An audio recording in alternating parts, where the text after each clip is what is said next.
Hello, everybody, and welcome to today's live stream.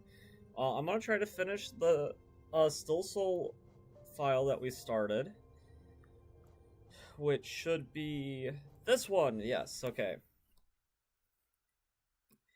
And we've made a lot of progress. Let me see here. I want to get like the mod stuff off. There we go. Okay, so last time we got Crystal Heart. We chickened out of getting Deep Focus, if I remember right. I think we also bought Lantern. Yes, we bought the Lantern. Which, speaking of buying the Lantern... Why did the music stop, by the way? I guess we were too far. We are going to put on our travel charms. We need to get Descending Dark. I forgot to do that last time, and I think probably going in this way is going to be the fastest way to do it. I think I bought a map of Crystal Peaks. I hope I did. If I didn't, that's going to be real awkward. I don't think I interacted with the Hollow Knight statue too, so that's not showing up as the Hollow Knight on our map yet, which is funny. Spoilers, I didn't know. I didn't know it was going to be like that, yeah.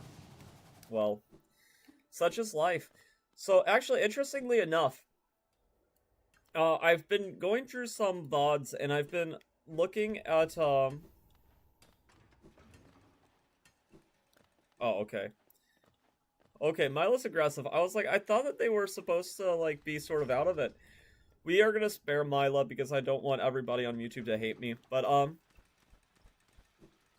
no, I posted a video of myself doing a Watcher Knight's hit list, and oh my god, it is blowing up. It's actually kind of crazy. And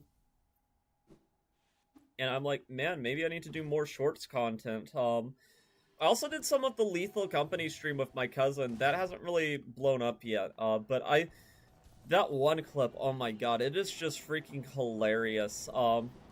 I sort of spliced it so you could see things from both of our perspectives and had it, like, go back in time. I put on the Wayward Compass just to realize I don't have a map, by the way. Rip El Bozo.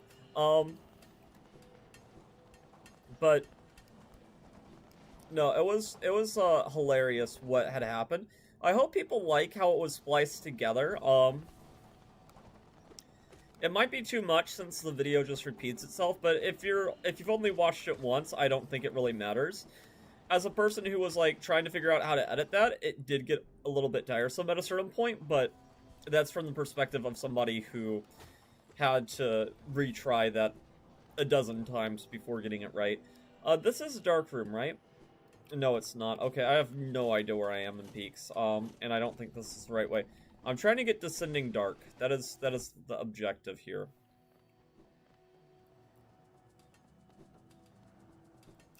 I think it's over here, but I'm not 100% sure. Darn. I wonder how many people can do this room without Lantern.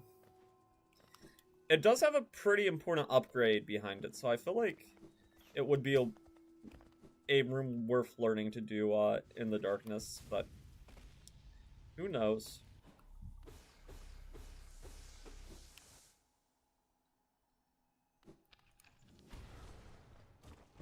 Okay, we'll also be able to get some healing done, which is good since we're a little bit low on health.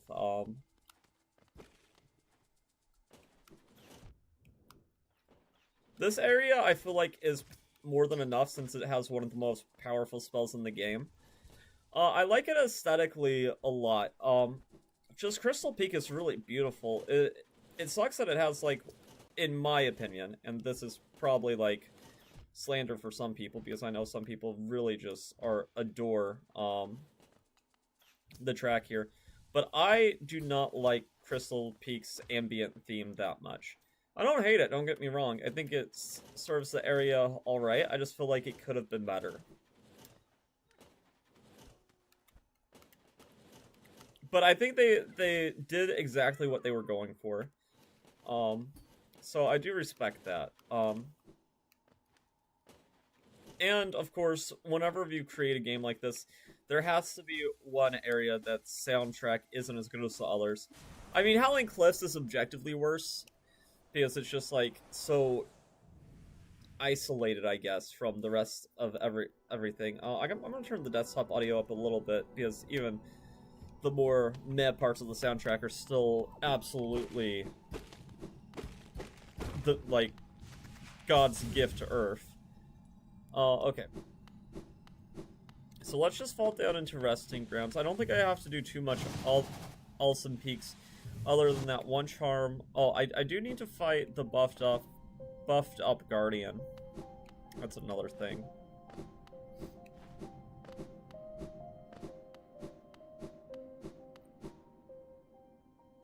I could go ahead and get the Soul Eater. That's definitely something to do.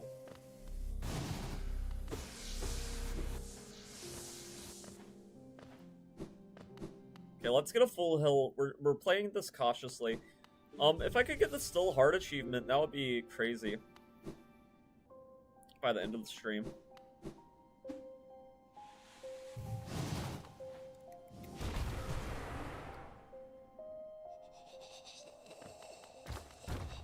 Flower Quest, people complain about it. It is honestly like one of the easier quests in the game to get done. So I don't know why people complain about it so much, but some people are just like, I can't stand Flower Quest. And I think they probably just didn't know about the enemies respawning when you sit on a bench. I think that's the main thing. Because if you're constantly having the enemies respawn, then it's like super annoying, but otherwise it is no big deal, really.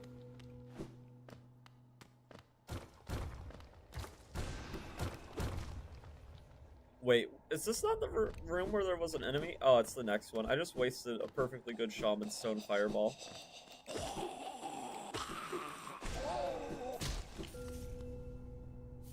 There are so many little secrets like that in the game. It is honestly just amazing. You get paranoid that every single wall is breakable too. You almost come to expect it, which is a little bit unfortunate because obviously if you expect every single wall to hold the goodies, at a certain point it dries up, but it is just wonderful.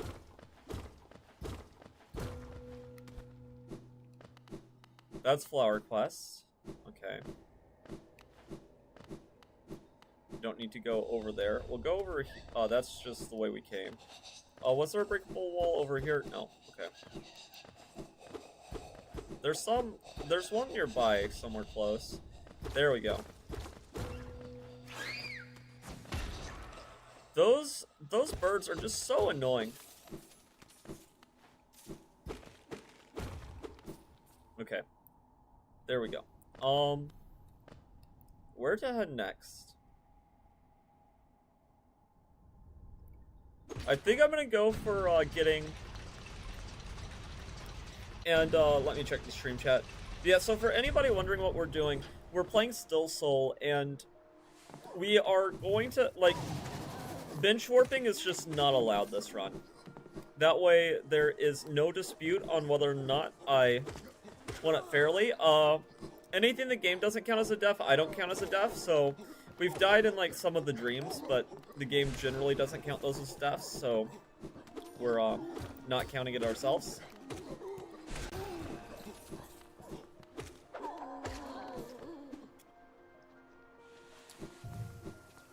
Okay, so we're heading to Ancient Basin now. That's the goal.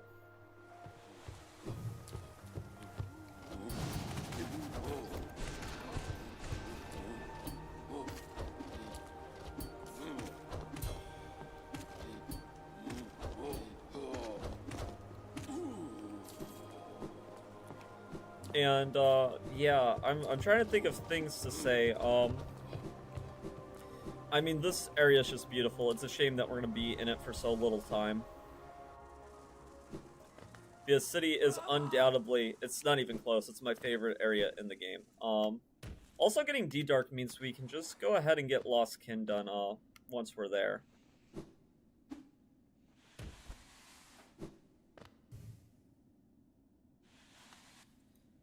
We didn't buy the map for this area either. And these areas I don't have down in my mind so much because they're not part of the speed run, so unless I did a 112 speed run, which I mean I doubt this will be the last time I ever like complete a Hollow Knight run through because it's just such a classic that it would almost be a shame to just like stop forever. But obviously my attention will be redirected towards SilkySongie. Also, Cornifer, you beautiful guy. You. I need this map for 1%. The Ancient Basin's actually, like, not that big, though, so I figure I could get to it anyway. Like, it's just over here. Oh, yeah, I thought so.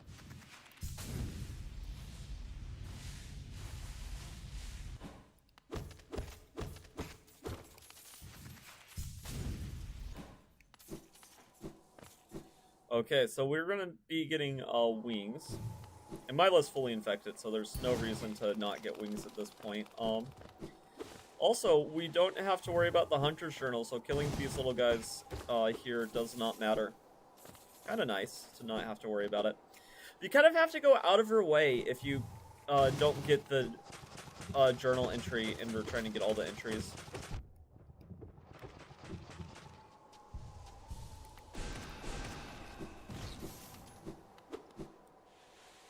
No, but at this point we're just focusing on getting like the last few little upgrades.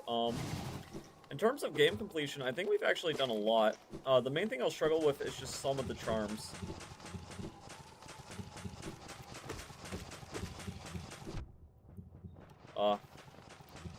Bad damage.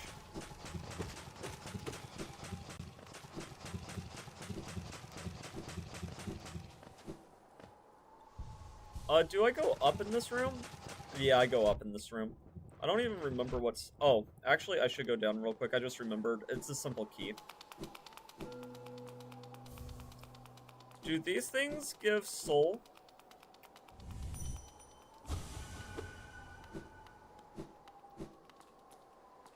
No, they're just... I think they're supposed to be, like, infected lifeblood, which is kind of neat.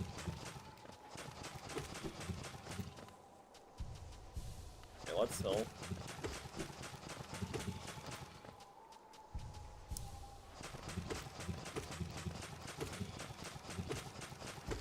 I don't think I'm gonna die on a broken vessel, but I'd rather not chance anything, considering, you know, still soul death being permanent gets you a little bit paranoid.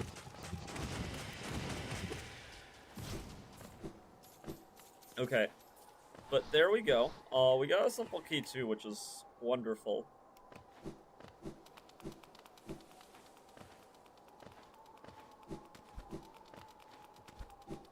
We didn't kill the Dreamer, too. I forgot about that. Let me check stream chat real quick, see if we got Bloom's Brother in here. Hi, guess what? Guess what? What Bloom's Brother?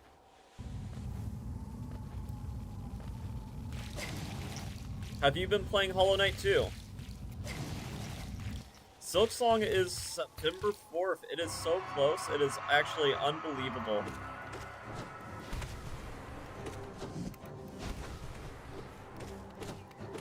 Doing this with D-Dark makes this guy a complete joke, by the way.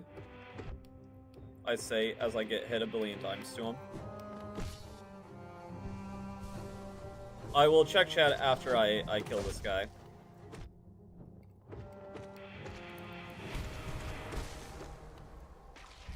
Okay. Man, that actually... He died so fast. Chicken butt? Yeah, okay. Guess what? Guess what? Chicken butt. What's for dinner? Chicken dinner. Har har har. I never understood why that joke was so funny, but a lot of people loved that whenever I was younger. Okay. We're going to go down here and get the wings. It's just amazing how much of the game you skip whenever we're speedrunning. But, okay. We got the Monarch wings, which is very nice. I mean, we don't really need them for anything, but it is nice to have, because I think we already went to all the areas that you... Well, not all the areas, but we went to most of the areas that you need a wing for.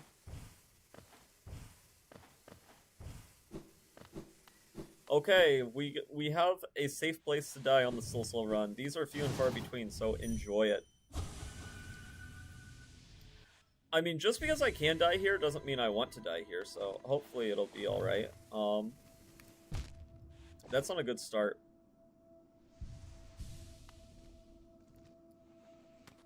Okay.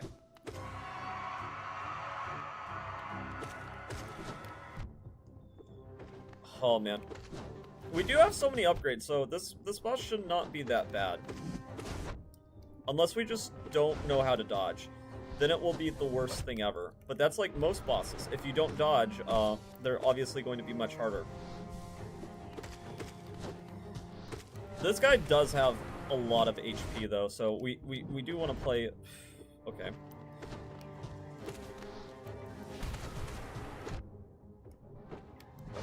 Okay.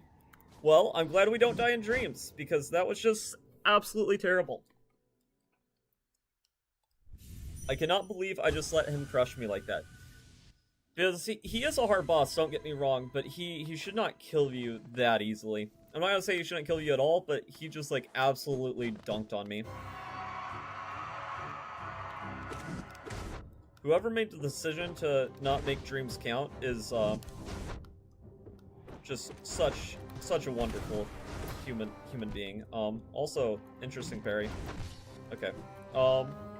What on earth is bro doing? Why was he sliding like that?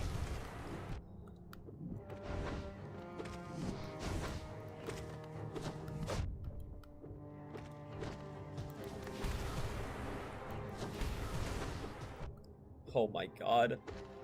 Oh.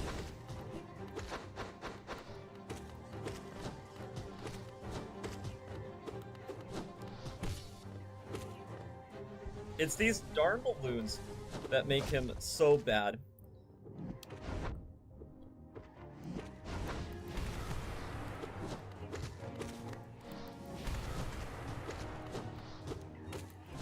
Oh, I jumped right into it. I didn't see it. I should have saw it, though. Oh, will you ever play PUBG? Oh, I don't really know what PUBG is about. Is it like Team Fortress? Maybe. I don't know.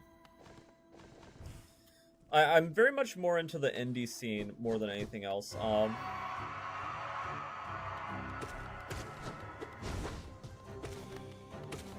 Other Souls-like games are like something I definitely should consider playing at some point. Like Elden Ring, because I mean, I hear that like if you like Hollow Knight, you usually like Souls games. How dare you just jump into me, by the way? Like, what the heck is going on there? Okay, we'll use that as a healing opportunity.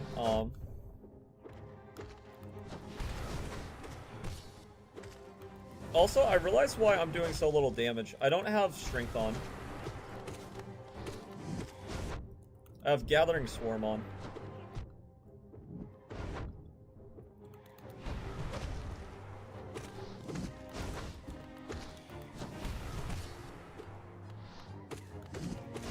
Okay. Yeah, we're gonna go back and buy the bench. Bro, it's Call of Duty Warzone, but realistic.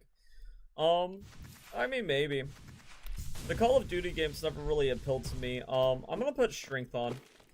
Man, I can't believe I'm gonna pay for this bench, but it's the closest one around. We'll worry about the grub later. But I don't know, I just never really liked the Call of Duty games. It always just seemed, I don't know, like meh. And making Call of Duty, like, more realistic makes it sound even more boring to me. But that's just me.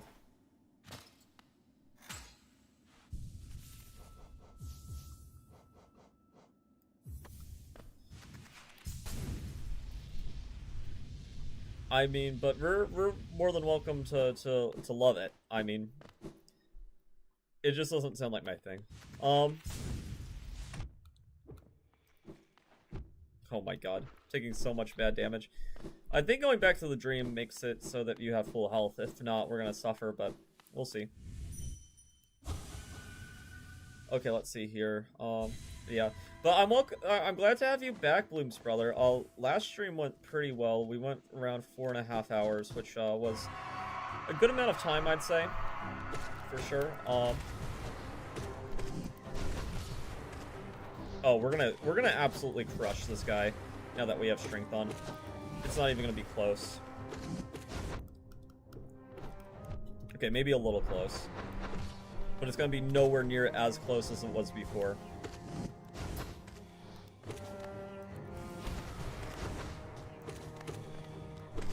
Fragile strength is just so overpowered.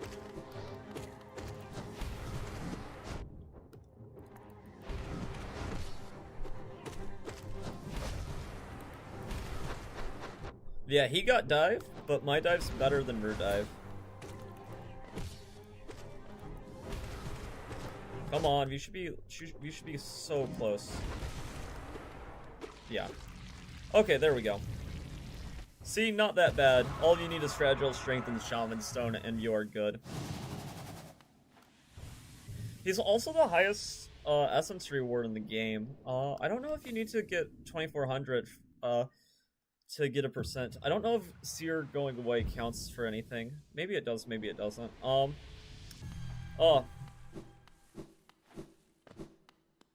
That's kind of tough, though. I don't know why it doesn't full heal you after a fight like that. That is kind of like, what? Why? I mean, I don't think that we're gonna die in Ancient Basin, but...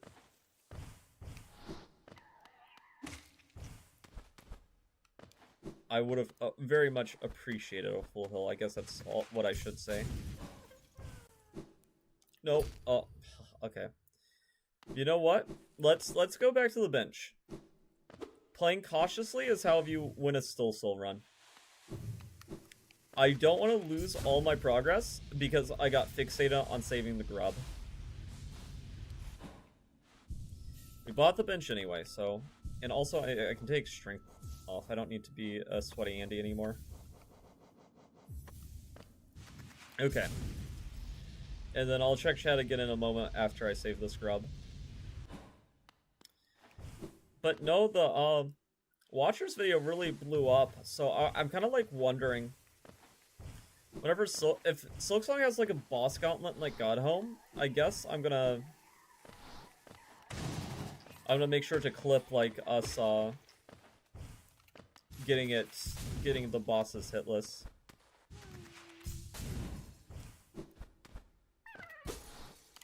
Okay, let's check chat. Also, why does it take 2 hits to kill them? Try it next stream for like 20 minutes if you wanna. Maybe. I don't know. I was thinking of maybe doing some React content for the next stream. I've watched Epic before, but actually like fully fleshing out my thoughts and being able to talk about one of my other hyperfixations sounds like a lot of fun, so... That might be what we end up doing next stream.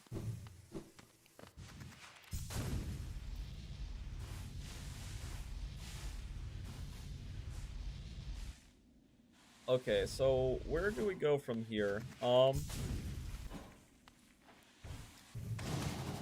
I guess getting Kingdom's Edge out of the way is nice, but Hornet 2 is a little scary.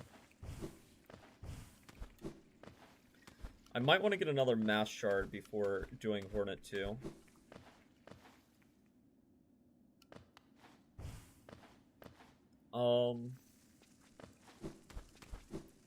We got 1200 essence.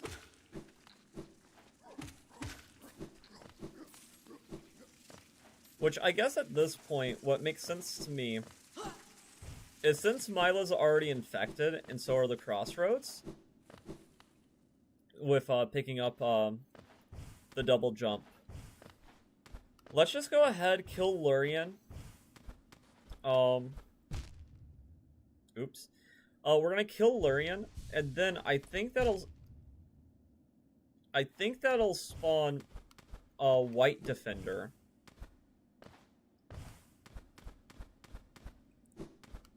And we can farm him for essence, and then we just need to get False Knight done.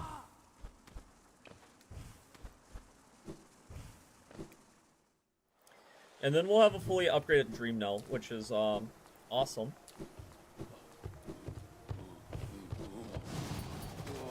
I just realized I think I'm going the wrong way for Larian. Larian is... I probably also want to go back to the Seer, because now I can get Dream Gate too.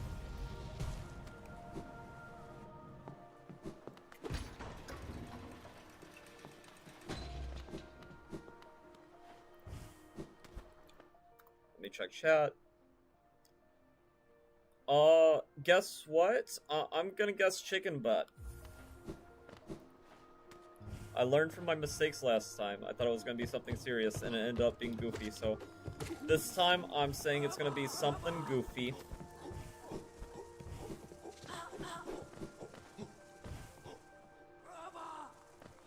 Or maybe we're... I haven't checked chat, so I don't know if you're going to say this, but we're like, no, I told you to guess what. Ha ha ha, I'm so funny.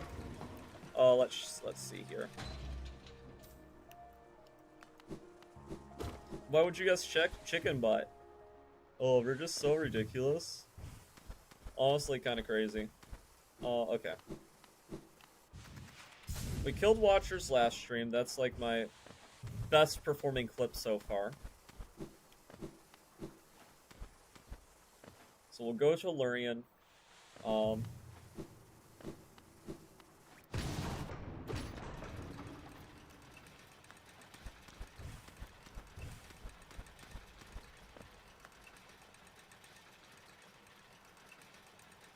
This guy's so high up in the air.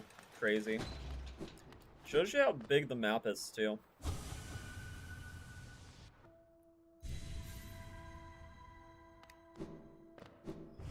Christmas night.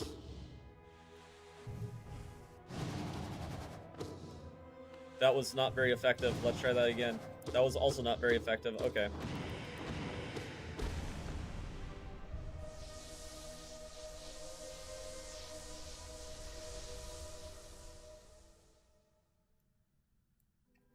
Okay, let's check chat.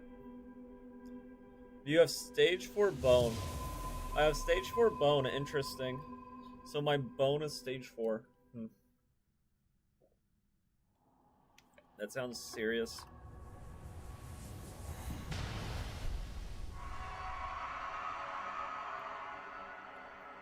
You know a boss that terrifies me, actually, and we need it to fully upgrade our Nell? Nosk. Nosk seems scary as heck.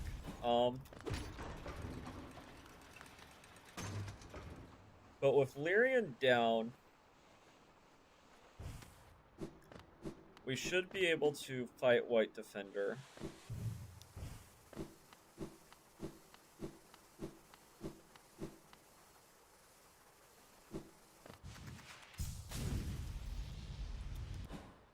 Which is another safe Essence fight. I think we've exhausted most of like the safe non-Dream Essence fights.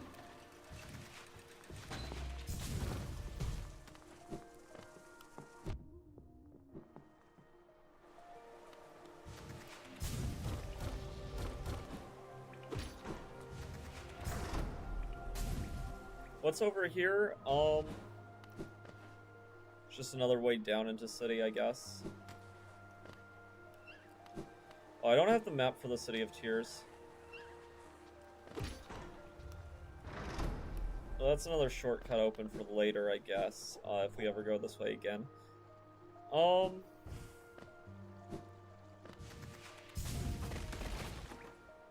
what am I talking about fighting White Defend? Well, okay, let's talk to this guy so he'll be back at his post later.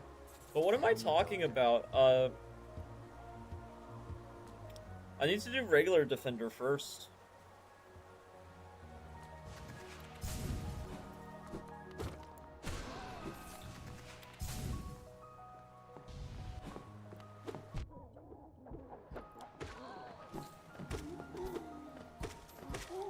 Which, we got a simple key, so I guess we can just go ahead and use it. I don't really need to go back for a bench right now.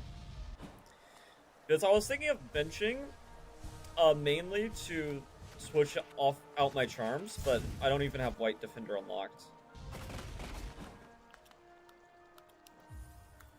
Use the simple key. Want to hear the most out-of-pocket thing? Sure.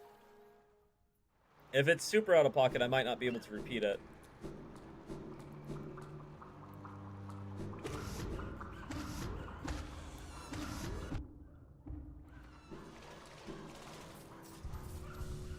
Okay, we'll go down here. That water looks like acid, but it's not. I think we're somewhat close to a bench.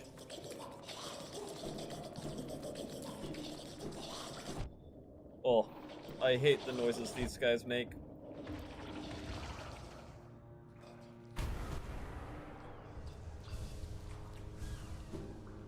Where is my bench? I'm heading like the wrong way towards a bench, I think.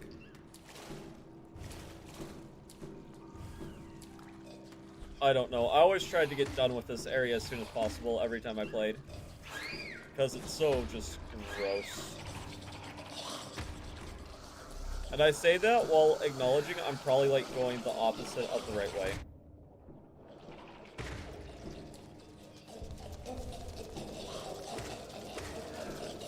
Oh my god. Please leave me alone. Yeah, this isn't progression.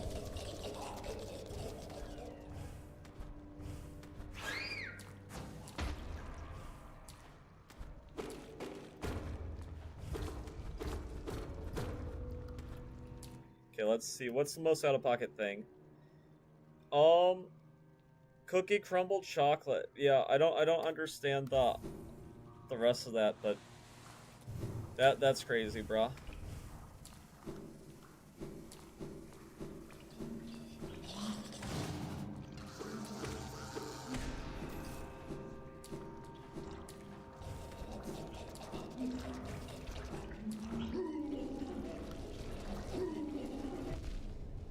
Oh man, this is like such a dangerous area to be in.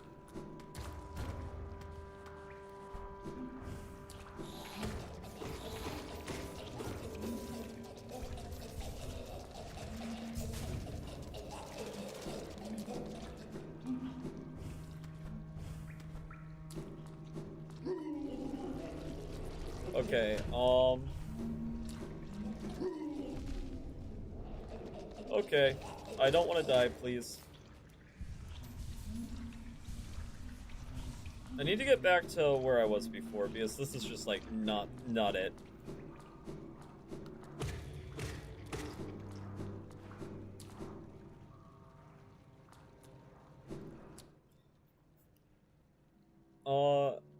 Sure. That's probably Arabic for something interesting.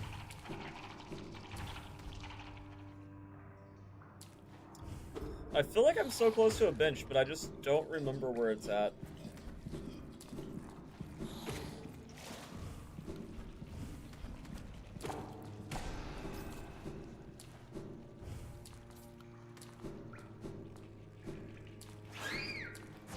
Okay, this is where the defender is, so let's get through here.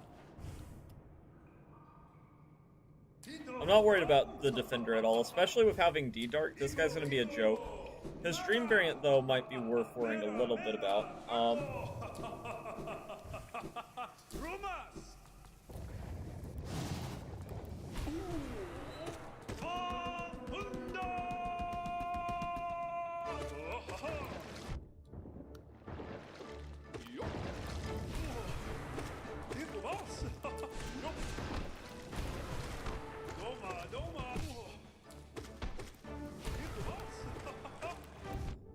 Oh my god. Okay.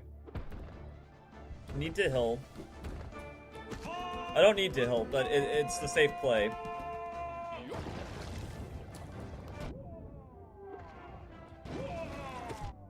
Okay, I don't want to die to this bozo. Please be more cautious.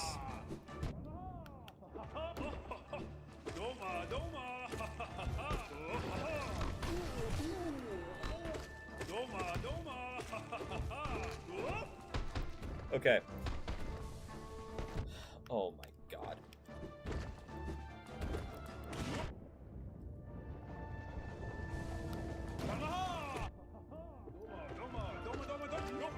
He should be close to death. Unfortunately, so are we.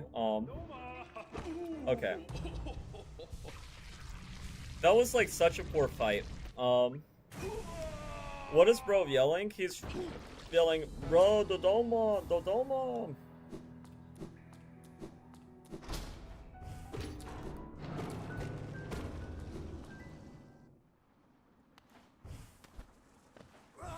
Bro be a little bit interesting, that's all I can say. Okay.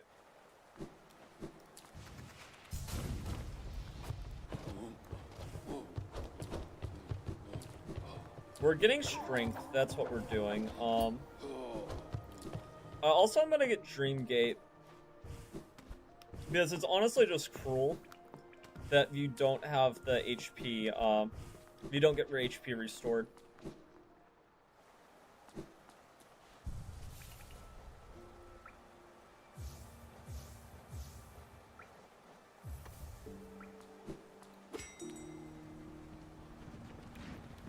The White Defender fight, though, that was like such a bad fight. Let's go to Resting Grounds and get Dreamgate.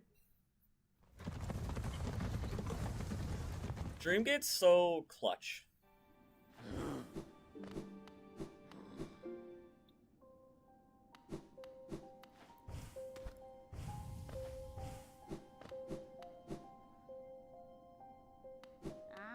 Oh, yes. We get, so that's gonna be useful. That basically allows us to get more soul. By the way, next stream, what will you react to? I was thinking Epic the Musical. I've listened to it before, but doing it on stream and just like talking about my thoughts about it just in general sounds like a lot of fun. Though I haven't really done a lot of React content, so I don't know how it would go, but I think it would be enjoyable.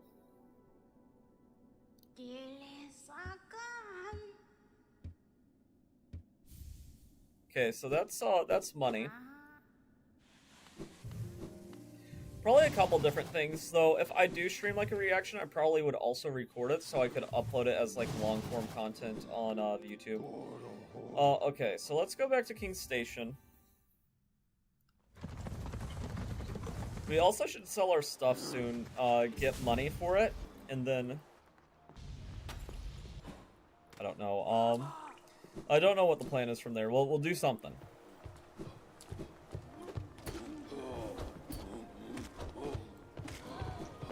Okay, that should be enough soul to get in. I might also attempt Feld Champion. Because I just need 1800 essence. I mean, I don't think I need to hear the Seer's final words for a percent, but I could be wrong.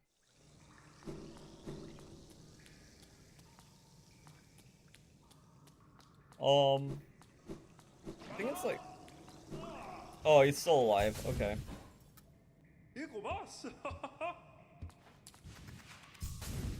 Okay, so I guess we can't fight him yet. Unfortunate. Are you still alive? Probably.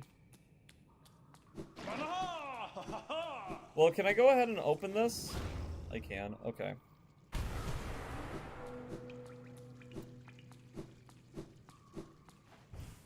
Well, it's pre-opened. I guess I have to take down another Dreamer before I can fully go on. Who is Epic the Musical? No, it's not a person. It's a musical about the Odyssey and Odysseus' journey home after the Trojan War. Great musical. You should listen to it sometime on your own time. Probably one of my favorite musicals of all time, and they're working on I guess a prequel, because I think they're gonna do the story of the Iliad, which is what came before the Odyssey, if you're into Greek mythology at all. And that should be a lot of fun.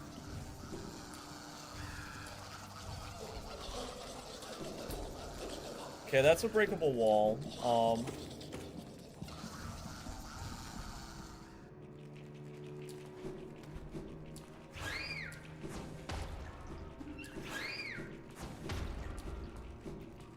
Okay, bench. The bench area is nice. We're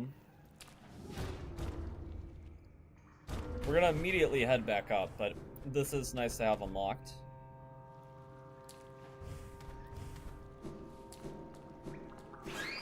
And the reason that we're going over here is for two things. We're trying to open fungal entrance, and well, the map also counts as a percentage, so that's important too.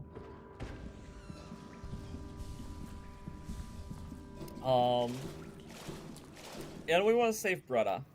That's also going to be... So we'll get 2 masks from this area, which for Hornet 2 might be very nice to have. Yeah, it's just right over here. One of the easier masks in the game to get. It's just a little bit hidden. Who is Odysseus? SilkySongie! Hey, Physical Lamp, too. Odysseus is the main character of the Odyssey. He is also the reigning king of Ithaca, neither man nor mythical.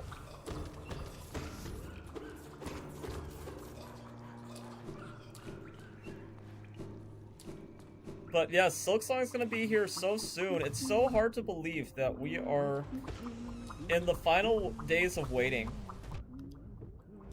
I was supposed to wear the clown makeup forever, but it will not be forever. Man, the Deadpool incident too was so funny. Like, people were in a riot. That was just like a joke people did not want to hear at all. Are we done? Oh. What a difficult boss gauntlet, man. Tough. But if you have a viewer that just joined, we're playing on a still file, so if we die, we are dead, unless in a dream. We're just a man. Hey, logical fallacy, man. Usually it's the other way around. You are not the #1 chatter in my chat. I am very disappointed. But yeah, no, I mean we could totally do that together sometime. I just thought it would be fun. We're back into fungal waste. This is a part of the game that you've been to before. And yeah, no, it's good to have you on stream. I told you about it in the Discord thing, but that one short where I was fighting a boss fight that you haven't quite made it to yet, I did it no hit, and that video is already at 900 views, which is pretty crazy. I also clipped some of our Lethal Company stuff. I figured you probably wouldn't mind me clipping some things from her perspective. Daisy, bring me your hand too. I'm half crazy, all for the love of you. That's probably also from another musical. But Bretta is our love. Oh man, best bug in the game.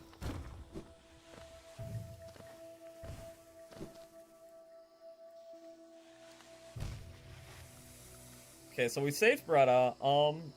I mean, now that we have double jump, we could go to Fungal Core and get that mass shard. Like, I'm decent at the game, but Hornet 2 scares me at this point in the game. Oh, it is nice that I don't have to worry about the mantises attacking me.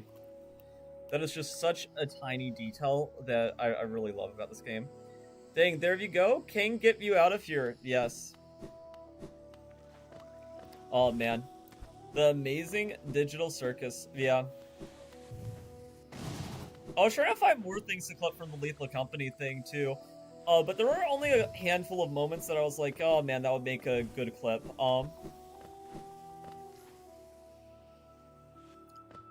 But the elevator incident was super funny. Probably my favorite clip from that stream. As far as I've checked, though, none of the Lethal Company shorts have blown up yet. But I think that with SilkySongie so close, people are eager to see the Hollow Knight bosses just absolutely bodied, which is why that video did the best. And then there's another boss that's in the Pantheons that just absolutely destroyed me. And that also got a lot of views, but I think that's because the community all collectively hates that one boss.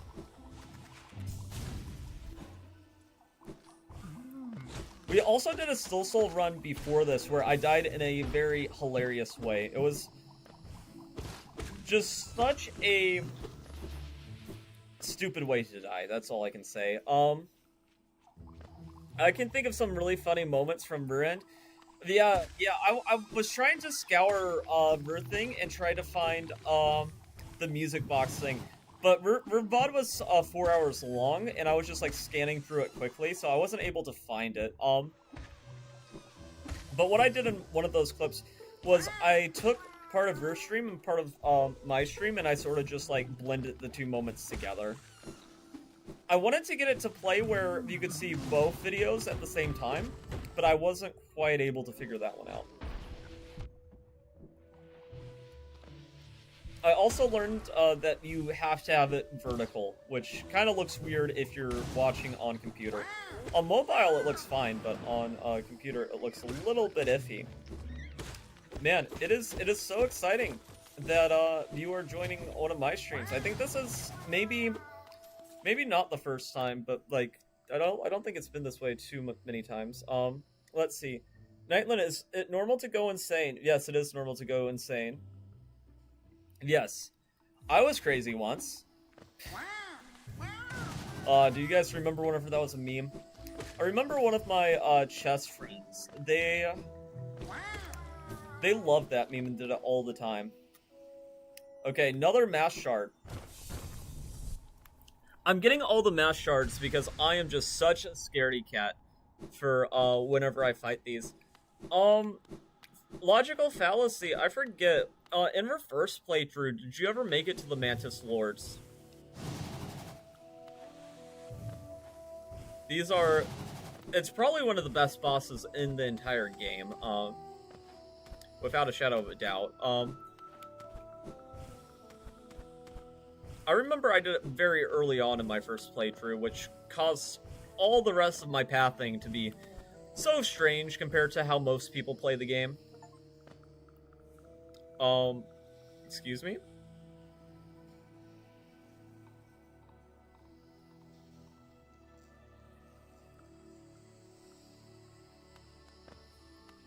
This account is signed in somewhere else, please. One of my siblings is probably playing on my account. Yes, but anyway. Hopefully that doesn't mess up my save file. But that's neither here nor there.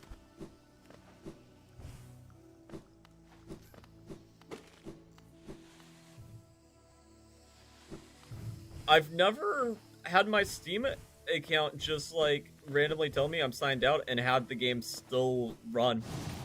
That is very strange.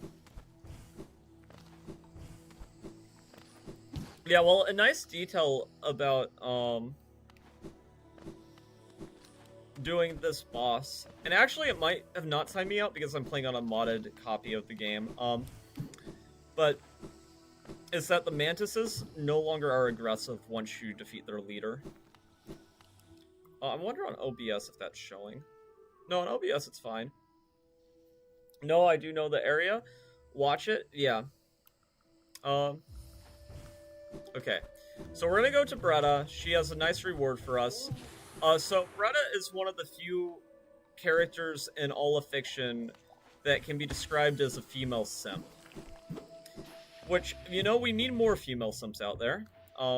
It's always dudes simping. I believe in gender equality. Make female simps great again. It's also part of the reason why I freaking hate Zote, and I left him to die on this file.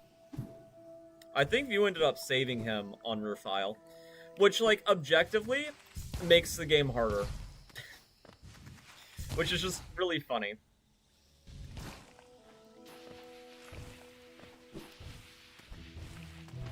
I will check chat once I'm in Queen's Gardens. I'm just trying to get back to where I know the general lay of the land. I'm an absolute psycho that, you know, is trying to wear the compass as little as possible. Okay, yeah, we're close to Queen's Gardens. It should be... Actually, no, we're not. I have no idea where I am. Well, I do know generally where I am. I actually need to buy a charm from Leg Eater, so I guess this kind of works out. Kind of sucks, though, because, like, there's a more efficient time to be doing this much later on, but... Let me check chat now. No good deed goes unpunished. That is true. That is true. But he is just... Zote's just the worst.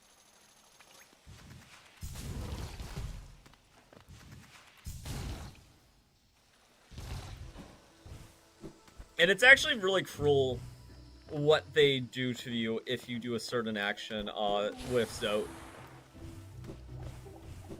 It actually makes one of the game's final challenges almost completely impossible. Like, have to start first save file over again, impossible. If you're trying to 100% everything. So now that we've taken on something that was holding back the infection, our crossroads are going to be a little bit scuffed. But 'tis what it is. Well, I could also go to Fog Canyon. I'd be sequence breaking, though.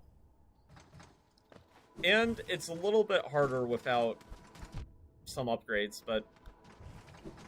I mean, it didn't stop me on the speedrun, so why would it stop me here?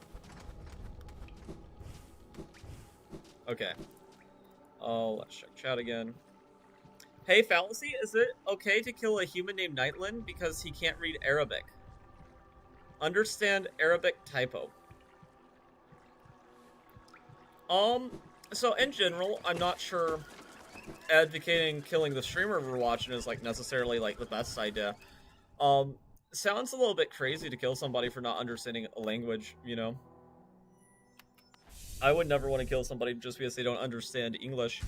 But look at that, they have a Hollow Knight plushie. Oh, man. I think she'll be sitting on the bench.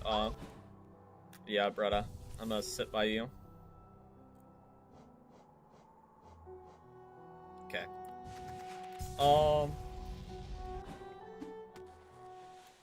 Well, logical fallacy. If you're trying to avoid any spoilers, I am going to head into an area that you have not been in, so... I will just warn you about that. I don't know how far you got on Ver playthrough. I saw that you were playing Hollow Knight a couple times. I know you mentioned fighting that boss in Sanctum. It's honestly not that bad.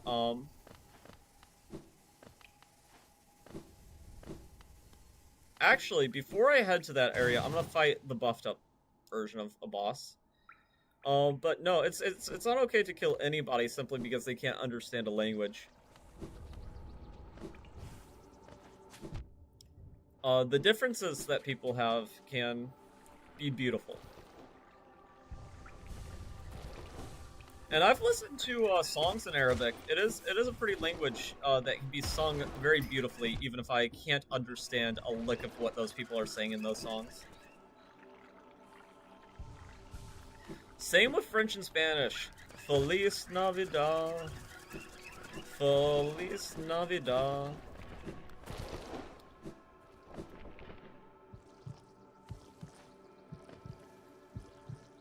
I forgot that this way was blocked. Wait, how am I supposed to...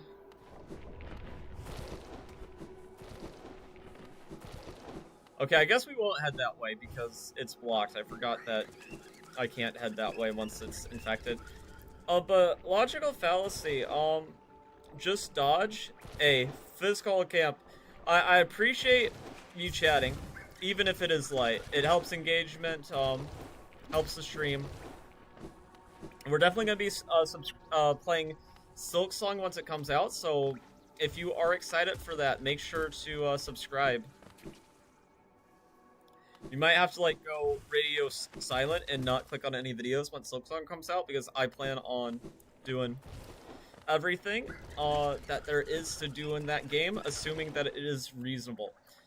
But logical fallacy, as I was going to say, if you want it to come on, I would not be opposed if you're still watching. But very likely that we're in the midst of other things too. But we're welcome on the stream anytime. Okay, let's see here. Can I even... No, I'm not gonna attempt that room without acid immunity. Okay. Because that just seems like a not so smart thing to do. What was in this room? Was it anything important? This isn't the main way, I don't... Or could it be? Man, my memory's so bad. It's like, which way is the... It is the main way. No, it's not the main way. It's Cornifer room. Okay. Oops.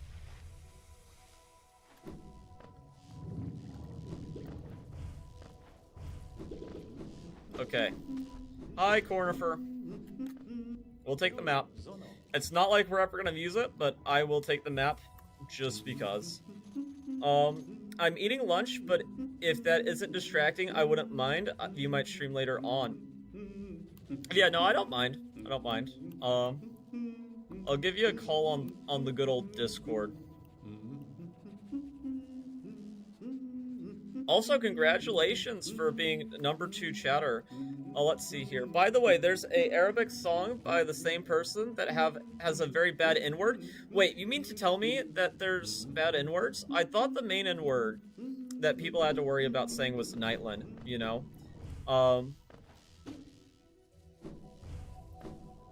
Also, welcome to voice. I saw that it had a wave symbol on the application on the Discord overlay. Actually, I don't know if can people see the Discord overlay in OBS. I'm not actually sure. Let me. The stream's kind of delayed. Getting feedback. It's probably a little bit delayed. I think most streams are like delayed by like 10 seconds or so. Let me see here. Listening to you both in the past and present. You're listening to me both in the past and present. Wow. Okay, so I need to adjust the audio here because I had my audio low. Okay, there. That's better. So I can hear you too.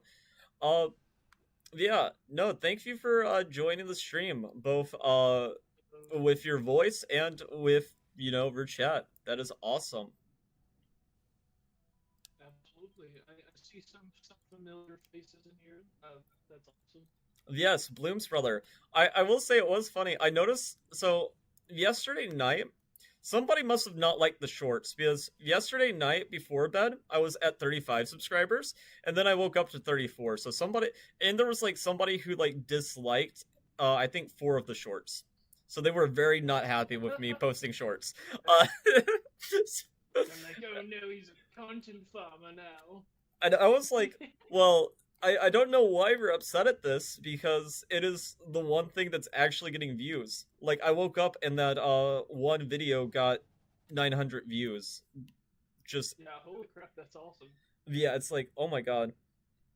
I ate Nuggies. Would you like me to give you a Discord server? I mean, I don't really need a Discord server. Maybe if, you know, the channel got bigger, I'd consider having a Discord server. But I mean, you know, we're a small, humble community for now. We are small, but we are mighty. Yes. No, but I think Shorts is the way, probably to promote more mainline channel content. I was just giving it a try, and it seems to work. I mean, with 1,000 views... Yeah. Like a short. I mean, yeah, this seems. Another one got 400. So I was like, wow, this is just crazy. Yeah, and I will try not to talk too much about what I'm doing because you probably are looking away from the stream, I imagine. Try not to be spoiled. Yes. I will say you have a lot more charm and abilities than I do, so I'm realizing more exciting things to come. Yes. Yes, there are a lot of abilities. It is funny how easy or hard certain bosses can be too, depending on when you decided to fight them. Because in the any percent run, I think the average percentage that you get is like 19 or 20% of like everything out of 112. Which makes the speed run quite hard. Yeah, no, that's true. I was just trying to figure out why that just popped up. It's scary. Yeah, This boss and chat, I will check you in a moment after I beat this boss. This boss is usually not that bad, but the game definitely expects you to have acid resistance at this point in the game, which I do not, which makes the arena a little bit more dangerous. But we'll be fine. Oh, I We'll be can. fine. It's fine. I believe in your talent. Yes. Um, which this is a hardcore file, which there are special places where we can't die. We can't die in the dream world, but in normal gameplay, if I die, that's it. The file deletes itself. Also, maybe this is getting into spoil territory. Why does that guy look like Coral? Uh, wait, what were you saying? I said maybe this is spoil territory, but why does that guy? Oh, because maybe it is Quirrell. Oh no! Is he Oh fighting no. you or helping you? Oh, I He guess is. that is. I mean, since we're just asking direct questions, he I'm here. I I might as yes, well. yes. He assists you in the fight. He is the only reason you are able to Okay. defeat that Okay. boss. Ah, I see. All right. And He is one of the knights, right? Is that, I don't know if for them, but I mean I don't know if he's one of the five great knights. But he definitely is connected to the Black Egg Temple, and that's where you first can see him in the game. Which it's definitely he interesting. pointed this out. The mask. Yes, the mask looks like one of the faces on the Black Egg Temple, which is interesting foreshadowing. Speaking of which, Wow. yeah, I'm taking care of this. Speaking of which, the mask. Yeah, that mask is leaving that Black Egg Temple. We do not care for it. So I think the ending I'm gonna go for is actually one of the harder endings. Um, depending on what ending we're going for, like if I was just trying to complete the game as fast as possible, I could be done with the game within the next 20 minutes. Uh, but That's crazy.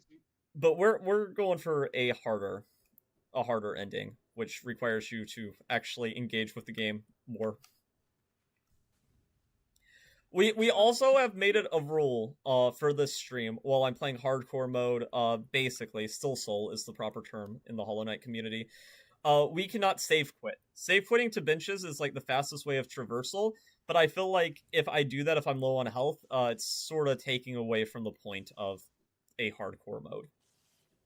Yeah. Crazy, but yeah, I get you. Yeah, yeah. I mean, I like a little bit of a challenge, you know. Let's see if Civil, who said I wasn't murdering your subscribers? Oh, Bloom's brother, you are murdering my subscriber. Well, I mean, I guess first time we talked, I was a little bit antagonistic, so I guess I should be expecting that. And I didn't play Granny that one day that you were spamming it, so yeah, I don't know. Maybe I deserve it. Oh no, you're gonna feel the vengeance of your Yeah. commenters. I will say too, this is a funny thing. So this area, and it's probably a little bit behind, but there's an area where there's a lake and thorns. So you are supposed to get a ability to let you swim through this. That being said, you do not need that to get here. What you get a super dash, and if you can hit that ledge just right, and I'll try to do it once. I've only been able to do it once. Okay, that was a pathetic attempt. I didn't even. Okay, well I hugged the ledge, but if you get the ledge like frame perfect, you can super dash across without having acid resistance. Which that's what they do on the any percent route if you're like going for world record, and you basically have to. But I am a filthy casual, so my routing is going to be a little bit different because I am bad at this game. Yes. No, I mean in my speedrun attempt, I actually had to reroute to get a Nell upgrade because I just realized I had too much of a skill issue to beat a boss with no upgrades at all. Which, yeah. You weren't able to get good. I was not able to get good. No. I can't blame you. I suck at this game. No, I mean ver skill level is fine, especially for somebody that doesn't play platformers. I grew up playing a lot of platformers, so I feel like my natural instincts are a little bit higher. The combat thing areas of this game, though, I think it's where Hollow Knight really is special. The combat encounters are probably the best. The platforming is really good, but I feel like sometimes it leaves a little bit to be desired. Well, it kind of reminds me when we were playing like Ratchet and Clank, and I could not dodge to save my life. It Yeah. just kind of revealed No, how I much of remember that. a I remember that skillet you are. too. Which actually, funnily enough, that was like a major reason why I decided to like keep the PS5 was for the Ratchet and Clank game, and like I don't even think I've played 2 hours of it. There's actually something wrong with me. Like that was Well, one of the games I was the most excited for, and I have not been able to like get myself to sit down to play it for 2 hours. Like yeah. I don't No, no, understand how my mind works sometimes. no. I mean, it's like what we were talking about last time. There's just sometimes you have to be in like a certain mood Yeah, that's true. to really get into a game, Yeah, I mean, and there might also, be a time later on down the road. yeah, I mean, it definitely was that way for Hollow Knight because I didn't get that far in my first time really playing, and then like a couple of years later, I got absolutely sucked in and absorbed. But I think this is going to be the last Hollow Knight live stream till SilkySongie is released. You eat livers, Bloom's brother. Do I need to call the police? I think that he's role playing as what's that creepy pasta? Not Jeff the Killer. What's the other one? The guy that like is known for eating livers. Um, I don't know. I know there was that like real cannibal Jeffrey Dahmer. But I no, not that. That's the real life creepy pasta. This is like yeah the written by a 14-year-old creepy yeah pasta. yeah. I mean, I think hey, that is. those are the best type, right? Are they? Yeah, I mean They're it's super dumb and definitely. funny. Yeah, they are. They are. Yeah, no, okay. Also, this is crazy, by the way. Okay, Yeah, yeah. That's Sean, who I was thinking about. Eyeless sh- Jack. yeah, Sean. You see how I'm holding a light? Yes. This is a dark room, okay? There are people who play this game without buying the lantern because you technically don't need it. Well, They just people they are just skilled. they just have the entire map memorized to the point that they're like, "Oh yeah, I can do all of this not being able to see more than like 1 foot in front of me." Like, what? What do you mean? Super easy, barely an That kind, inconvenience. that kind of obsession is like the people who like, write hour-long essays or like 8-hour essays on like Silent Hill 2 and like the walk to the town. Like Yeah, there are people who have, like you know what I'm talking about. I feel like this is a real video you've watched because that sounds like too specific to be like something that you just made up. Well, no, I Uh, just know that like it's just a very deeply analyzed game that has like, it's just been picked apart. I did whenever I was watching videos on the remake for Silent Hill 2, I was listening to somebody kind of like talk about a little bit of like the history of the game and kind of like how obsessed people are, um, because it's kind of like considered like a cult classic of yeah, video games. I've never played Silent Hill. I've definitely heard of it through the grapevine, but I've don't know too much about it. It's some sort of like survival game, right? Like survival horror, that sort of thing. Yeah, Yeah, I yeah. thought so. It's um there's actually a reason I'm taking interest in it. They're coming Oh, out with a main title that's coming out soon that looks very I don't know if fun is the right word for what it appears to be, but it's supposed to be very dark ooh, survival interesting. imagery. feel like is if I do play is gonna make me very which I'm like, I don't know. Oh man, yeah. I mean, horror is such a fun genre. Okay, I'm having a skill issue right now. I should be able to make You're this. good. There's like a secret entrance here, like just somewhere in up there, in that wall, but I don't know exactly where it is. Nope, I that's believe not in it. you. I might just come back later. I might Dreamgate. Oh, I can't Dreamgate in this room. Okay, I'll go directly. Oops. I'll go directly outside of it. I guess it'll be interesting to come back later too because you get additional dialogue if you do certain things in other places before you deal with that room.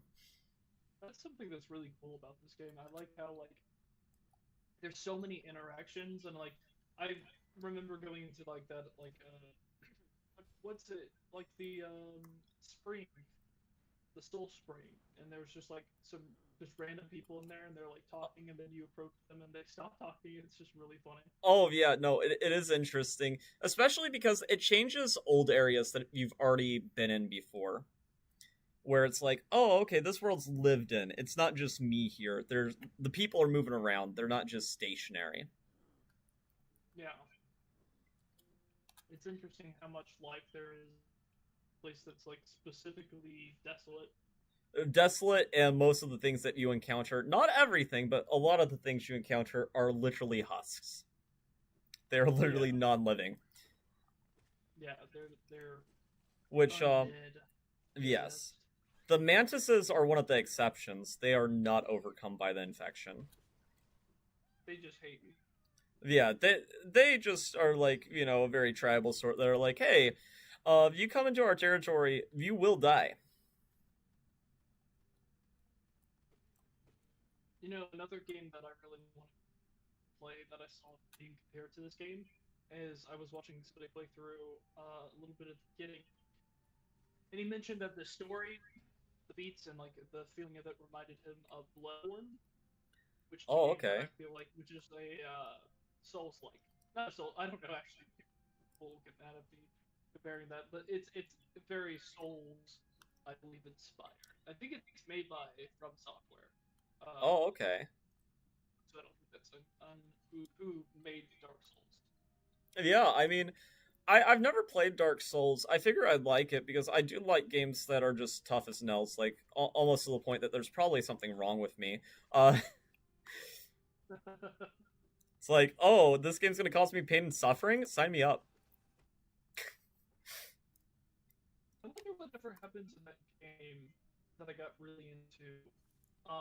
That reminds me a lot of this. That had like I remember talking to you about it. It's like it had like the I really like the like uh the way that it like worked. Cause like what was it called? I think it was like I Pale Cinder or like I cannot think of the name right now for some reason. Oh, oh man, it is so tense whenever every time you take bad damage, you're like, this could literally be the end of my run. that is always scary. Yes. Oh, here it is. Pale, yeah, Pale Cinder, which Oh, it's okay. still not to be.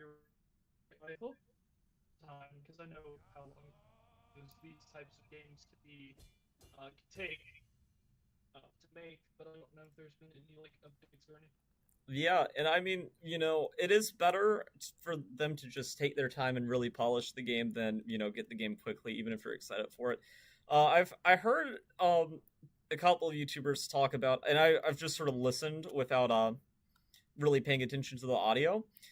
Uh, I think at one of like the games cons, some people got to play SilkySongie early, and they were like, it feels and runs very smoothly from the small snippets we've got to play. Yeah. So I know this Nintendo Yeah. for Xbox. Yeah, I also heard that they're like not the Team Cherry didn't do any review copies, so like everybody's going to have their first like full taste of the game only on release date. Nobody's getting Except special for privilege. original backers. except for original backers. Oh, except for You're original getting it backers. Oh, okay. like the people I think that like That contributed to the Hollow Knight. that is awesome that they're getting it early, and Yeah, I I am think very that's really cool. yeah. Definitely big props to SE supporter. Oh yeah, and they're like only going to be charging $20 if the price is universal. At least that's how much it's going to be on the Twitch. Not And Twitch, by the Switch. way, it's also Yeah. free on Game Pass. Oh my god. That is wild. Yeah, so like I'll be able to play this game for free because I have Game Pass. And Game Oh, Pass is not that expensive. yeah. It's like I mean it's pretty much I think it's like I want to say it's like $12 a month. I'm not sure. $12 a month. Okay, that is crazy. I mean, I don't have Game Pass, and honestly, I'm sort of the mindset. I mean, I really enjoy Hollow Knight, so directly, supporting Team Cherry is not Yeah. something I have any problem with. Oh man. It is cool that the game is like widely available to will be like widely available to a large. Oh yeah. Especially considering it's one of the most I feel like a lot of people would buy it even if it was like priced around $30-$40. I mean, I trust the Hollow Knight team enough that I would have been okay paying that amount. I'm happy that I'm not, but like I would have been okay with it. Yeah, no, the hype is brutal, and I've been seeing so many people have their like first playthroughs of it, and like get really excited for Silksong. Oh yeah, it is definitely like it's just a game that I feel like the more that you put into the game, the more you get out. Especially because I think the main barrier to entry is just a lot of people haven't played Metroidvanias before. So having to do so much backtracking, especially on a first playthrough, if you're not expecting it, can be a bit much. But it's just a blast. I love the fact that it's a world you can get lost in. Oh yeah. And that's what I'm looking forward to the most about SilkySongie, because I will say, for the most part, like, I still get lost sometimes, but for the most part, I know where I am all the time on this map, hence me not wearing the compass right now. Like, man. And it is just such a flex to be able to say, I can traverse this world without assistance. Yeah, that is pretty crazy considering how massive the Yeah. map is. Have you found any new areas since you've been doing this? I have so watching you play, I saw 2 rooms that I had never seen before, but no, I have not seen any rooms I've never seen before. But I did go and visit the rooms that I saw on Verse stream during mine, just to say I've also been there and I didn't just, watch it happen. This path, by the way, I'm just doing this because it's funny. All that this leads to is a huge money deposit. And I think it's a weed joke, because you get 420 pieces of geo for doing all this secret area. And I'm like, the first time I saw this, I was like, oh my god, there's this huge area that's just, it's not necessary for progression, it's just a silly joke. It's wonderful. That's great. That's fantastic. There it is. There it is. Oh my god. Gonna be called Asmongold soon. I'm kidding. Okay, let me check chat. It's been a little while. He always is like, there it is. Okay. No, just Bloom's brother being like, I'm him. Which, thank you, Bloom's brother, for joining so many of the streams recently. Yeah, it's been interesting. He asked me earlier if I was gonna play PUBG, and I was just like, I don't think that's really my thing. Oh man, I think I might be getting old. Yeah. Unfortunately. Well, thank you for taking some time to join the stream. It's always a blast. Oh, no worries. I have you have been on many streams with me this past weekend, so I thought that it would be only Oh fair yeah, it was definitely a to mention. pleasant surprise. Uh man, and oh, I'm just so excited for Silk Song. Well, do you think that we're gonna stream any Silk Song? I know that you've been doing some Hollow Knight, but So a part of me is like I kind of just want to like sit down and watch the lore video get kind of cut off because there's no way that I'm gonna like be able to play everything on my own. But I do want to continue to play it. But also, a part of me is like I want to play the newer content yeah. because it's kind of one of those strange things because I really do like this, and because I like it, I feel like I really like this one too. So Yeah. I'm not sure if it's like one of those things where I should just watch some playthroughs, continue to play as much of it as I can to kind of get, used to the whole like dodging uh, Oh and yeah. just Well, really lock in for release. the question is to like how different is it going to be control wise? Because I Yeah, imagine Hornet's gonna have a much bigger hitbox just because they're taller than this character. So it's like, man, that's probably gonna mess me up on dodging whenever that comes out a lot. which might be honestly having not as much experience may actually give me a little bit of an advantage. It I could, feel it like could. if the mechanics are different, and obviously having like platforming experience is just generally gonna be helpful and much more useful to all of you guys than not. Yeah, but the Because combat experience, like, if it's significantly different, I might have muscle memory that's just completely incorrect. I I feel like that it's just gonna be really nice to like see everybody just be really bad to begin with. Oh yeah, no, it's gonna be wonderful because it's gotten to the point that like, oh man, they're the Hollow Knight community. Some of them are just so good at the game. I'm like, I don't even, and I'm better than the average player, I'd say. Which I I don't want to think sound like for a I'm lot of bragging, folks, but you know, I think it's fair. but I like feel like I'm a noob compared to like some of the big Hollow Knight creators where they're like, oh yeah, I can have like 50 enemies chasing High Silk Song. I can have 50 enemies chasing me with the hardest platform sequence in the game, no problem. What do you mean? Is that supposed to be hard? It's like what? Call me Odysseus because I'm I'm just sure it like was what? whenever they first played it. What? Yeah. Okay, I got.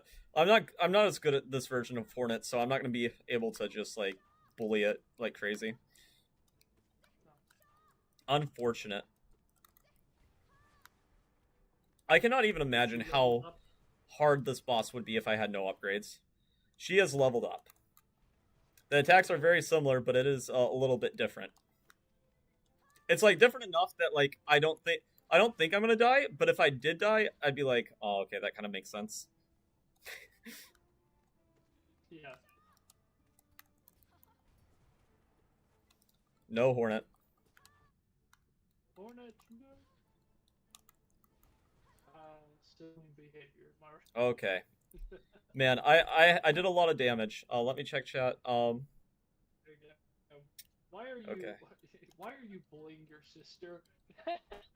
Why am I bullying my That's a good question. Well, here's the thing, right? Why are we gonna have siblings if you can't bully them? I don't understand what the point would I be. mean, fair enough. Yeah. I mean that. Okay. Oh man. So we got the King's So brand. since kind of I guess if I'm putting off all pretext of like my spoiler points, I do have a question. I feel like this is probably answered in the like massive lore video that I'll probably end up watching from Mossbag, but Yeah. um, so why why were they created? Was it to Why were they created? the like destroy the infection or like I guess Okay. maybe I don't. Yeah, yeah. I guess the question would be like, is this a rhetorical question or is this like one that we're like? actually like trying to I'm get an answer guessing to. you know the answer. I have a pretty good idea of the answer, so that's why I'm asking. Like, is this a rhetorical question just to herself? Like, huh, why are we doing this, or are we like asking? Well, I'm just piecing together things like based on like the very limited spoilers that I had on the Yeah, story, like the little context of gameplay. Um, don't be looking at that. yeah. Well, actually, maybe.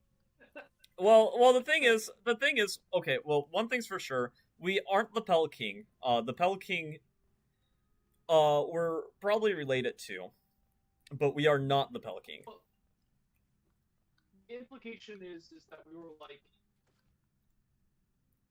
we're like potentially biological children, right? Yeah, we're biological children. Now, Somewhat or experimented with. yeah. Now, here's the thing, and do with this what you will. Is we are not like a living thing. We have been hollowed out. That is partially why we are like a hollow knight. Yeah, and that's an interesting thing because for Hollow and Hollow Net is different, and I think that's really smart It is because it it's is like smart, and it all oh it's man, it awesome, and causes I so love many grammar mistakes for me because I forget that there's a difference. because one is like to Hollow means that like it's holy, right? Yeah, As far as yeah, and then the other one is it's empty. So you could almost say that it's something hollow or something hollow.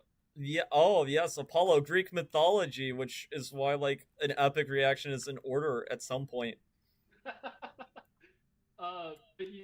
No, I think that's like I don't know if that's like an intentional subtext there, but like that's fun No, I regardless. I I do I do think it's kind of intentional. How intentional it is, I don't know, but yeah, we are hollow. It is also important to note that Hornet is distinctly not like us. Because oh my god, big guy, leave me alone. I don't want to die in such a stupid way. But sorry about that. Had a little mini panic attack, but Watching you in the past, so I'm catching up to yes, no, but Hornet is one of the Pell King's offspring that is referred to as the gendered child because she wasn't hollowed out, which I most immediately people thought of Doctor. you immediately thought of Doctor Who. Well, a lot of people take that Yeah, take that to gender me. and child. Oh yeah, oh yeah. Because there's like a specific reference, Yes. and I that's funny. Oh man. No, but many people assume that means that she is not made of void. Which I don't know. I've heard there's been chatter with the Silk Song trailer of whether or not that's true or not, and maybe she is partially void. But I think that's just something that we'll have to sort of wait and see if we have a bigger answer to. I will. I Yeah, also need to use the bathroom real quick, so I will be right back. And I'm changing my stream thing to the very cute AI art. I'll be right back. suppose I should keep them entertained.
Okay. Hopefully I didn't take too long for the audience. Oh, there is a chat message. Okay, let's see what this says. And then I can't decide whether you should live or die. You'll probably go to heaven. Please don't bang your head and cry. Lock the doors and close the blinds. We're going for a ride. That sounds like a song. I have no idea what that means. That's some dope flowing, man. Yeah, did you write that yourself? I mean, I'm a little bit scared considering you suggested that maybe we should kill me earlier, but and then you start talking about eating liver. But I think that they're role playing as Eyeless Jack right now. Yeah, They're coming to steal your liver. I mean, as long as I keep the other one, I guess that's okay. The other one? Oh, liver. Yeah, yeah, if you can live without... I'm going the wrong way. You can live without one. Oh, I don't think it's preferred, but... Oh, no, it's not preferred, but hey, you technically can live that way, right? So... Yes, but do you want to? Oh, where is this ugly guy? So this guy actually was not part of the base game. There was an area added later on, but there was not enough keys to go to it if you had spent all the keys on your file. So they added this person specifically to add another key into the game for the God Home DLC. Which I don't think it's that much of a spoiler to really mention what God Home is. It basically is just a boss gauntlet arena. Interesting.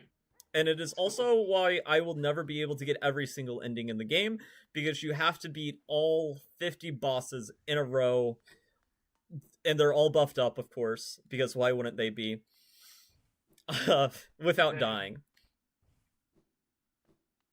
This is making me very concerned for SilkySongie. Well, I wonder if there's going to be a boss gauntlet arena in the base game. If not, they'll probably do a DLC that is like God Home for this one. But I will say it is nice. Doing the last Pantheon, which is where you fight all 50 bosses, it does not count towards progression. Yeah. It's just a way to get an extra ending. And if it did count towards progression, I would never be able to 100% the game. Oh, man. And it sounds bad, but, like, it's honestly only 3 or 4 bosses that prevent me from being confident I could do the full thing.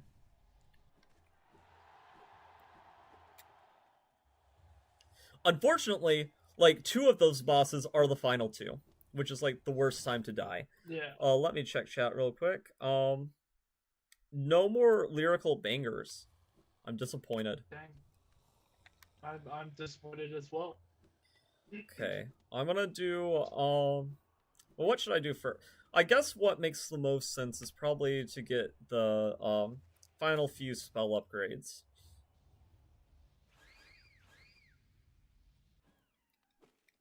Get the final few. Wow, there are a lot of...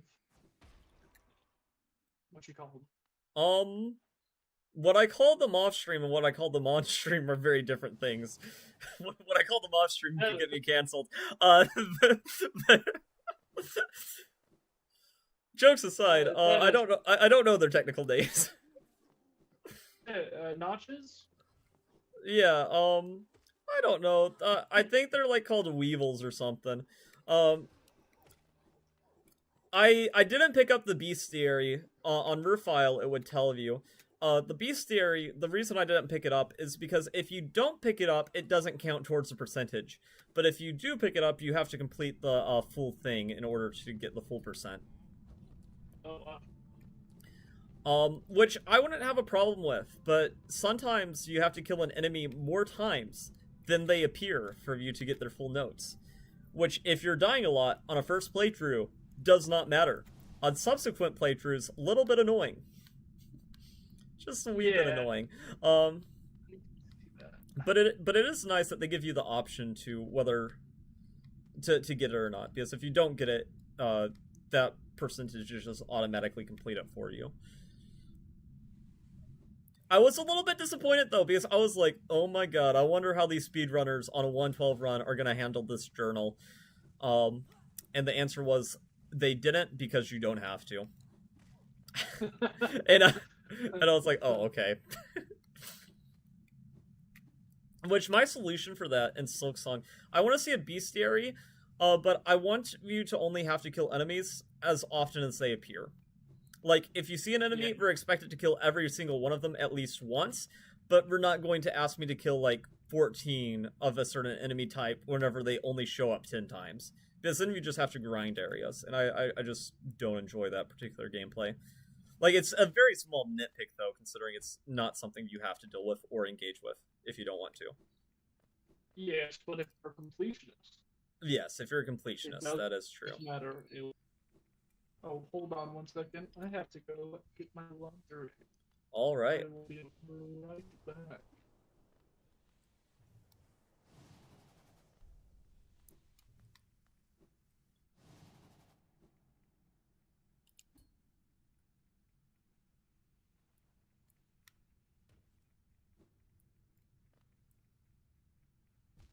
Oops. Well, we're making our way down.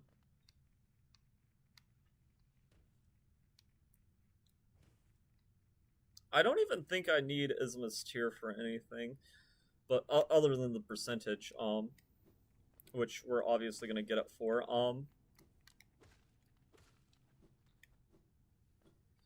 but this room's gonna be a lifesaver. Gonna make so many bosses a lot easier.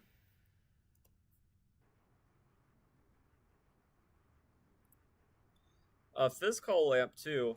If you're still here, what are your plans for Silksong? Are we gonna play it day one of the release or the Abyss Shriek? Oh, one of the best ones in the game.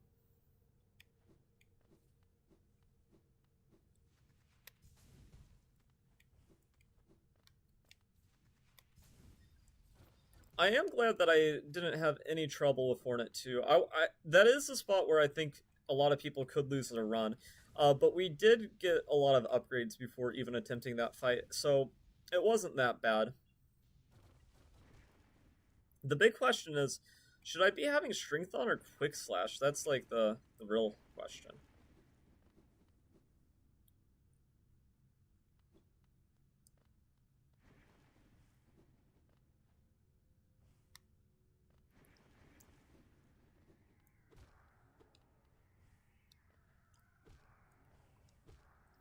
Okay. Oh, so many annoying shades. This is a still soul run. I didn't die at all. You guys shouldn't be here. What do you mean?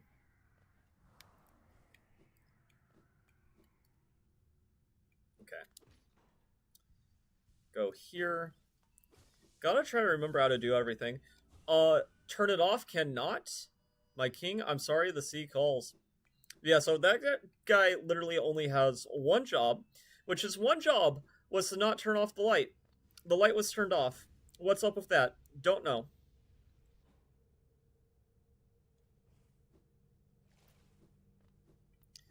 Don't know what that's about at all. Which is almost like the darkness was calling him to get rid of the light, which is definitely super interesting. Also, if you need full Hunter's Journal, you have to go through this room. Very easy to miss. It's sort of hidden. Definitely a little bit out of the way. But yeah, now we only have one other upgrade to get, I think.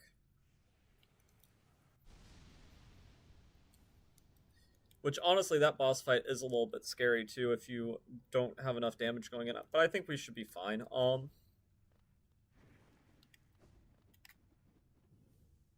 The Arcane Egg.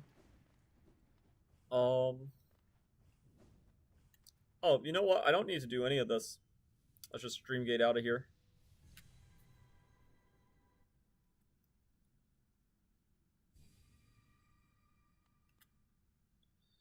Okay, try doing this room again.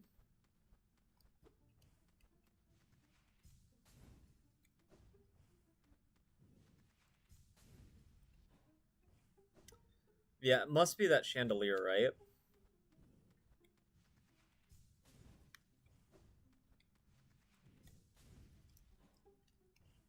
Oh, man. My timing on that's just completely off. Okay, there it just blatantly ate my input. Because I definitely got that. Oh, I don't know where it is, I guess. I guess I'll just not worry about that till a little later.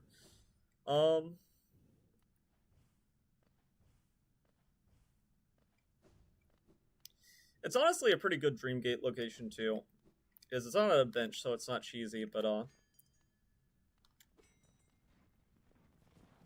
where do we want to go next?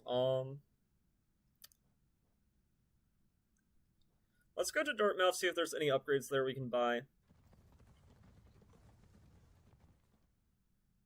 Also, some maps. Some maps should be available too, right?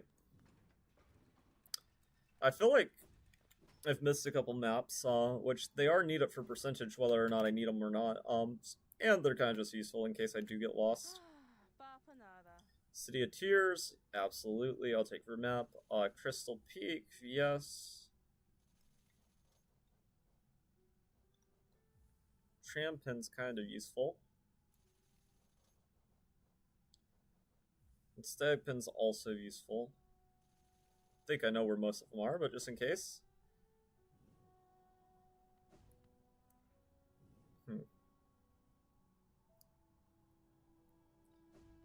Okay, so I guess what I want to do now is I'm going to start the Grim Child quest.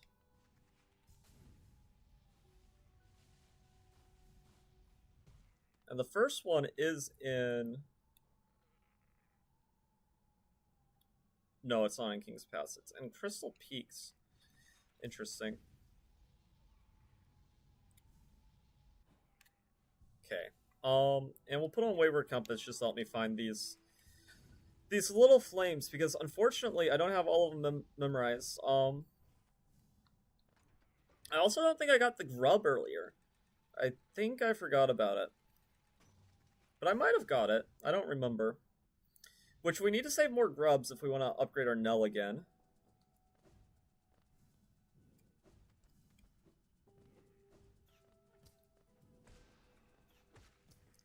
Oh, Shaman Stone's just so good.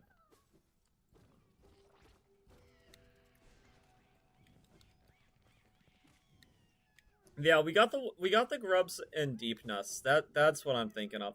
Because I was like, didn't we see that guy already? And it's like, yeah, we did, but we saw it in a different area. Okay, Crystal Peaks did kill my last run, so I feel a little nervous. That being said, we should be fine. We don't have to be here super long, too.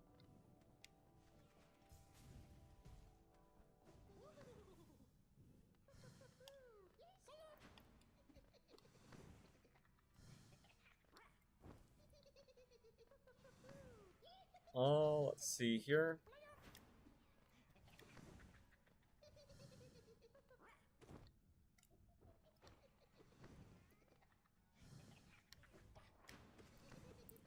Okay. You should be nearly dead.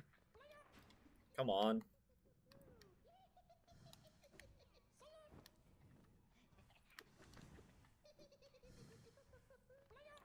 Oh, come on. Grim, are you not fighting this thing? Come on. Okay. We consumed the first flame. The flame of disaster, the Iblis trigger. Ugh.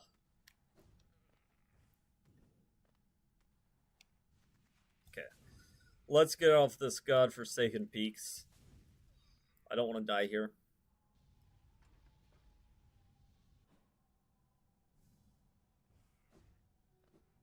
Oh, I should see if Sly has anything to buy.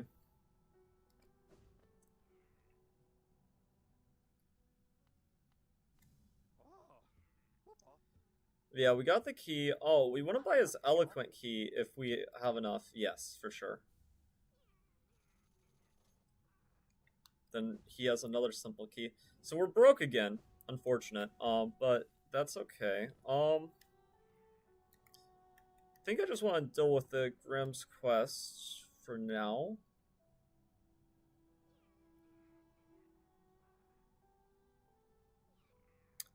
Okay, so city storerooms. Okay, so I'm doing the Grimm stuff now because whenever I wait to do it last, I find it kind of annoying. If I sort of do it where I can do other stuff too at the same time, it's a lot less annoying to deal with. So we're gonna go back to Green Path.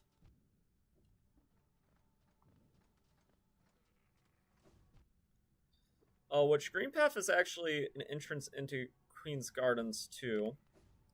Now that I think about it, so that is just something to note. Something to note for sure. But on our way to get this, we can also get our final Nell upgrade. Not our final, well, our final Nell art upgrade.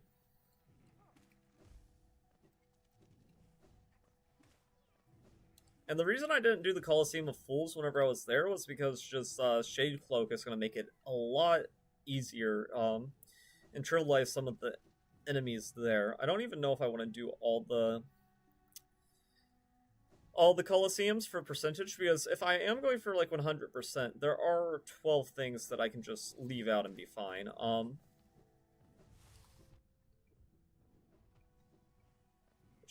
Which is very pleasant. Let's see here. Down, and then we'll go to Melnaster Shio. One of the most creative bosses in the game, I'd say. Maybe not the best boss, but definitely for sure one of the most creative bosses.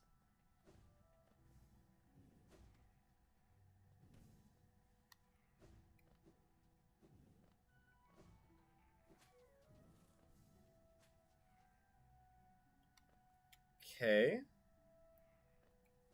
This probably wasn't the fastest way to this room, but it was a way.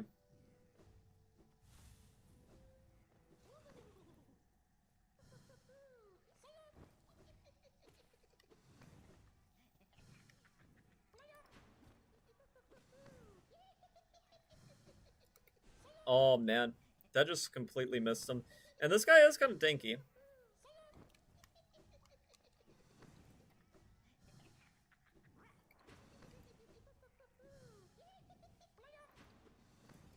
Okay, if you could stay still for a moment, please. Oh, did he get double hit? That's great, if so. Okay, there we go. Perfect, we got another flame. The child grows stronger. And then, where's that final flame? It's in city? City, okay, in city storerooms. That should be easy enough. But before anything else, we will get our final Nell upgrade. I keep on saying final Nell upgrade.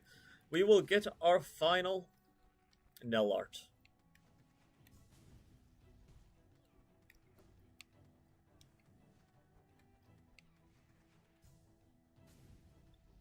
Okay, there we go.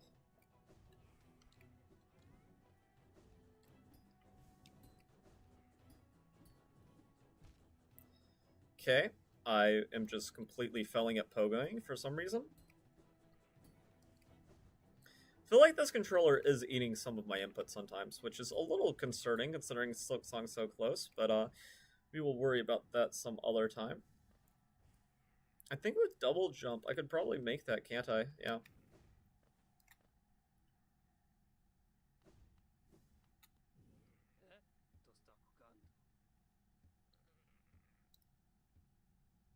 Yes, we will learn Vernell art. I could skip this cutscene, but I do like it quite a bit. The Nell Slash. It's definitely an interesting ability. The Nell arts I just was never able to master. I know a lot of people like them and swear by them, but I just can't get myself to get use them properly.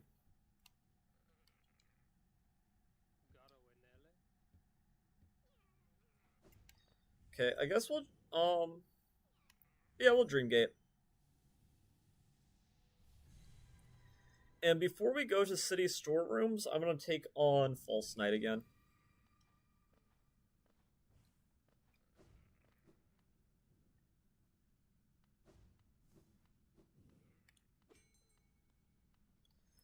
So we'll go to Forgotten Crossroads. I don't know what I want our charm layout to be. The Screamchild is kind of useless at the moment, so we'll take it off. We don't need the Wayward Compass either.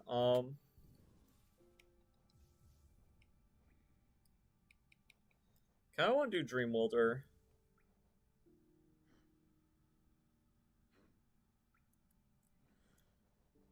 I guess since we only have 2 notches left, we'll do Fragile Heart to give us as much HP as possible.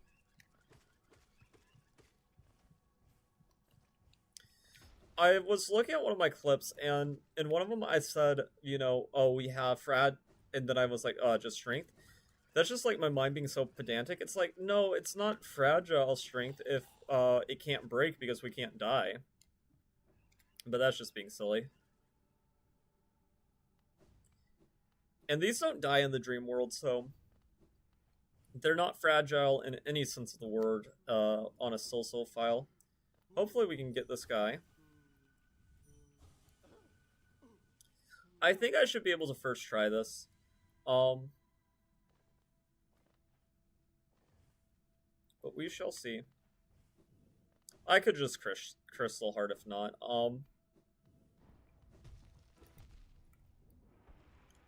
Oh, that okay. Well, not if I'm dodging like that. That definitely makes it a lot trickier.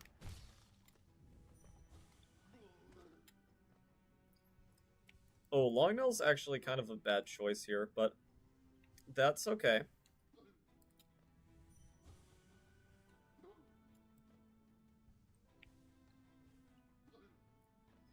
Okay, we had a really rough start to this fight, but that's okay.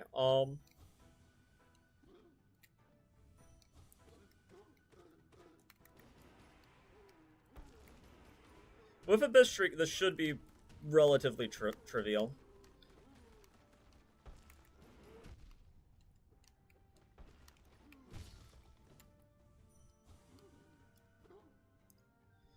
This is kind of funny.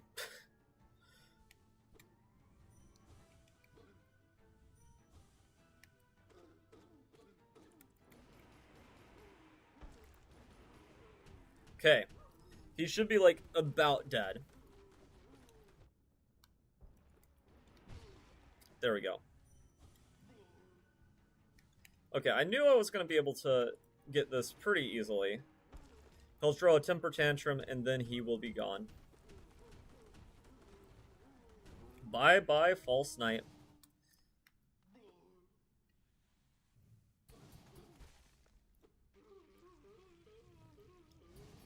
So we nearly have all the essence we need. Also just kind of glad to get this out of the way. And maggots, unfortunately for you, I no longer need you alive. So that will be the end of the road for you.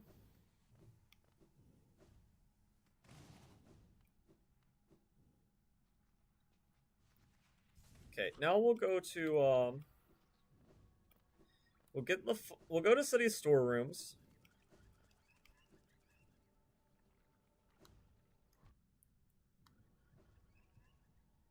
We're getting this bench. Okay, let's change our charm layout. We'll put on Gathering Swarm. Actually, no, I'm gonna put on the compass just in case.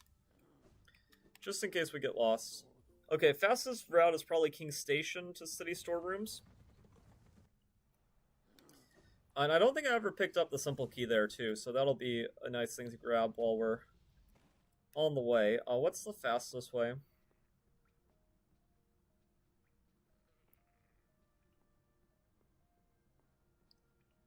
Okay, the fastest way will be going through part of Soul Sanctum.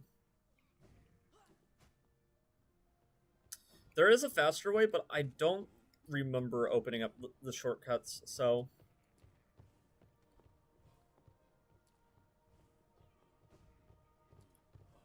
This will be our fastest way.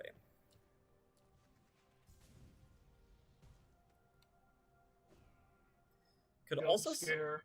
Oh, wow. Oh, scary. Welcome back. I Oh, okay. am I am shaking in my boots. You missed Oh, us fighting a boss fight and getting a spell oh no. upgrade. Dang. I see some sort of fire ability. That's cool. Yes. I also just love this Christmas night skin. That's something I very Yeah, it's selfishly cute. want in SilkySongie that I don't think is going to make it in the game. Is I definitely want some skin customization options, but I find it to be unlikely. I remember it kind of reminds me of you know how like Bending in the Dark Revival they did like the Christmas Yeah, yeah, DLC thing. Kind of reminds me of that. It's very similar with the fit. yeah. It's No, fun. it's honestly awesome how easy it is to get Hollow Knight mods installed. This is just one of the outfits. I also have like a Hat Kid one. There's an Assassin's Creed one too. But it's funny. It turns your super dash into you just like flying as a ship, which is like sort of goofy. That is goofy. And I'm just like, that's all cute and all, but where's my hitbox on this thing? Oh no, is it secretly making the game hard? Is it secretly making the game harder? Maybe, man. Okay, so we are now loaded in terms of money. We sold all of our goodies, That's awesome. which is good. I think I only have one spell upgrade left before everything's as powerful as it reasonably will be this run. There's also one last Null upgrade I can get on this file, though I don't know if I'll get it because I'm very bad at the boss that I need to fight in order to get another Null upgrade, so that's throws a wrinkle into it, because I don't want to die trying to get stronger. It is also probably the closest thing this game just has to an organic creepypasta. But yeah, it is definitely interesting. Okay. Hopefully I don't die in a super dumb way during this boss fight. Boss fight. We shall see. I'm not that worried, though. All things considered, this guy's just a slightly more buffed up version of the guy you see earlier, and he's a little bit of a pushover.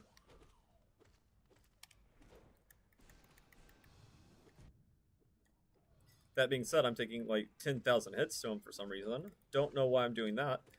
Okay, there we go.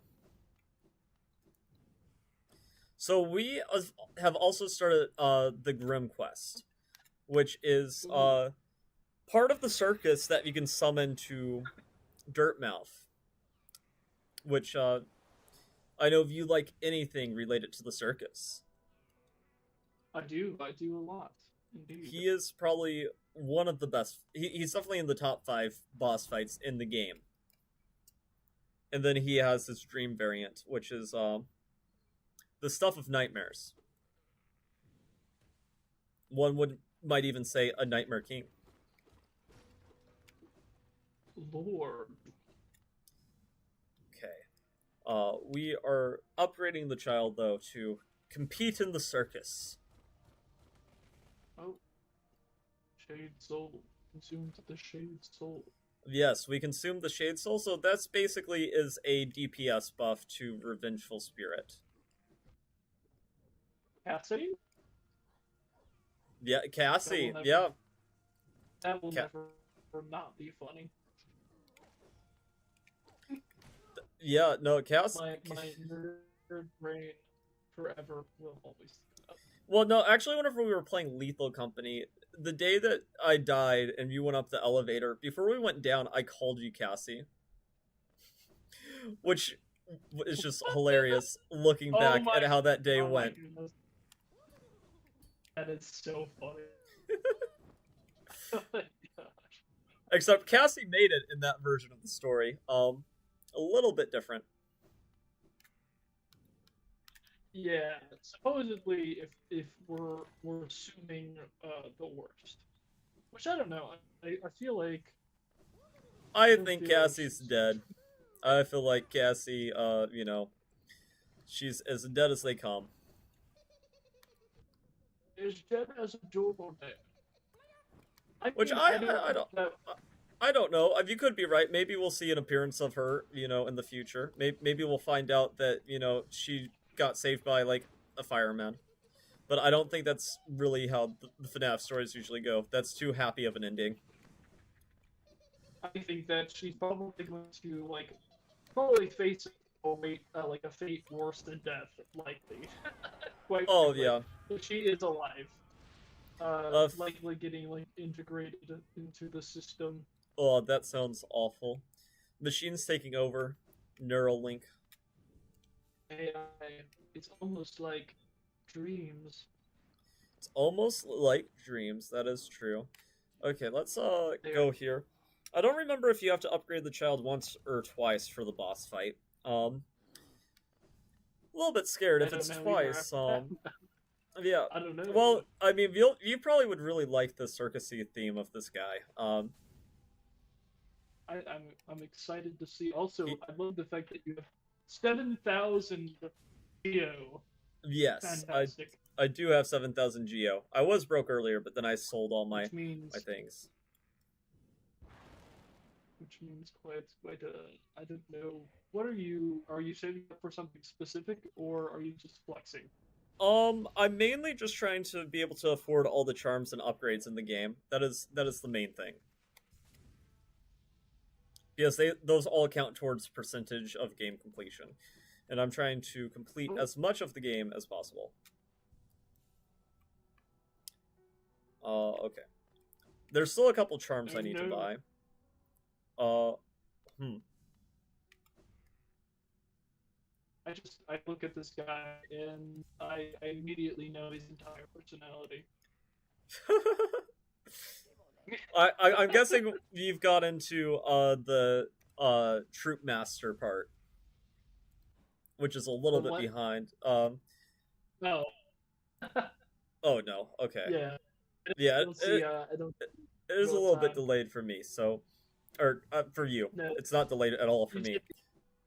The troop master, is that what it's? Yes, he's troop master Grimm, the red and white bat guy.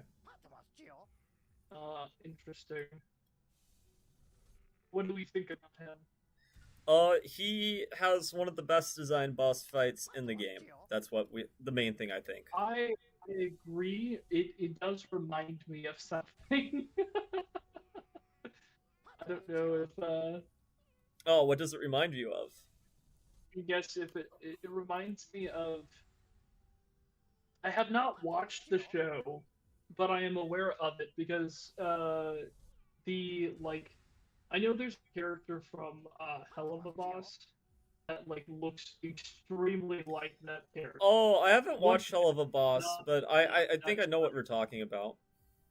I've watched, unfortunately, I've watched Spinoto, which is kind of funny. You'd think that knowing my personality, I wouldn't like that show.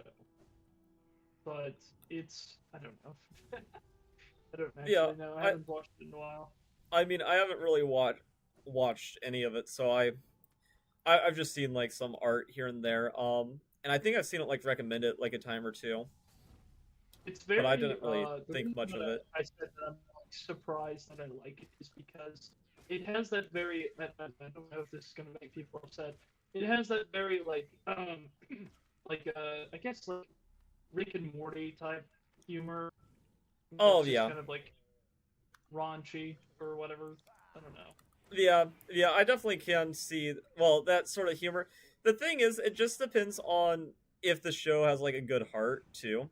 Because like I feel like another thing that had Rick and Morty humor that I really enjoyed was Inside Job. I don't know if you ever watched that, but I thought that show was pretty funny. But it wasn't Rick and Morty humor all the time.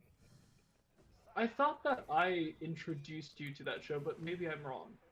Because I remember telling you that it was like partially produced by Alex Hurd. I remember. I think you might have told me about it. I don't exactly remember because I've had some other friends mention it too. So you might have been the one who introduced me to it, but I am not 100% sure. I don't want to take all the credit for something I didn't do. But either way, very good show. Very good show. Yeah. But no, that character just reminded me. I don't even remember what the whatever. But I've just seen the design. Yeah, no, it sort of looks like that art style. And this character was also not in the base game. He was added later as DLC. He kind of seems like something that's like DLC content. Yeah, it is a little bit different than the base. Though it was funny, I was watching a playthrough of Hollow Knight, and they thought like everything related to dreams was like some DLC content, and it's like the first thing that we're told by Elderbug is that maybe dreams aren't such good things after all. So I was like, okay, I think we missed some dialogue. I mean, sure, it's something that's kind of reiterated too throughout, but it's like I feel like reading dialogue in a game like this when there's so much of it, it's kind of difficult. Oh yeah. Well, also a thing that a lot of people might miss is that Elderbug, if you keep up coming up and talking to him, he'll sort of give you progress tips on what you should check out if you're stuck. Yeah. But if you're not thinking about it, you might not be like, hey, I'm gonna ask the first NPC what I should do. Because in a lot of games, I feel like that wouldn't do much, if anything.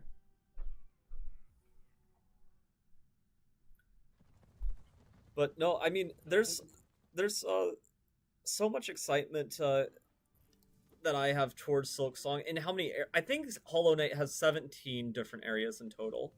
I'm just wondering if Silksong will have even more than that. I feel like it's unlikely. Do you think, because I've heard that it's like people at like Team Cherry were saying that it's like 3 times bigger than Hollow Knight or something? That's just hard for me to imagine. I mean, I've heard it too, but it's like I'll believe it whenever I see it, because I can't. Hollow Knight's so massive. I can't imagine 3 times the world of Hollow Knight. Well, also though, 7 years of development. that is true, but Hollow Knight also took a long time to develop. Just people weren't on Team Cherry's case because exactly, they weren't established. You have to think about this too. But that means that it's like they made this, and this is like 7 years of like progress and mastery, and like development efficiency that they're learning from. So it's like you're getting better developers working the same amount of time to make something and even bigger. And that's crazy because Hollow Knight, I think, is one of the best design games I've seen, and the fact that it was made predominantly by 3 people is just mind-boggling. Like this is crazy. This is a game that you would think had at least 20 people working on it, or at least in my mind. I mean, it's crazy. I would love to see these people make like a show. Oh yeah, that would be crazy. Alone in that, like, thing, it would be so cool. I think Hollow Knight, for how good it looks with the animations, because that's the thing. It's like the animations, bright work, is so fantastic. It looks like animation. Well, because it is, but like you get what I mean. Like the art style and everything, it looks like the fidelity of it looks like a freaking professional. Great show. And I mean it wouldn't be unheard of. I know Cuphead. It got a Netflix show at some point. Though I don't know if that was.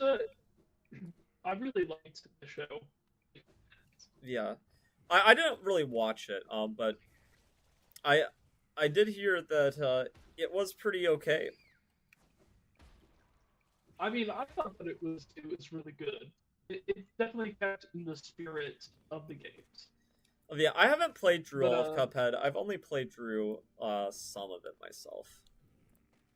Yeah, I think that I got to, I think the last boss, or maybe I'm trying to. Oh, think. The last boss. Yeah, I think I got to like the halfway point. Though the game's pretty hard. I got to because I don't remember if I think that like I may have given up before then, but I don't know. I can't remember because it's like did I watch somebody play this, or did I play Or it did you myself? play it yourself? Yeah. It's always tricky, especially with a game like that, because it's so hard that like you might have just rage quit, but you forgot about it because you didn't want to Yeah. remember. Yeah. I remember beating some of like the harder bosses stuff, and they took me so long. So Oh yeah, I think for me, the reason I didn't get too far into Cuphead past the halfway point is it's a game that I really enjoy, but it's not necessarily the type of game that I don't know. I'd play it with somebody. It's not like a game that I really dedicate too much time to the single player campaign. yeah, and it is cool that they do have kind of like co-op multiplayer, I think. To me, it felt like that's how the game was almost supposed to be enjoyed. Yeah, But that's they do also have because like I'm two I'm bad at the playable game, characters. so being able Hey, to you're be not as revived is a godsend. you are not as bad as the game journalist reviewed it. Yeah, that's probably true. Oh, Thanks to okay. all that. Okay, so we're about to go into a boss fight, which should be interesting. This is one of the more dangerous boss fights whenever we're first playing. I hope that I'm gonna make this boss fight look easy, but it is anything but until you are really will adapt at the patterns. Yes. And you do not hit this boss. You specifically bow to him, otherwise he will be pissed off and start off more aggressive at the very beginning. So Oh dear. I will bow to you, Troop Master.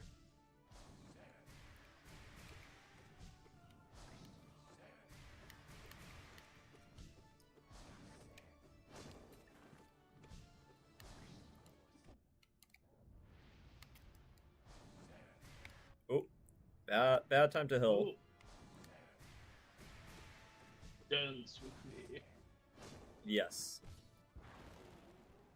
Yeah, that's a freaking fantastic design. I'm not gonna lie, it's so cool. Yeah, this is one of my favorite bosses in the game.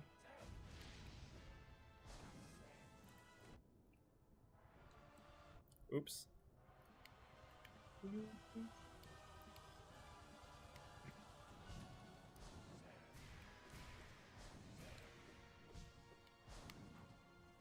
Ah, No, so cool. yes, I love this boss. Very circusy theme. He is sort of a pain though the first time that you fight him, because he Oh, is I can a imagine. massive difficulty spike compared to a lot of the other bosses in the game.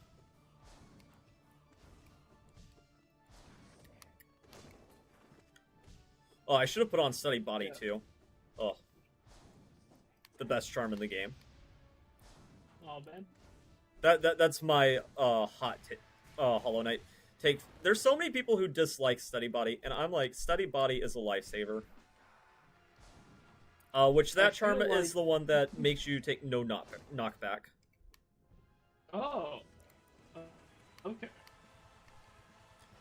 Which I get so used to playing with it that I take stupid damage because I forget that's not normal. It is a privilege, not a right. Yeah. I see that Streams chat has quieted down. A little unfortunate, but maybe there will Yeah. be more people later. It's.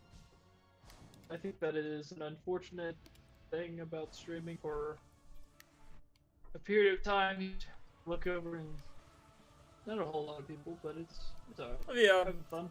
hopefully the VOD does good after Well, the then fact. again, I don't want to speak for you. Yeah, Maybe yeah. you're having a horrible time. No, I am having a good time. I think that this is I mean, I'm mainly just doing this because, I'm excited for Silksong, and getting some more videos on the channel is also good.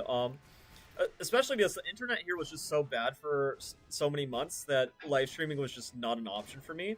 But now it's good enough that, like, it should not be a problem. I love how we switched internet. I don't know how that works. Yeah, that's funny. That's How funny. did how did how did we do this?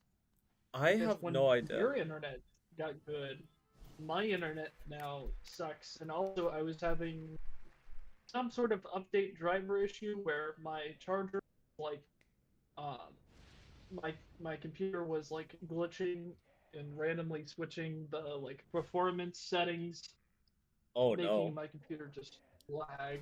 And I hope I figured it out because it hasn't done it in a little bit. But I couldn't figure Yeah, out. I hope you could Like my fix main that issue. was that it was like my charger was glitching and like shorting out, and I would have been mad about that. But Yeah. You mentioned that you might be streaming later today too. I'm guessing you'd probably do more FNAF mind mapping stuff if you were gonna do likely, anything. I'll probably play some more potentially Secret of the Mimic.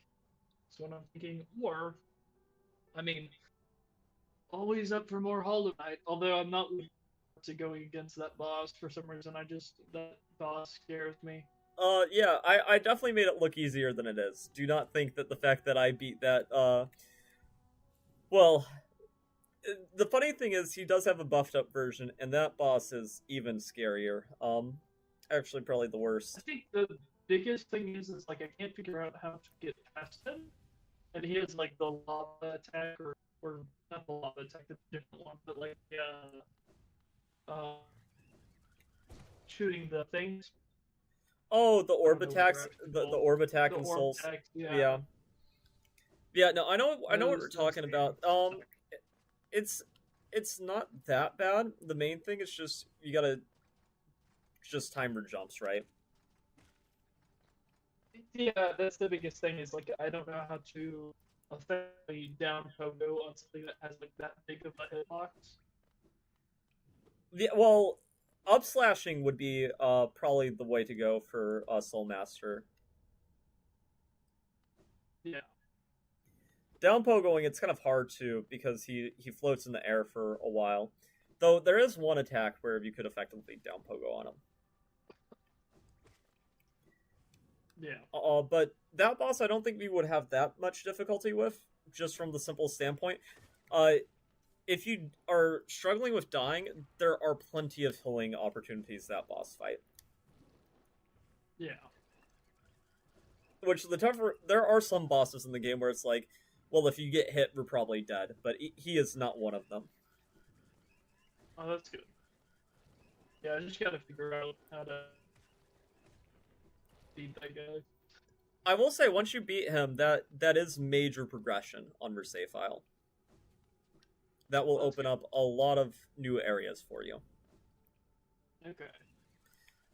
Though, So I funnily finally enough, get double jump. if you have skill, he is not part of any percent, Oh which is funny. man, that is really funny. It's funny that like, well, it makes sense because there's a lot of bosses. Yeah, you get to ignore most of them. But I've gotten a lot of charm notches now. We just have one more, and how many charms do we have left? So Yes. is all the strange gooey stuff? Is that something that you see in like an event of the game, or is that like So there's specific events in the game that will trigger the crossroads to become more infected. And it is tied to progression. that is what I was wondering? Yes. It is not time based. Gotta take a moment to sit with my dear friend. Oh, Blue Lake. Yes, a very, very nice. Yes, the Blue Lake. So actually on the map, this is actually interesting. So if and I don't know how quickly it'll catch up, but the Blue Lake is what's right above the City of Tears. So that's why it looks like it's raining. It's the water dripping down from this lake. Wow, that's cool. Which it's interesting how those little things they're thought for and accounted for how they work. Yeah, Which is really neat. a lot of attention to detail. Oh, there's a crazy amount of attention to detail. It is honestly insane. Though now I'm probably like how you are on your playthrough. I'm like, okay, well, I've done a lot, but what do I need to do to make legitimate progression now? But I'm doing so from a Yeah. different perspective than you. I'm trying to think like, what are the other little things I need to do before going to the final boss? I Which is don't a even little know bit of what a those little things are. I yes. don't even know what the main boss is besides, being the Hollow Knight, but Yes. Well, the Hollow Knight is one of the final bosses, oh. Oh. which I don't really feel is a spoiler considering once you interact with the statue in City of Tears, it puts his face on the Black Egg Temple, which I think tells you all Yeah. of you really need to know about that. It's pretty obvious. Though he is small potatoes compared to the other final boss, depending on which ending we're going for. I don't I don't like that. I don't like that you're saying that. It makes me feel Nervous. uncomfortable and unequipped, which I mean I am right now. So barely even in the Yeah, I mean, it is technically, you could beat the game I with mean I just know Mantis Claw. well it's interesting because like I've been playing the game for almost 10 hours at this point, which I know is small comparatively to the greater progression. Yeah. No, I mean, But I've 10 been kind hours of is pretty decent. Because the first time you get really lost, too. That's a big thing. Like, I can save a lot of time, but that's because I've lost enough time in this world where I know where most things are. Not everything, but most things. yeah, very true. Like, I'm trying to figure out right now in my mind. I don't remember in Waterways, because I don't like this area very much, how I'm supposed to get the upgrade here. Oh, please tell me this is it. No. I don't think so. Darn.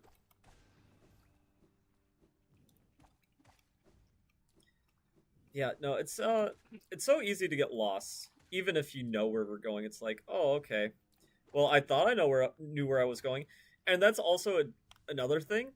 Even if you have a specific goal in mind, whenever there's so many areas that you haven't explored, it's so tempting to be like, okay, well, yes, I need to head this way, but I see this room I haven't been in before, so Yeah, I found another I guess like smaller boss, and kind of it was a little bit of a tricky place to get to, but I know so hard on that. I was like, I don't feel oh, equipped okay, for this yet. another boss. I wonder what area was it in?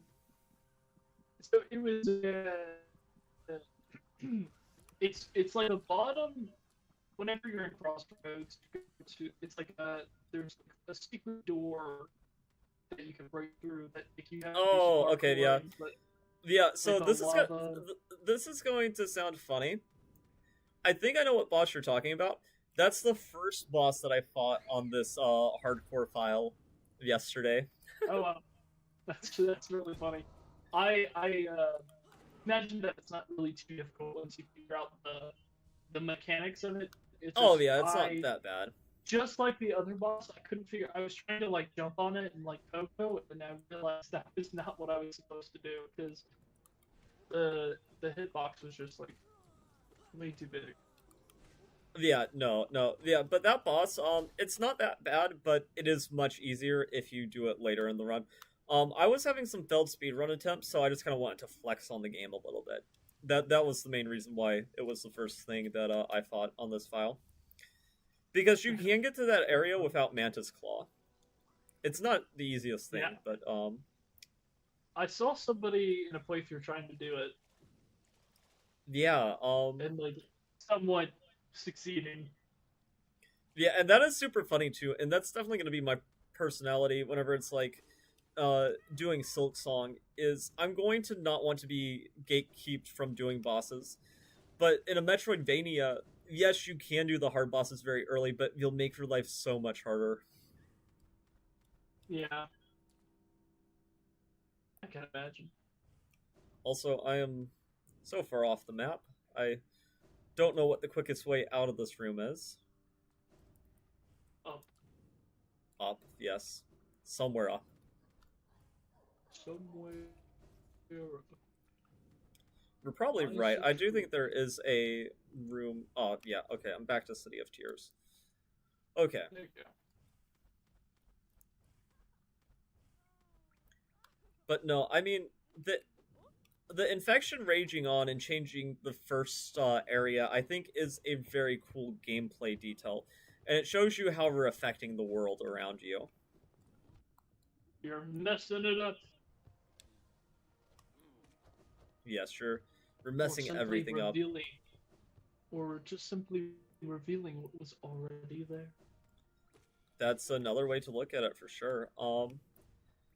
Okay, I need some more essence, but I don't necessarily know where I can find some more essence quickly.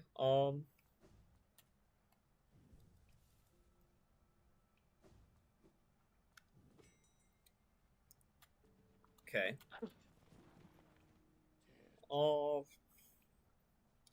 Queen Station. All the different ways of fast travel in the game too. It's crazy that you can explore the map so quickly, and yet it's just so ginormous. Like they had they had to add fast travel to the fast travel system. That's kind of funny. Which there's a ability you get later on, and it's called the Dream Knell. Which basically lets you peer into people's thoughts. And this was like one of the first very trippy things that with it. This person's like, "Oh, come in search of treats, have you? I found fungus for us to eat above there. It's just divine." And then like you can peer into its head, and it's like, "This little creature looks tasty. I wonder, should I eat it? The others around here were awfully bland." And it's like, tell me how you really feel, you know, like. But most NPCs, you can read their thoughts, which is interesting too, because that's dialogue on top of dialogue, where you get some more world building.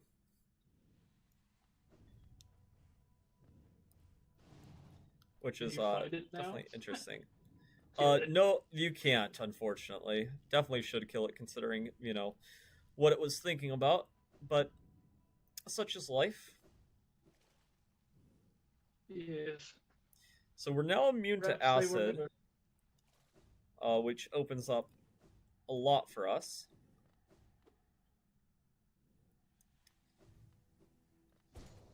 Though, technically, that ability is not needed at all for anything other than progression. If you can get to these areas other ways, they're just a lot harder. Okay. And this area is... Yeah. I was just gonna say, I may end up leaving soon. Okay. Well, if you do your own stream, I wish you luck with that. Yeah, I may go and try to work on some stuff. We'll see how it goes. No, that's cool. Are you planning on doing any more mind mapping today, or is that something we're taking a break from? I probably will, because I'm not sure how much progress I'm gonna make on Hollow Knight. We'll see what happens. I might start with just like doing some mind mapping and probably doing some playthrough of Secret of the Mimic. Yes, Secret of the Mimic. Talking about the Mimic. Yeah, I know that you were doing that for the mind map. How far in Secret to the Mimic have you gotten for like the second playthrough?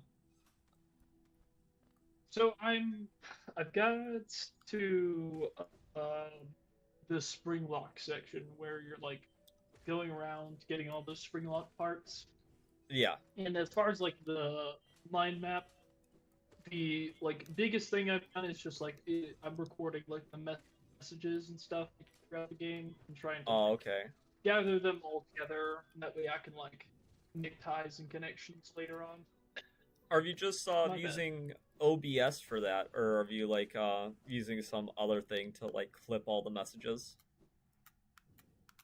I'm actually just like literally there's like a little like a really neat thing with imaging where you can Yeah. detect you can detect text.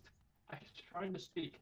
So I can like easily copy and paste image text, which is really Oh, cool. okay. Yeah, that does sound very awesome,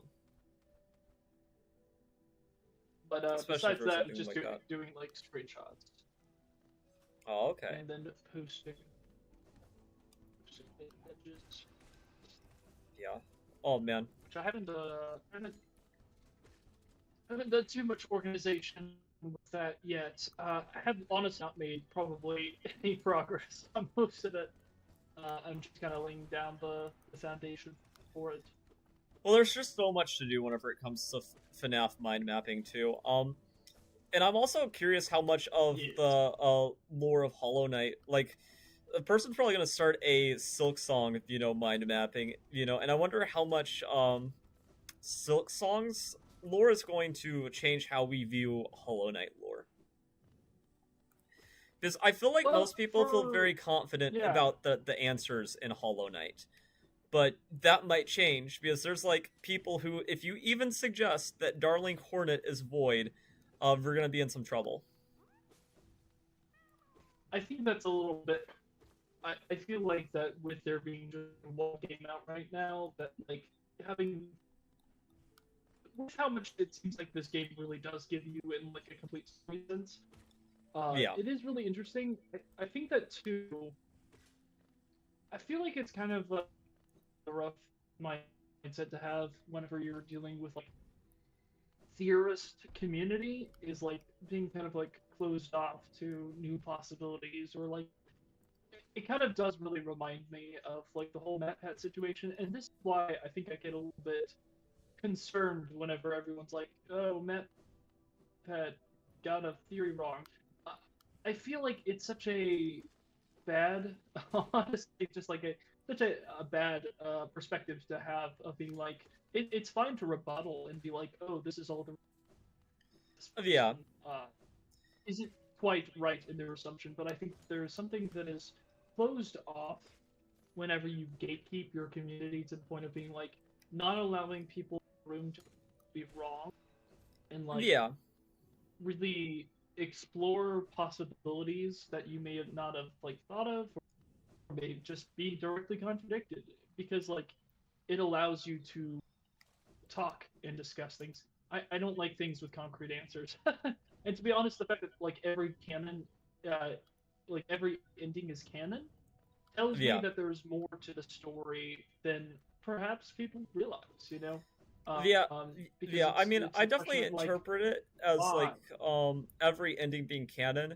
Well, like, not to really like go into major spoiler territory, but like some endings, presumably Hornet could not be a protagonist of a future game.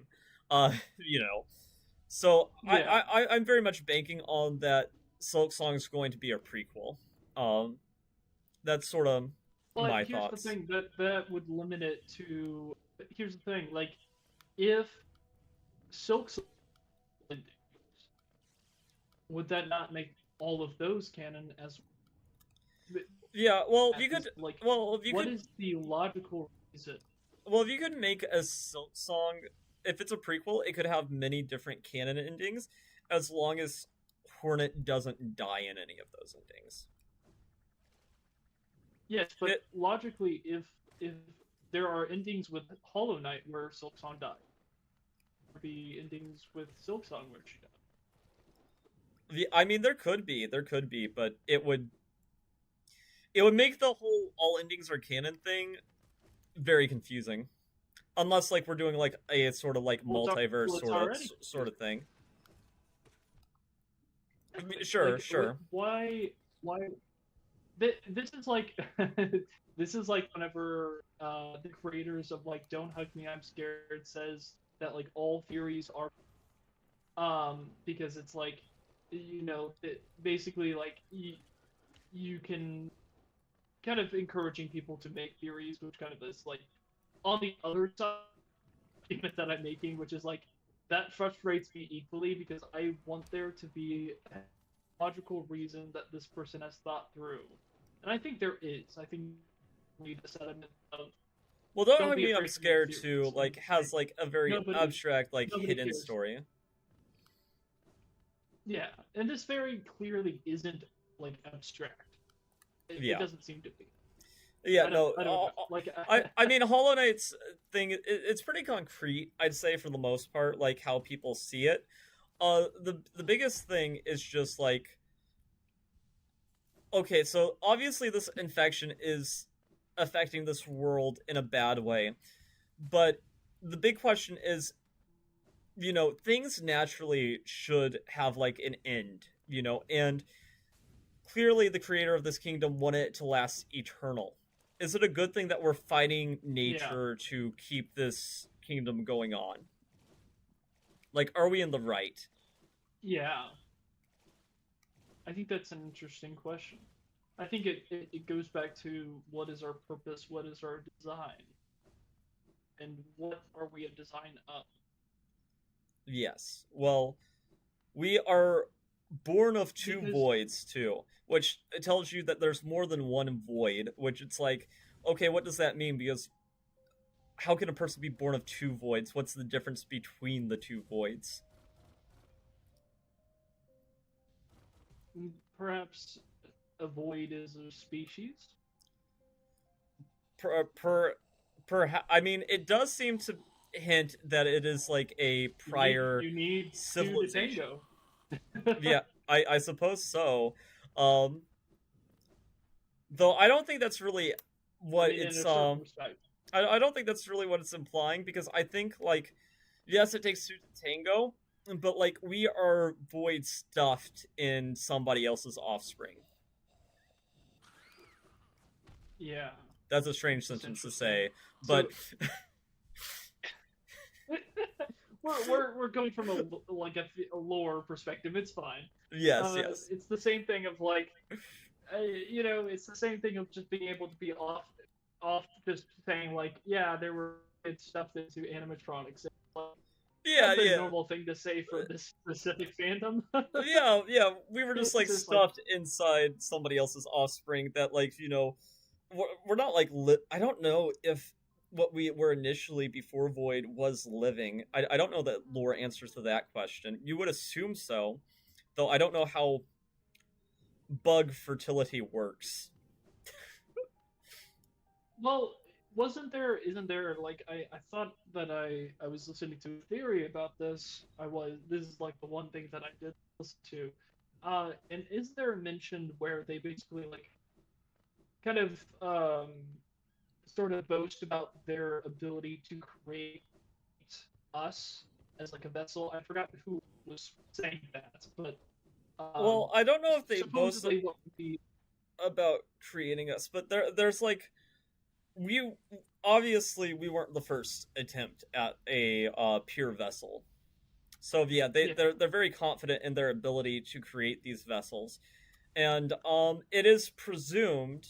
I don't really know if this is confirmed or just like theory fodder, but it is presumed that the void that we're filled with is a natural enemy to the infection, because the infection is a sort of light that exists, and void yeah is darkness. which So we are naturally enemies, which is interesting because like the framing of the game is actually the light is almost sort of in the wrong, whereas the darkness is seemingly presumably the good guy. Though it could be a the light is lashing out because it is trying to stop a species of bugs who are trying to fight death in the natural order of things. yeah, which it does like this kind of theme of like nature versus in a weird way humanity in a bug way. Yes. um, I guess like fighting design versus like this kind of mechanical world. It also kind of fits with the whole like what they're boasting of Nest was, which is like this is a place where you can come and be enlightened, and like this is a place of enlightening where you can like, you know, Yeah, achieve greatness and like almost like this cult like uh, feeling of like getting higher power. which is Um, interesting considering we know like to an extent that's like literally true. Like Bugs being in Hollow Nest literally is an IQ buff for whatever reason.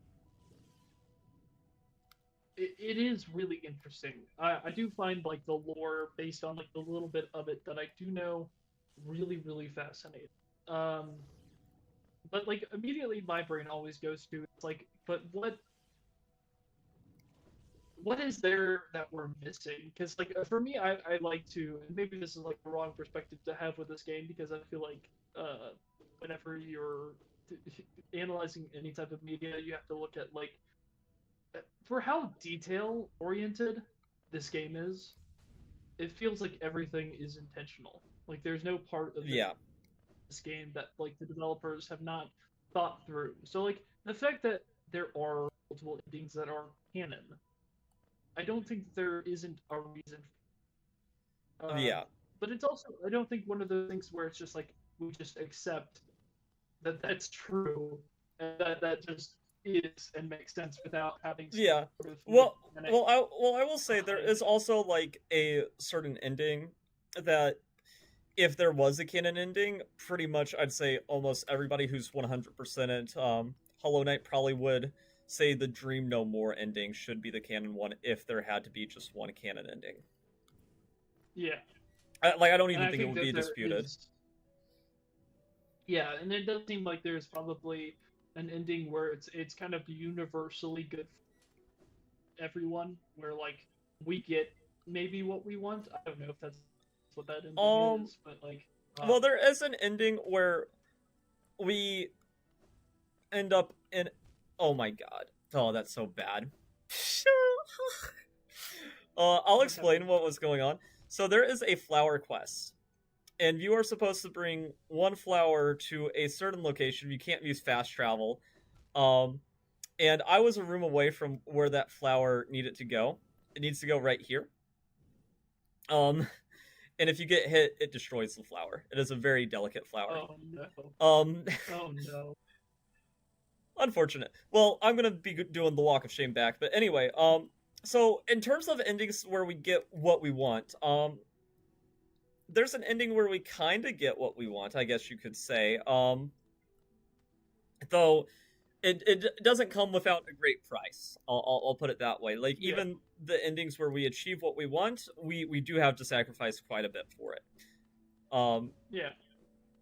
actually, I don't think there's a single ending where all the major players live. So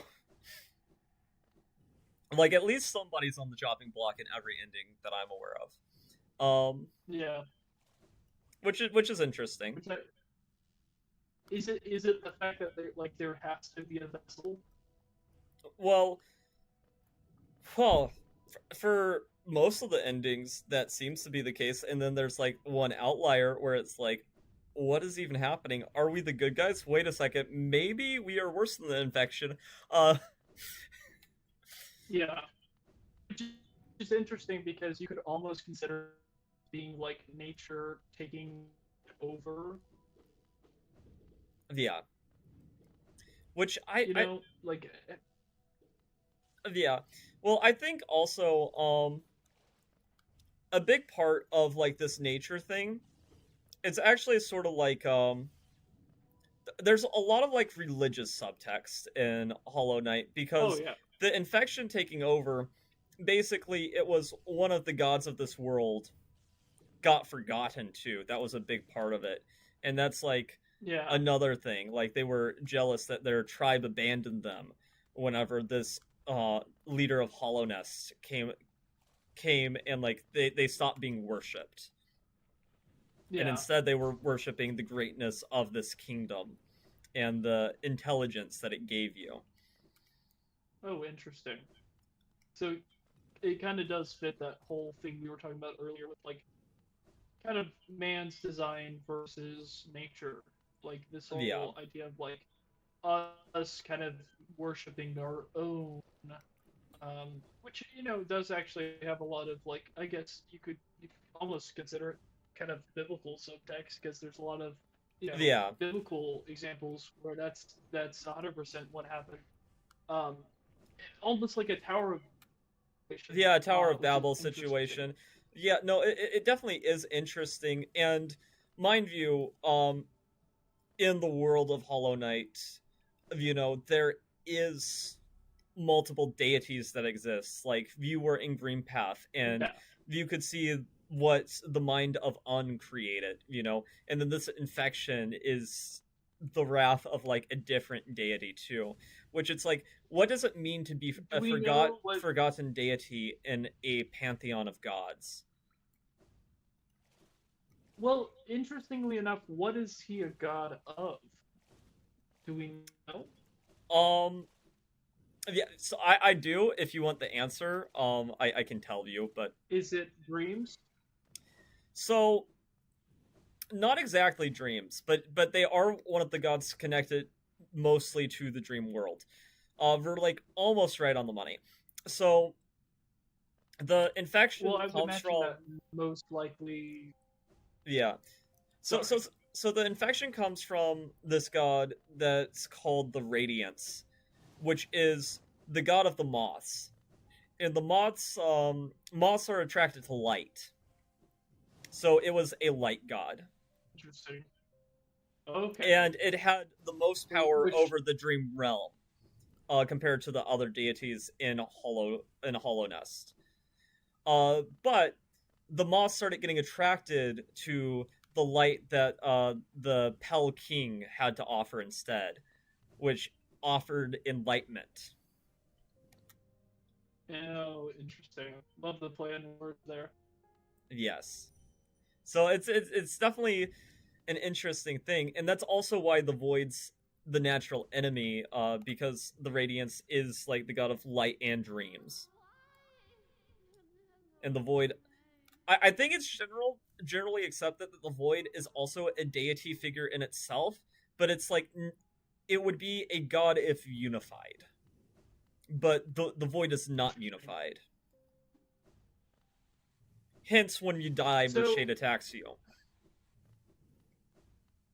yeah, which maybe that's what it means when it's like two voids.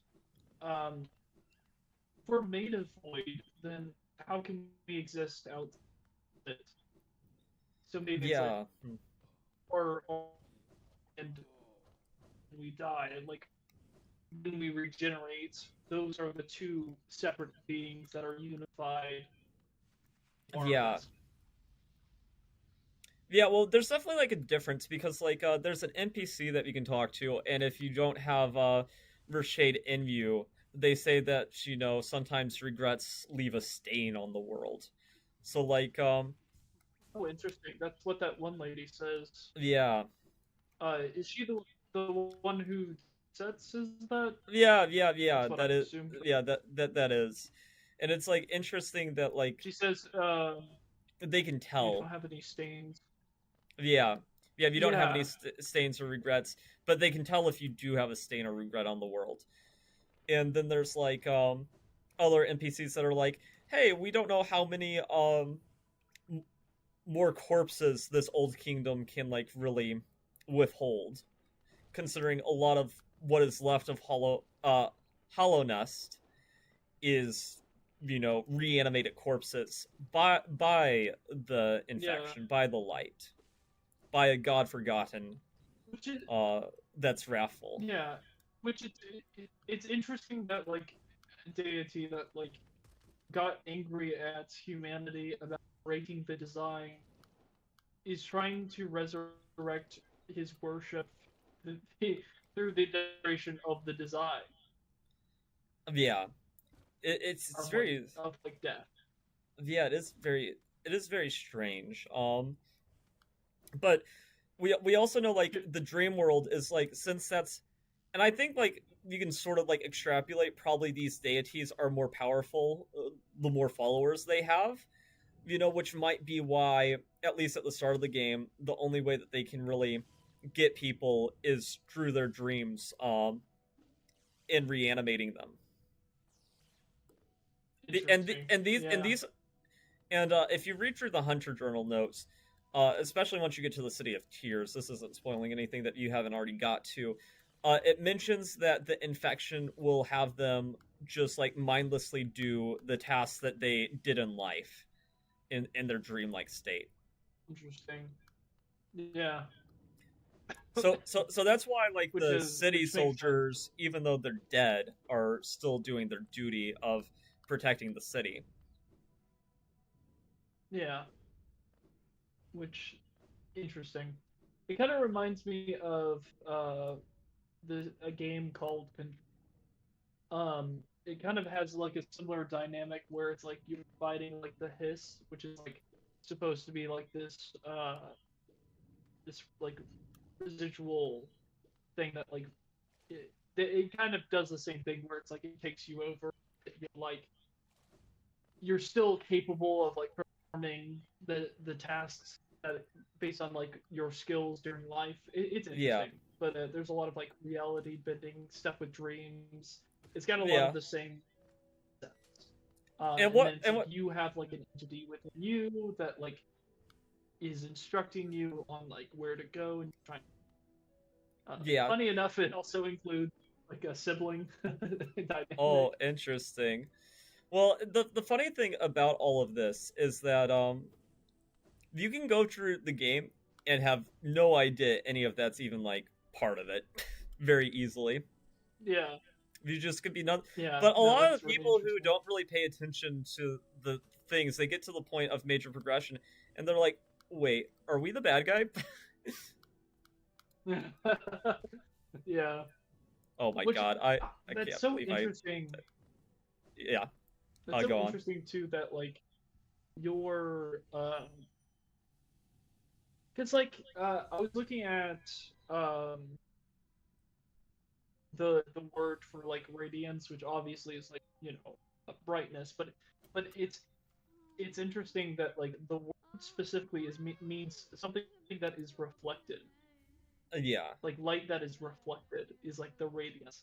So it makes sense that like the way that the radiance can exist is by being reflected in a yeah. which is interesting. And that's probably why they're like trying to get their power back through dreams, because they probably need the worship in order to be at their full power, because the infection is being withheld back, at least at the start of the game, but it's trying to fight back, hence the opening cutscene. Yeah. And the opening cutscene, like you see like the radiance like fighting to for control to get out, and then we immediately jump down after that scream happens, which it's like, why did we know that this was the time that we needed to embark on our journey? It seems like there's a large part of the story that we're not. Maybe so. Well, expand on that. Yeah, well, Because I feel like I wonder if Hollowness is even going to be like really mentioned, because I think the place that we're going to be exploring there is Farloom. which I'm not familiar with, but I'm sure Oh, we get oh, information about that? we have no, we don't know anything about Farloom, because the only thing that we're told in Hollow Knight is that Hollowness is the last and eternal civilization, which is a lie. It's probably like, it was probably false optimism that this kingdom was going to last into eternity, but then it didn't. I mean, I would love it if it was just like the truth that like it's just like outside of this is just like a thriving society. Because you also have to think like these people came from all around the place, so it's like there are places around. They Yeah, travel from across the area to from seemingly afar off. Um, yeah, seemingly far, but um, I guess like there's a difference between like a glorious kingdom and maybe like what a country would be, right? Like, that would be Well, I don't know. again, you're dealing with like like almost like a false narrator in a way here, with the like you were talking about with like false Yeah, optimism, with just yeah. being like the Well, fact is it's irony because it's like you get there and it's destroyed. yeah, which is definitely kind of funny. And it makes you feel a lot less guilty for killing the sort of mindless things earlier on in the game because it's like, oh, they were husks anyway. I wasn't killing these like Yes, bug people just living their life. yes, but so are you. I mean, Yeah, in a that way, yeah, in a different way. We in a different way. Do we have? Hold on. Do we have free will? do we I have think free that's an will? important question. So interestingly, the answer in best case scenario is no. In, Um, in best case scenario, yes, in that's best not case, good. well, no, because actually, okay, like, do you mind if I talk spoilers, like pretty serious We spoilers? haven't. Yeah, Yeah, yeah, go okay. ahead. So the reason why the black egg infection is leaking is because the Hollow Knight has absorbed the infection for the time being to keep Hollow Nest in its um just to perpetuate it essentially, right? And Yeah. the problem was this radiance it takes over people, these husks and living things in their dreams, and they perform what they did in life. And the Yeah. way that they do that is because these living creatures have a mind to think and a will to break. Uh, And you see, the thing is, the vessels aren't supposed to have a mind to think, and we're also not supposed to have a will to break. But the Hollow Knight was not perfect. He did have a mind, and he did have a will to oh, break. So, therefore, he started having infection seep out of him because the radiance interesting. was starting to get to him. And the only way that we can keep the infection at bay is if we do not have a mind to think and we do not have a will to break. Otherwise, this will just be a cycle where somebody will eventually have to usurp us, like we intend to usurp the Hollow Knight. Which makes sense that like that kind of honestly kind of makes sense why we were sent then. Like because if the idea is like they realized that the vessel was breaking, then it's like, oh well, we've developed this mindless vessel that can Yes, replace it. And so but that I guess would be the the idea. thing with that is the players who enacted this original plan. Well, at least the Pell King, he is no longer around. You know, like he not Yeah, anywhere that you can find him in the normal world anyway. There might be yeah. evidence of some queen still about, but she does not know what's going on in the world. So the question is, how did we do know our purpose, but we don't have, well, in an ideal world, we don't have a mind to think because otherwise, this is only a very temporary fix. Well, wouldn't we be sent by the void if The, we're yeah, I suppose so. But the void, actually, I don't know if you were watching earlier. It was sealed away by the king after the Hollow Knight absorbed the infection, and the door was locked. We had to get the king's brand to be recognized as the king in order to reopen that door. interesting? So interesting. So if the king was using as like a sort of in the same way that the radiance was able to like take over vessels, maybe it made a vessel for the void to take over as a sort of like um what's the word I'm looking for, as like a sort of uh, a way of Yeah, defeating its enemy in a mutual kind of yeah. No, together. I get what you're saying, and there wasn't just one vessel created. Like the Hollow Knight was like one of thousands, if not more, of things. But once they got the Hollow Knight, they sealed away our birthplace in the abyss, And how we even got out of the Yeah. abyss with the abyss being stilled is like a big question mark. Because at the start of the game, there is no way out of that void. Now we do find a bug that had one job, which was to keep a light on the void to keep it at bay. And if you dream nail him, you find out that he pulled the switch to get rid of the light that was holding back void. And I don't have a good answer for why that is, but he had one job and he felt it. So that's potentially how we got out. Are we thinking? Perhaps, but there's still a door that only the king can open. So, and there's not really another way in. Because unless maybe through your dreams. I don't know how. Well, that's very interesting because of an area that exists like way late game, which maybe would make that.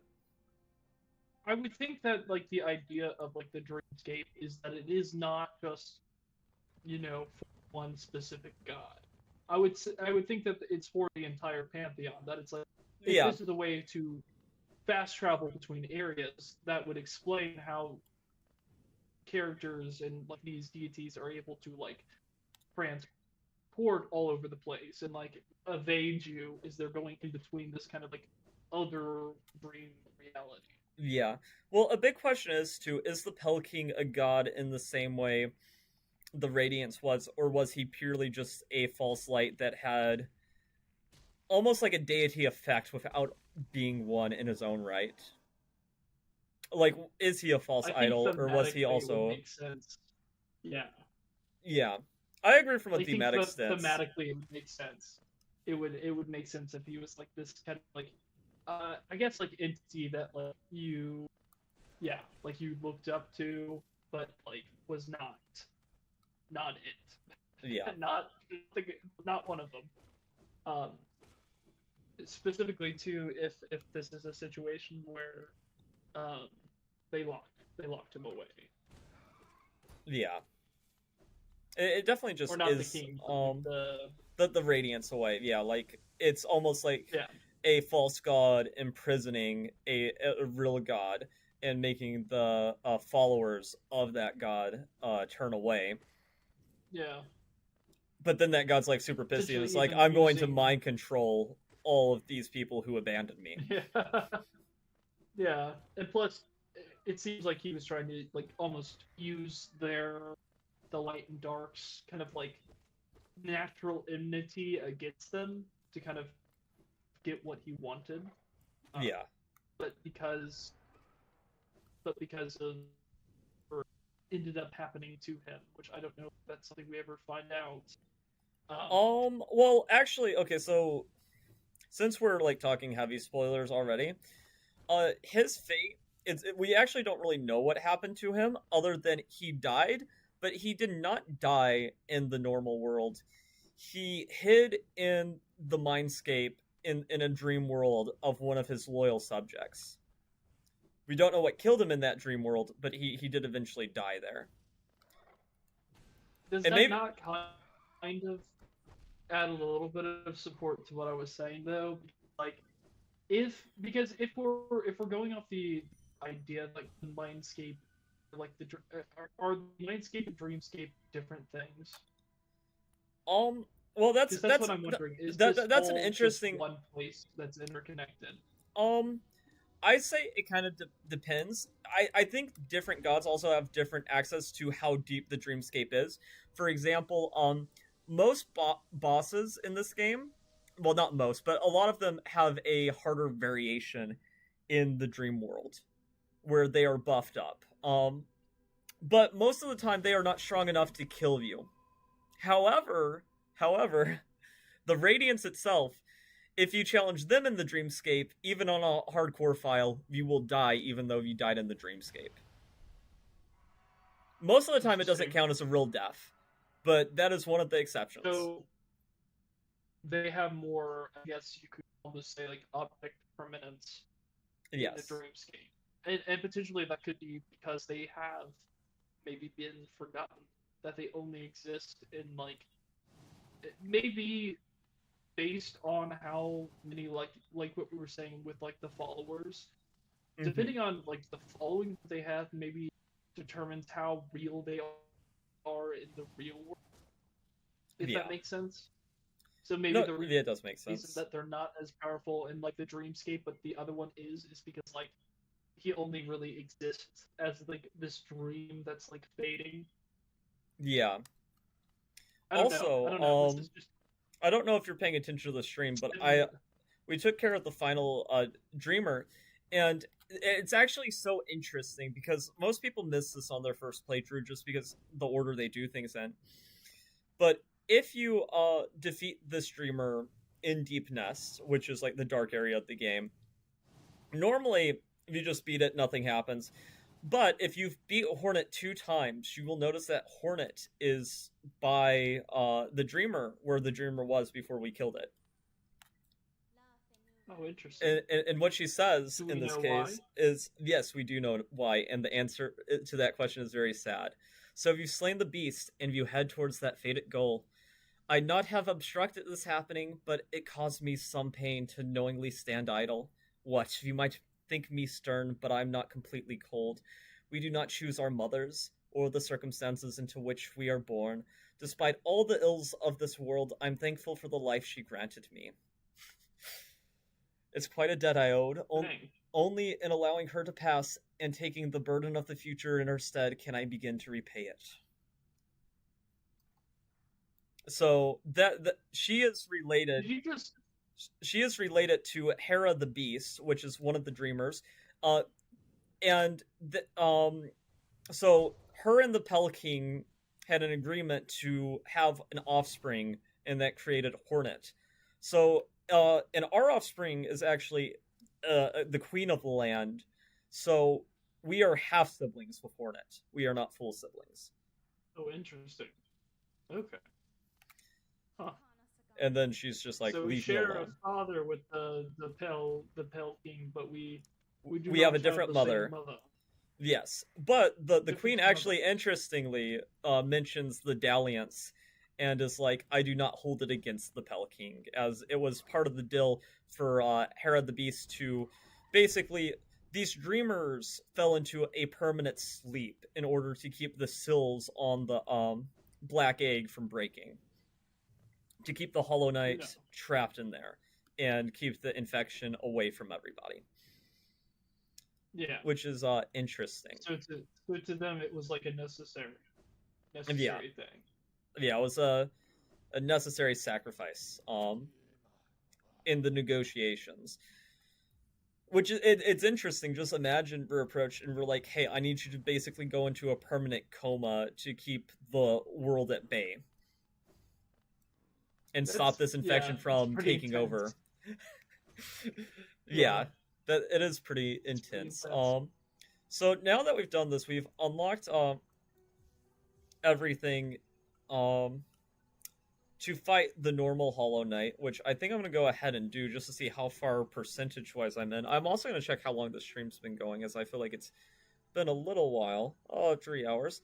Hornet, I remember we're orphan. Yes, she is now an orphan. That is a mean thing Oh, to say, Keed. Um, this game, he beat all the Pantheons. No problem. dang. I think they're also a I 2600 rated chess player on chess.com, at least in Bullet, which is a little wow, bit crazy. that is quite impressive. But we I go back am to a yes, you are master 1300. master in FNAF lore. Yes, you're a that is grandmaster that in is FNAF my lore. yes, But and yeah, I'm we're likely. yeah. Go ahead. Oh dear, no, you're good. It looks like things are about to happen. Yes, vessel though bound, you shall know the state of the world. Hollowness will be whole again, and this allows you to see your percentage in inventory. Which my icon's blocking. Let me see. Actually, I don't know. Maybe I won't be able to see it because there's a little thing on my screen. Oh, there it is. Completion 76%. Not bad. Okay. So yes, this is the Temple of the Black Egg once it's fully opened. And let me check chat again. But yeah, Hornet's story is so sad. I could not imagine having to watch your mother go and pass in order to open. Because the problem is, like, the infection is seeping, so something has to be done about this. Yeah. Because if nobody takes on the Hollow Knight, it's the same as just letting the infection take over. Yeah.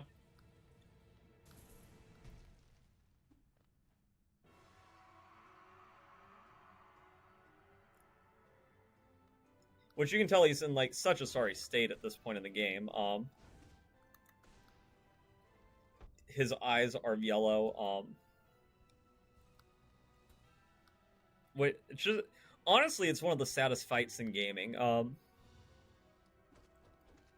That I've played at least, and you will see why later.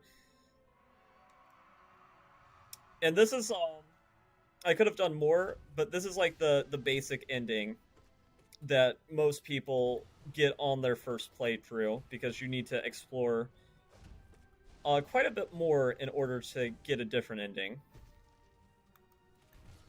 And don't ask me what Mr. Mushroom's about, because honestly, I have no idea. So the Hollow Knight gets a moment of clarity, and he starts stabbing himself viciously, because he's only fighting you because the infection is making him fight you. Yeah. So, not too many other bosses I know in gaming that try to assist you killing it. Oh gosh.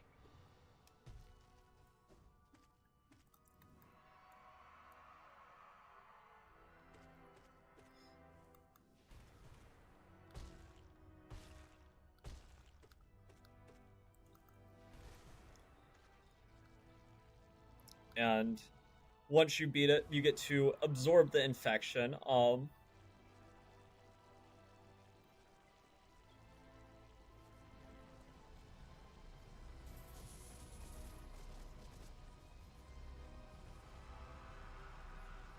Which is definitely fascinating. You've used your focus ability that you have throughout the game to heal in order to just absorb all of the infection into you all at once. And then these chains just come up, and they start wrapping you up like you first found the Hollow Knight, which how that works, I have no idea. Other than there is something you can read in the Hunter's Journal about a seal of binding, which might be like some magic related to the Black Egg. And then the Black Egg reseals itself with you inside. Though I don't know how secure this one is, considering it doesn't have any dreamers on it. It's but it's definitely interesting. Like that first ending that most players are going to get on their first playthrough, the implication there is that you basically just replace the Hollow Knight, and if we do not, you become the Hollow Knight, and if you do not have a mind to think and no will to break, then you end the cycle of perpetuation. But if you do have a mind, if you do have a will, eventually the Radiance is going to start taking over you, like the Hollow Knight got taken over. And it's also very interesting. I'm pretty sure that the Hollow Knight's supposed to be like our full sibling. They're not a half sibling, but you'll notice that they're taller too. And they've clearly matured, whereas we're clearly much younger. Yeah, we're like almost seemingly like a child. Yeah, definitely a comparison. Way. I mean, like they even refer to us as like little. Yeah, little ghost. Yeah. So we're kind of like a child being sacrificed to this god. you know, for the rest of our life to contain it. And not even necessarily to this god, to contain this god and the wrath that they have towards the Pell King who made Hollow Nest. Which, to be honest, the dark kind of aspect of it, that makes sense why we don't speak. Yeah. No, oh because like man. we don't have a voice. Yeah, no voice to speak, no voice to cry suffering. Which, but it also makes me wonder from a lore perspective: was the Hollow Knight as old as we were whenever he first entered? Like, hmm, Oh that's just man, like such how an many interesting years? thing. Like, was he brought up and had a full life before absorbing this infection? Or did he spend his Or entire life with that thing?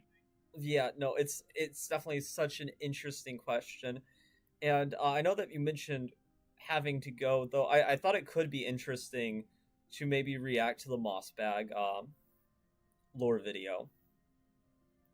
I would honestly be down. I'm really curious.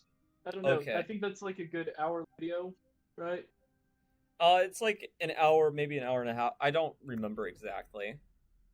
I'd I have to know check. it's quite comprehensive Yeah, because I don't know if Mossbag I'll. Hollow Knight lore. I'm kind of conflicted, I guess. I don't know. Is that It's an hour and 17 minutes. okay? No, that's fine. We can watch it.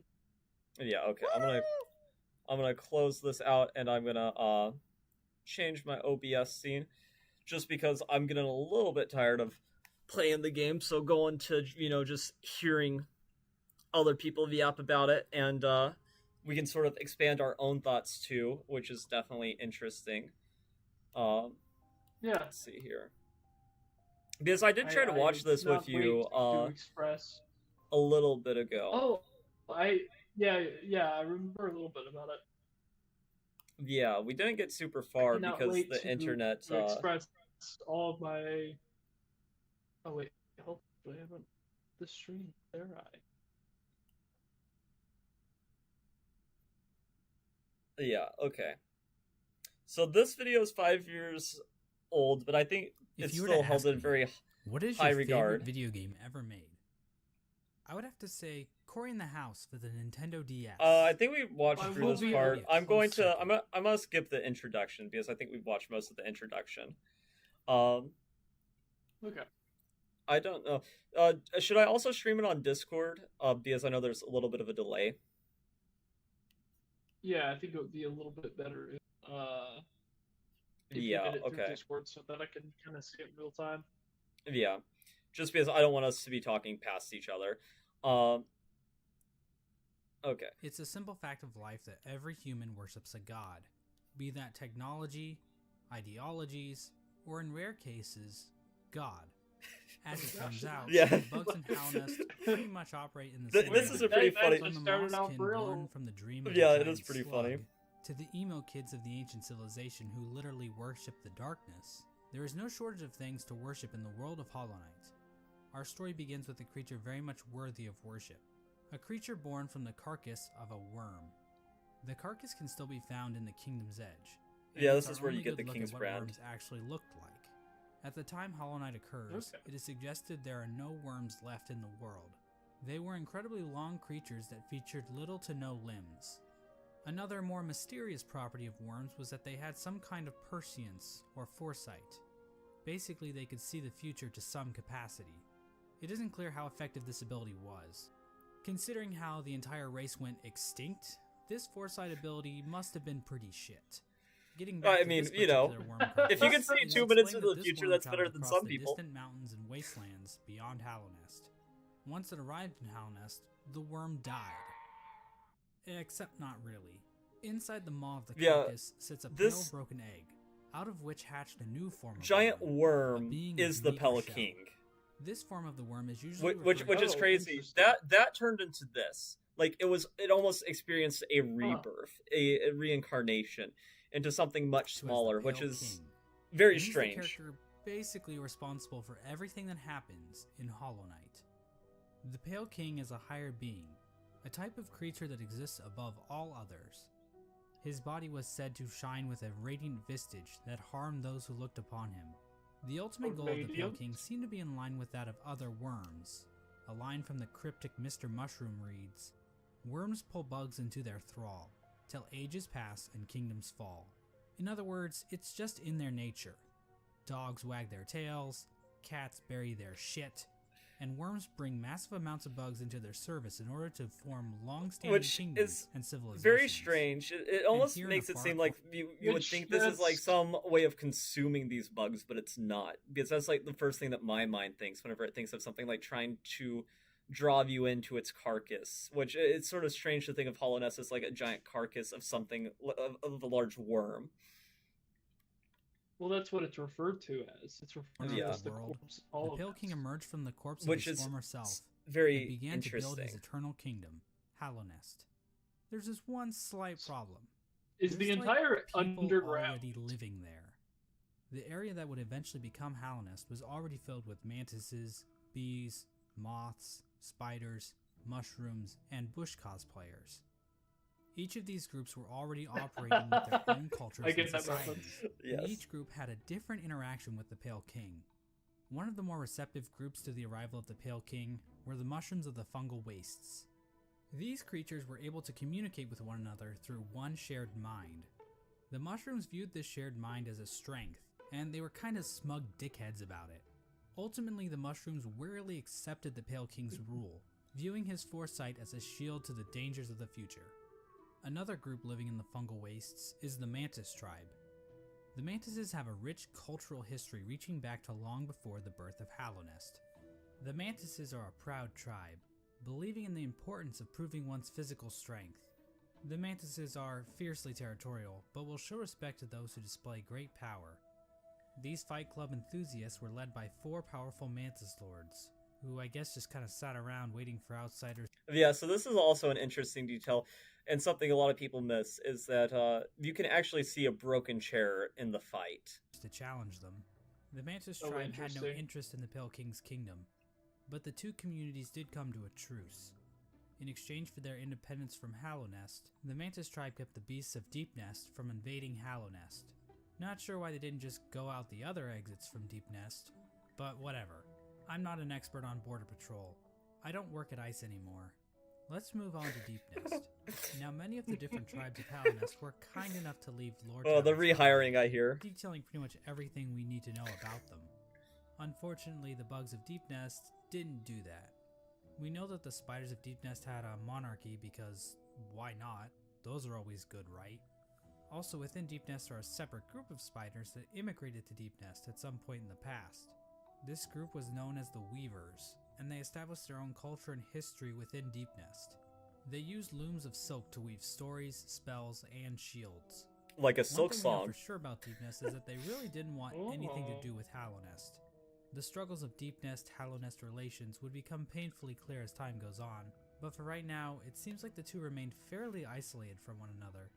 Another section of pre-Hollow Nest includes Green Path. Now, as far as we can tell, the mushrooms, mantises, and spiders of Deep Nest didn't worship any higher beings. There is this giant mushroom corpse in the fungal core, but I don't think this is a higher being. I mean, who the hell would want to worship a fat-ass mushroom? I don't know, it could be a higher being. That's dope. The land we know as Green Path was created by the higher being known as Un. Un used her great mind to dream the vegetation of Green Path into the once barren caverns. Un's followers, the Mosskin, were also born out of Un's dream, making her their creator. Interesting. Green Path at its height was actually much larger than we see in game. At one point, Green Path stretched into both modern-day Queen's Garden and possibly Fog Canyon. Green Path's citizens showed themselves to be a fairly developed society. They built a temple at the Lake of Un in order to worship her, and they even had their own line of defense, with Moss Knights showing proficiency in combat, using nails and shells as weapons. The Law of Un continued to remain in effect even after the Pale King arrived, but it seems like they allowed the king to establish a road through their lands, leading travelers to the heart of Hollow Nest. Hence the name Green Path. Yeah, Team Cherry really racked their brains when naming this area, didn't they? Next, we have the bees. Well, the bees are very interesting. Drills, or how they can ignore all known laws of aviation. We do know how they reacted to the Pale King. These bugs decided to seal their hive off from the rest of the world, with only patrol bees being able to enter and exit the hive. So yeah, the bees are pretty much pointless in this story. And finally, that's sarcasm. In-game, they are the very only moth important. settlement is in the resting grounds, but the tribe might have also I am inhabited not. the Crystal Peak It at all one sounds point. sarcastic. Now, as we all know, moths in real life are just complete assholes. As for the moths in Hollow Knight, well, it's a bit complicated. The moth race is described as being a rather pacifist group, with few ever choosing to take up a weapon.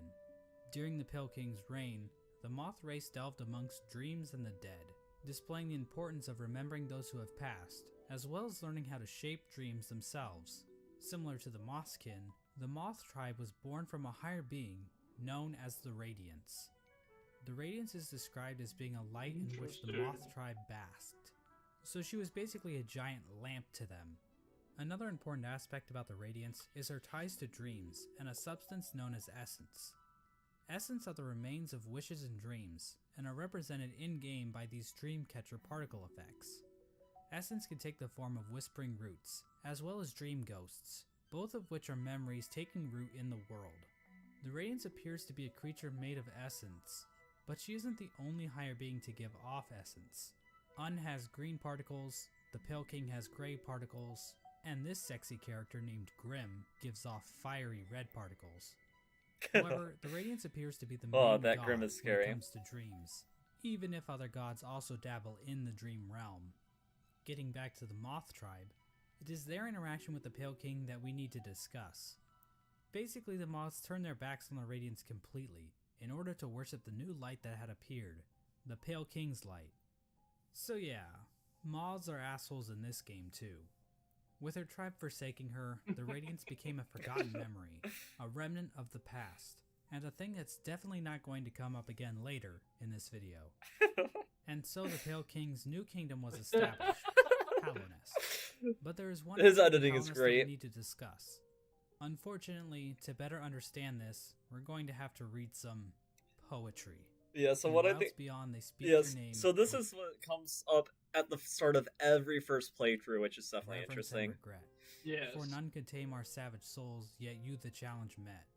Under palest watch, you taught, we changed. Base instincts were Your redeemed. palest watch. A world you gave to bug and beast, as they Yes. had never dreamed. Well, under Pellis what Watch, the Pale referring King- to the Pell King. Yeah, and it seems Yeah. like that's just what I something said. something about the Pell King radiated intelligence and making bugs This smarter is from a poem beyond what they titled naturally Elegy for would Hallownest, be, which is written by Modemon the Teacher. strange how that works. The poem appears at the beginning of every playthrough, and hints at what the Pale King and his kingdom offered. Much of the land outside of Hallownest appears to be a wasteland, Which where bugs survive off makes of sense instinct, if he's without coming the from burden. bugs and has like not the bugs but worms, and has foresight. Yeah, but I don't know what's so special about worms that makes. Hallownest I guess the taught these foresight bugs and might tamed make their them more savagery. intelligent. Basically, the Pale King Dune. changed the instincts of his subjects and It's a granted them Dune higher reference. thought.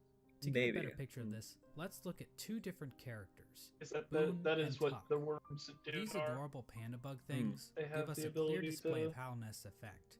While both appear to be the same species of bug, Boone is dumb as a sack of rocks, struggling to string together words, while Tuck speaks fairly clearly.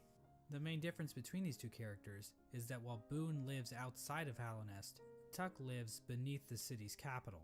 Basically, it appears as though Hallownest is a literal holy ground that raises the intelligence of those who dwell within.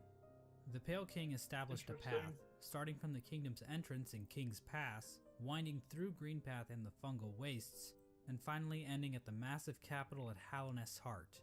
We now know the capital city as the City of Tears, but that was likely not its original name. The rain that falls down onto the city from the blue lake above didn't begin until after the kingdom collapsed. So unless the capital was originally named by some edgy literature student, the name City of Tears wouldn't have made much sense. The king's motivation for all this appears to have been his desire to be worshipped. The citizens of Hallownest believe that the Pale King created the world, and everything in it. Shrines to the king can be found Question. scattered throughout the kingdom. Yes. I It- have me a question. Yes. Is the Pale King the Void? Is the Pell King the Void? I think the Pell And he King. died by locking himself away. So, I don't think that the Pell King. I don't. Maybe that's completely. I mean, it could be the case. It could be the case. But I think it's more I don't know. likely, in my mind, that the Pale King struck some sort of bargain with the Void.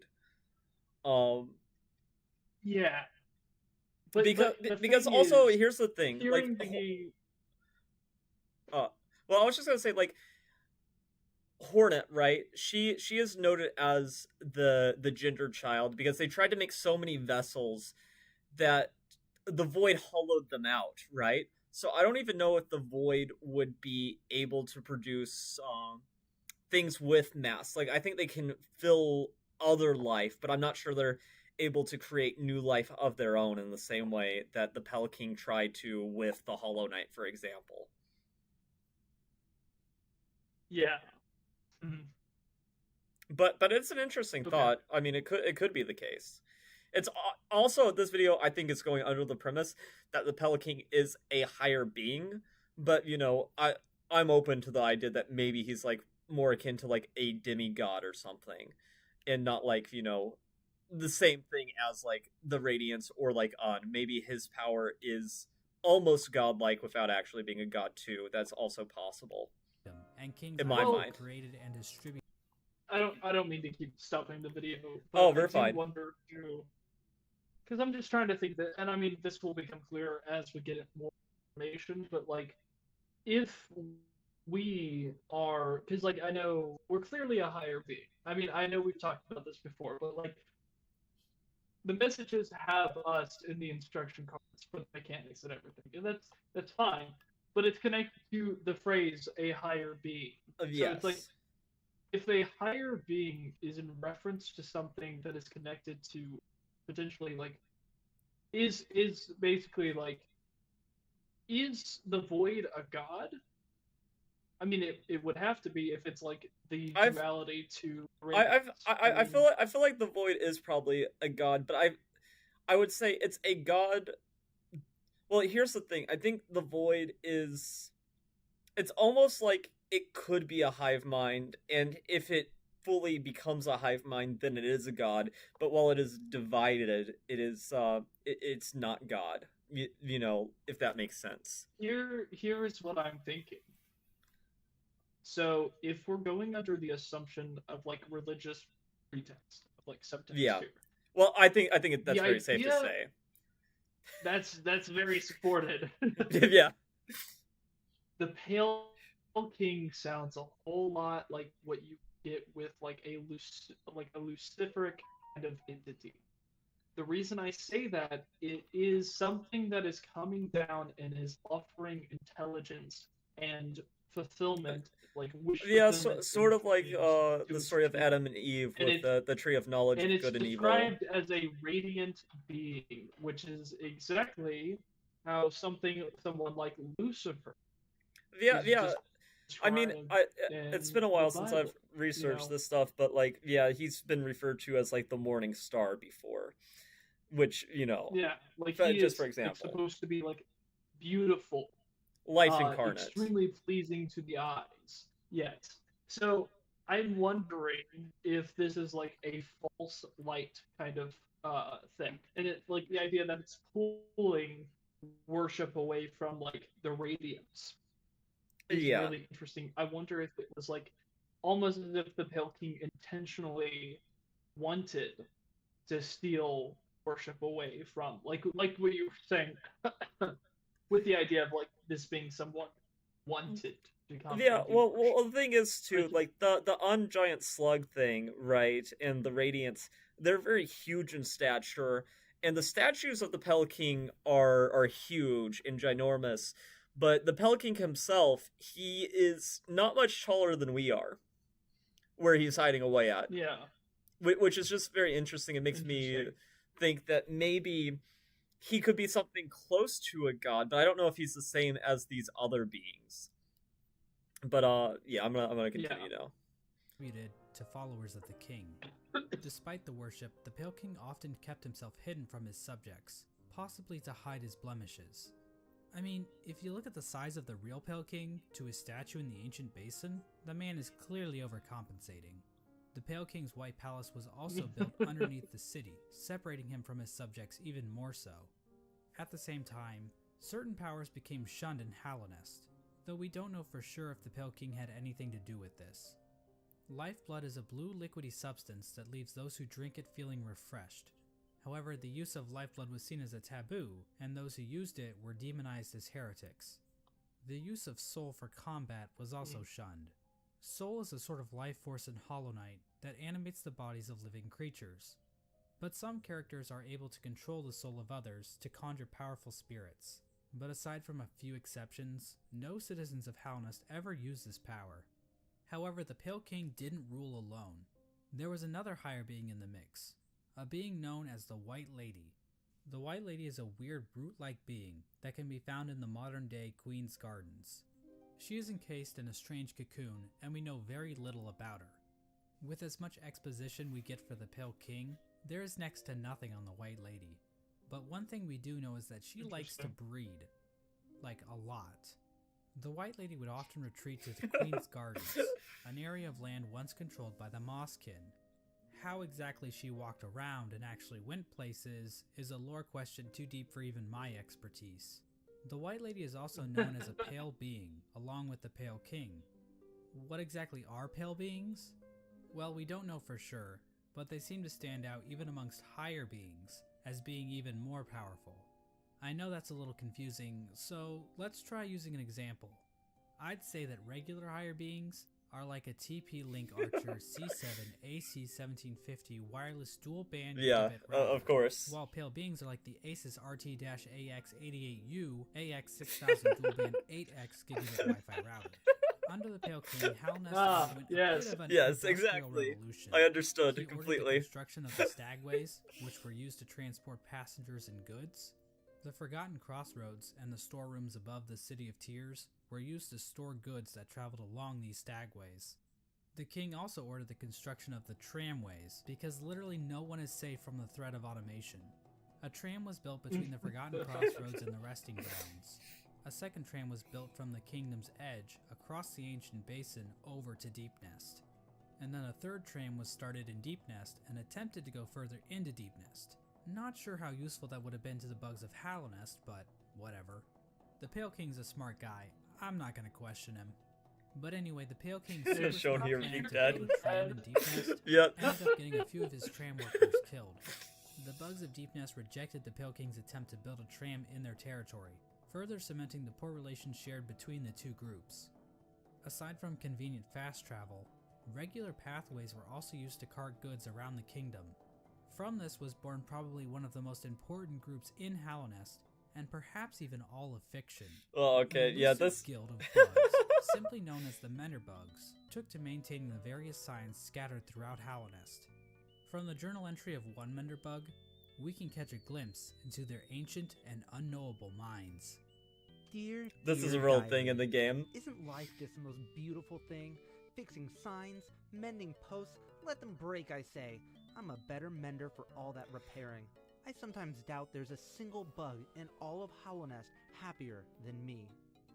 Another example of That's the lore explanation for the reason why the signs you break and everything come back whenever you leave room King's transitions. expanding infrastructure Oh my is the Crystal goodness. Peak. This area is filled with crystals that grow rapidly along walls, ceilings, and even the shells of certain bugs. Oh, this area is These so crystals were beautiful, considered valuable to the bugs of artistically. Halnest, resulting in large-scale mining efforts. We don't actually see the crystals used anywhere else in Halnest, but they are said to So it is interesting, and I'm just pausing this real quick. contain a sort of So there are two charms connected to the crystals, and both of them help you heal faster too, which tells me that the crystals probably, to some extent, help you channel soul if you're a soul user. energy. The crystals are also said Interesting. to sing if you listen very carefully. Oh my gosh. Stop. In terms of military, Halnest's first line of Angelic defense appeared to singing. be a group simply known as the Joking, Five man. Great Knights. The members of this esteemed coalition were Ogrim, Hegemol, Zamir, Drya, and Isma. For being so important, most of the information about these knights has been lost to time. Ogrim is the knight we know the most about, since he is one of the few knights still alive during the events of the game. Ogrim expressed a great amount of loyalty towards the king, and he maybe had something going on with Isma, but we really don't know. Hagemol was known for his sense of humor and his soft-spoken voice, but at the same time, he was also dumb and thick. Mysterious Ymir arrived in Halnest from a serene land, bringing with her a collection of delicate flowers. At some point, she also got into a relationship with a man. Oh, these delicate flowers are so weird too from a lore perspective, but I don't know if this video goes into that. A daughter of one of the Mantis lords. So yeah, it seems like these great knights were slaying in more ways than one. All we really know about Dryia is that she was fierce, caring, and wise. As for Isma, she was described as being kind. She also appears to be some sort of weird plant life form, but there's no information on where she's from or what her powers were. The 5 Great Knights play an important role in the Champion's Call, the Knotted Grove, and the Battle of the Black Worm. We have no idea what these events were or how they affected Halonest, but they sound cool nonetheless. During Halonest's reign, there was another strange area that seemed to exist separate from the Pale King's rule.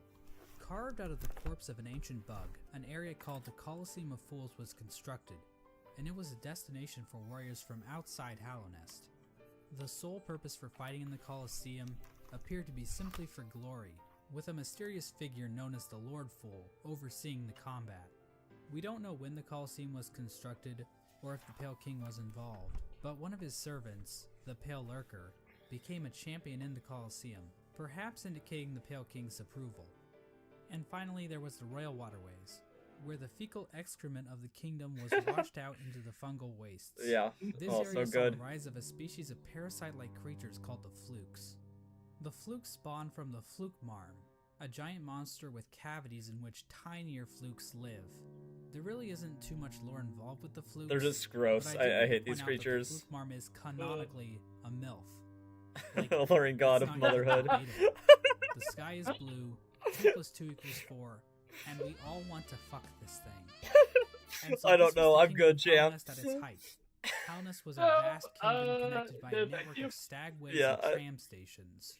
The bug I'm not into bugs. mourned their dead on the resting grounds, engaged in commerce using Geo, the de facto currency of the region, and a thriving capital located in the middle of the kingdom. The Pale King had succeeded in crafting a full-blown society, but we all know there are pitfalls to living in a society. As a suspiciously knowledgeable hunter points out in his journal, the Pale King had created a population of weak and pathetic creatures. The bugs of Halnest did not hunt for their own food, and had become complacent with their comfort. As an American, I could never relate. The east wing of the capital, these greedy members of Halnest's high society became complete cowards, obsessed with riches and plum from excess wealth. The bugs living in Halnest Prime looked quite different than the instinctive simpletons they once were. Their savagery had been replaced with intelligence, and through that intellect, they gave the Pale King the devotion and service he desired. And while there were a few snags along the way, they were shining times for the king and his subjects. Resting at the threshold of Halnest is a strange lore tablet, proclaiming Halnest to be the last and only civilization. It calls Halnest an eternal kingdom. This appears to have been the Pale King's goal, for Halnest to stand against a wasted world as a final beacon for civilization. And that was the Pale King's ultimate folly, to think that he could succeed where so many others had failed before. Long before the Pale Kings or the Barry Bensons of the world, the land of Halnest was controlled by an ancient caste. Hints of Halnest's history are littered throughout the land, with the most notable examples being the Soul Totems and Arcane Eggs. One sect of these ancient bugs didn't worship a god like the Pale King or any lord, but instead a dark and mysterious substance known as the Void. Ooh. This ancient caste once Interesting also that it tried to refers lay to claim it to as the not entire a land god. of Halnest, On the but they subject. too Yes. failed. In his quest to conquer all of Halnest, the Pale King had made an enemy long forgotten, an enemy that was about to be remembered. I mentioned earlier that the Moth tribe entirely forgot about the Radiance in order to worship the Pale King, but that isn't quite true. Memories of her still lingered, and hushed whispers of faith kept the Radiance alive. At the summit of the Crystal Peak, a location known as Halnest Crown, a strange collection of glyphs can be found. Joining these glyphs is a statue of the Radiance, presiding over the kingdom below. This old summit is the sole standing shrine left to the Radiants. This was built in order to keep the memory of the Radiants alive. The Radiants' light began to appear in the dreams of Hallownest citizens. This light manifested itself in an infection that ravaged through the kingdom's tunnels. Those infected would fall into a deep sleep and awaken with broken minds. Some of the lesser bugs tried to resist the Radiants' light, which only resulted in them being consumed by it even more so. Many infected bugs lost their wills and began attacking bugs that weren't infected. The infection also twisted the bodies of its hosts, causing them to bloat and occasionally develop orange cysts on their bodies. For many victims, they were reverted back to their basic instincts, carrying out the duties they once fulfilled in life, but now as mindless slaves. Those caught up in the infection were linked into the Radiant's hive mind, allowing her to control their bodies if needed. As the infection spread across Hallownest, many groups looked to solutions to fight off the Radiant's light. The gates to the City of Tears were closed in an attempt to keep the infection from reaching the city. The stagways were also shut down at some point, and many of the stags eventually died out, but some took more proactive efforts against the infection. The scholars of the Soul Sanctum decided to harness the power of Soul in an attempt to fight the infection. This resulted in the deaths of hundreds of bugs, whose souls were sucked out and injected into the bodies of the scholars. Their goal was to achieve some kind of pure focus, which would somehow protect them from plagues of the mind. The scholars' leader, the Soul Master, was driven mad by the sheer power of Soul, and his entire sect failed to avoid infection. But hey, at least they took as many innocent people down with them as they could. The Mantis Yeah. tribe, showing Well, a that's how it strong works in real belief life the too, common unfortunately. bug, were able to stave off the infection. However, one of the 4 Mantis Lords turned against his sisters.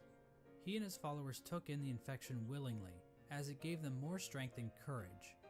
At some point during all this, the Traitor Lord and his followers were exiled from the Mantis village, eventually taking up residence in the Queen's Gardens.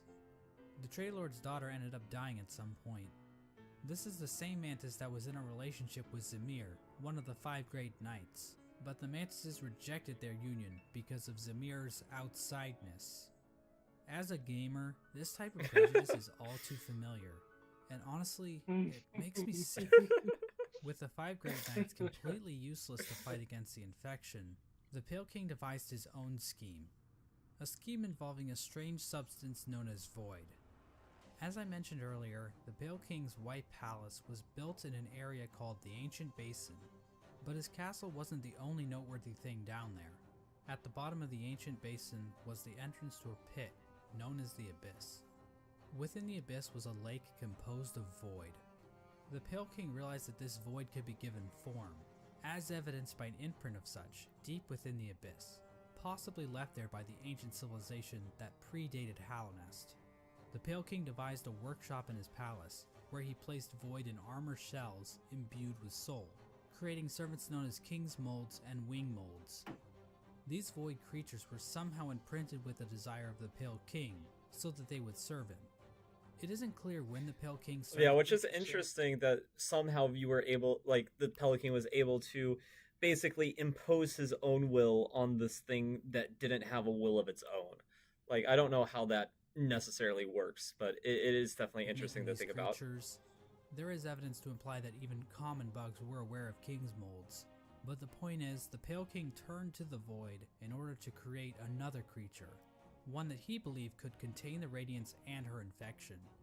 He tried to create a pure vessel.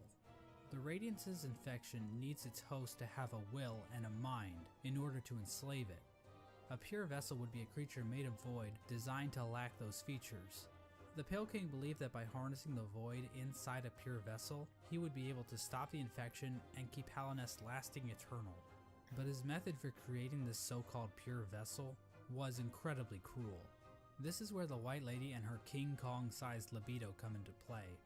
These two higher beings engaged in a union of some kind, resulting in the creation of several eggs that were dropped down into the abyss. There, the void seeped into these eggs, corrupting the offspring of the Pale King and the White Lady. This act resulted in the creation of the vessels. The vessels are not technically considered to be alive. They are shells created from the Pale King and White Lady that have been filled with a void. Within each vessel is a shade, a completely void being hidden behind the face of the vessel. Vessels are also non-gendered, I guess because they're dead or something. I'm not sure if that's how that works, but whatever. I'm not an expert on these kinds of things. I don't work at ICE anymore. Thousands of vessels were created during this process, but only one was chosen as the pure vessel. This particular vessel, chosen by the Pale King, was deemed the Hollow Knight, and was taken away to the White Palace. But I want to take a bit of a closer look at this part of the story. There are a number of questions and theories surrounding this moment that I really want to dig into. The big question surrounding this moment is, why was the Hollow Knight chosen over any other vessel? One common theory is that the Pale King took these vessels back to the White Palace and evaluated them using his giant collection of buzzsaws. This theory is probably the least likely. Yeah, I don't think so. It kinda but exists just to explain the nobody knows what's up with the buzzsaws. There's so many of them but doesn't in really that one mesh with area. the vessels very well. How does being good at Super Meat Boy prove that you are a worthy vessel? And while thinking about logistics in a game about magic bugs is never a good idea, how exactly did the Pale King transfer these thousands of vessels to his palace without characters like the Dung Defender finding out? So this means that the Pale King probably made his decision without taking any of the vessels out of the Abyss. So how did the Pale King make his evaluation? I think the best explanation comes from a theory I originally heard from a user named Golden Flower Fan. Basically, the vessels were hatched down at the bottom of the Abyss, and the first one to make it to the top was chosen by the Pale King. In a memory of this event, we see vessels falling from above back down into the pit of the Abyss. Perhaps these vessels weren't being cast down into the Abyss, but fell while trying to escape out of it. The lore tablet outside the Abyss appears to support this theory. It reads, "Our pure vessel has ascended. Beyond lies only the refuse and regret of its creation. We shall enter that place no longer." This tablet was likely written right after the Hollow Knight was chosen, considering that is when the entrance to the Abyss was sealed off. The tablet proclaims that the pure vessel has ascended, or in other words, climbed out of the Abyss. And while cut content should never be considered canon, I would just like to point out that an earlier version of this tablet, found in the game's code, was even more explicit about this. It read, "From below, our pure vessel has ascended." But how does making it to the top of the Abyss first prove that the Hollow Knight is somehow a perfectly hollow vessel? Well, I think this whole concept might just be a misconception. What if the Hollow Knight wasn't any different from the other vessels? All the vessels were made in the exact same way after all. The idea that the Hollow Knight was somehow more hollow than the other vessels comes from the fact that there were so many vessels created in the first place. If they only needed one, then why create so goddamn many? I mean, this is like Octomom on steroids. Well, these are bugs we're talking about, so it would make sense that multiple offspring would come from one egg. And it might have been a precaution to produce multiple vessels in hopes that at least one would be able to successfully escape the Abyss. Now another explanation could be that the Pale King just yeeted other vessels that made it to the top first, after determining that they weren't hollow, which would better explain why so many were created. Ultimately, Yeah, I don't know what the exact answer for details that aren't is. super important, but I do find it interesting how many different interpretations can be pulled from this part of the lore. After the Hollow Knight was chosen, the Pale King sealed the doorway to the Abyss, leaving the discarded vessels to rot away in darkness. And it makes you ask, how did we get out if that was our birthplace? Because that's the only way out, is this door. These actions were not taken lightly by the Pale King or the White Lady. Both participants expressed shame in what they did, but saw no other option to save the kingdom.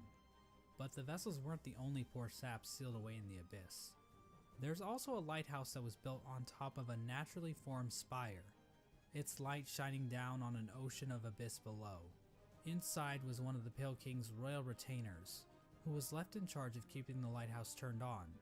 So this brave soul was willingly sealed in a dark and dangerous tomb for the rest of his life, just so he could not pull a lever. Well, at least he was living with purpose. With the Abyss sealed and the Hollow Knight chosen, the Pale King's plan was beginning to come together. The Hollow Knight was raised and trained to prime form, causing it to grow several times its original size. We don't know exactly why this happened, but I guess the Hollow Knight is just a grower and not a shower. We know that the Hollow Knight was trained to use a nail, but why was this even necessary? One possible explanation is that the Hollow Knight needed to protect itself in case an intruder tried to kill it. You know, like the player. Or perhaps this was important in the process of containing the Radiance. Unfortunately, the details of that are never fully explained.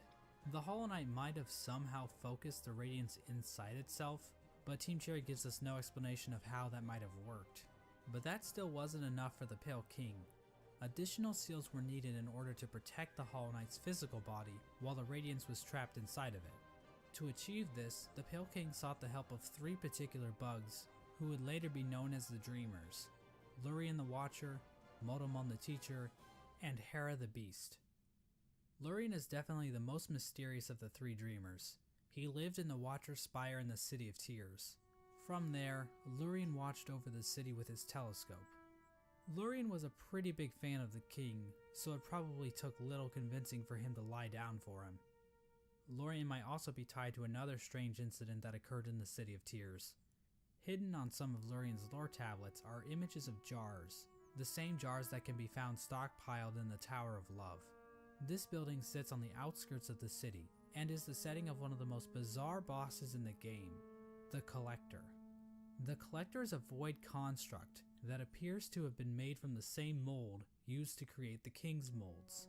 But the Collector is unique because, well, Good grief, he's naked! The Collector stayed in the Tower of Love with a noble bug who likely owned the estate. Yeah, so that guy entrapped all the grubs, which the grubs being trapped is very interesting, and my only thought is maybe these containers are to try to make sure that some non-infected life in Hollow Nest gets preserved. But that's just my thinking. In the tower, a number of bugs can be found captured in jars, implying that these two were tasked with collecting these creatures.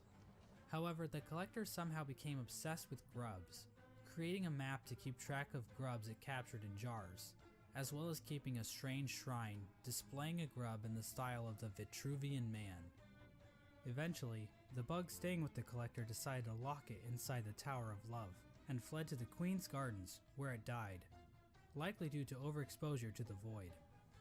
Despite being locked up in the tower, the Collector is still spotted by the Hunter at some point, which either means this only happened recently, or the Hunter has been farting around in Hollow Nest for a long-ass time. We have no idea what these creatures were trying to do.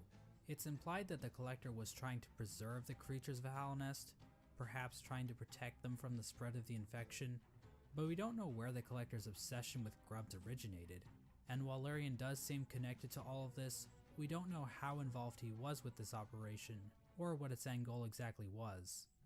Motomon the Teacher lived in the Teacher's Archives, a library built atop a lake of acid in the Fog Canyon. The lower half of her body consists of tentacles, making her a popular subject for the thriving Hollow Knight 134 community. The Archives and the Fog Canyon as a whole are The also Fog filled with Canyon these is strange very Metroid mysterious knockoffs. because These it feels like creatures there's are so likely little related here. to Monomon in some way. They could be her live Yeah. offspring, her test tube babies, or possibly even her shit. Motomon uses And I mean, futuristic Catholic this is like the first dreamer that you get any dialogue from in the game, because they tell you about how the kingdom works, which means they're probably very connected to the Pale King as well. Ray-tube things to store information about Hollow Nest. Several terminals in the Teacher's Archive go into detail about the Pale King's plan to defeat the Radiance, indicating that Motomon had intimate knowledge of what she was taking part in. Finally, the Pale King sought the Interesting. help of Hera the Beast, the Queen of Deep Nest. Now, as I mentioned earlier, relations between Hollow Nest and Deep Nest were kinda not great. Unlike the other two dreamers, Hera needed to be convinced in order to help the Pale King. Hera would eventually agree to become a dreamer, in exchange for a child. The Pale King agreed, and the two engaged in a dalliance, which is a fancy way of saying they totally boned. The White Lady was okay with this arrangement. In fact, she might have been watching from the closet. The motive behind Hera's request is never elaborated on, but it appears as though the king of Deep Nest was Folks dead at getting this kind of point. freaky, man. Hera was a Yeah, common a little bug, bit. so perhaps she desired the Pale King's pale And, seed. and you can kind of see that she has like the same design as Hornet, like if you're paying attention, even if so you that her child don't could be of notice high birth. The bargain between Hera this. and the Pale King resulted in the birth of Yeah. Hornet. She became known as the gendered child because, unlike the Pale King's other children, Hornet was not hollowed out by the Abyss. Hera and Hornet spent little time together, as Hera had to make good on her end of the bargain. And so the three dreamers were put to rest. Through their actions, a seal was placed over the black egg, prohibiting entrance into the chamber. These dreamers also had their own protection. At the base of Lurian's spire, the Watcher Knights guarded access to their master's body. Motomon's body was protected by a giant jellyfish named Umu. On top of this, Motomon entrusted her servant Quirrell with a mask which would be required to break an additional seal she had placed over herself. So she basically is double wrapping herself. As for Hera, we're not really sure what protected her. Yeah, since Hera's there's never- interesting because she also doesn't have a boss fight, unlike the other twos, in order to get to her. actually seen in-game. We don't know where this creature is hiding, but whoever it is, they really suck at their job. Now there appears to be one more element to the Pale King's plan, involving the Weavers. Hidden away in the Weaver's Den is an incomplete seal of binding, woven from silk. This design prominently features the Hollow Knight's head, and can be found in the White Palace, as well as blocking the exit during the Hollow Knight fight. Silk spools created by the Weavers can be found in the Stag Station in Deep Nest, as well as the Stag Station next to the White Palace. These spools can also be found in the Pale King's workshop. We know that the Weavers were closely tied to Hera and Hornet, so their actions might have been a part of the deal between the Pale King and Hera. Once the Hollow Knight was ready, the Radiance was somehow channeled into the vessel, which was then placed inside of a giant black egg located in the Forgotten Crossroads. This egg was built to sustain the Hollow Knight, and itself appears to be fashioned from void. The Hollow Knight was chained up, and the entrance to the black egg was locked behind a powerful seal created by the three dreamers. Initially, this convoluted plan actually worked, and the infection was successfully contained. Memorials to the Hollow Knight and the Dreamers were erected in the City of Tears and the Resting Grounds. Yeah, so that's interesting too. Like, how long did this plan work before it started going wrong? Was it a generation? Was it multiple generations? Or was it much shorter? This is the part of the story where things get a little bit hazy. Yeah.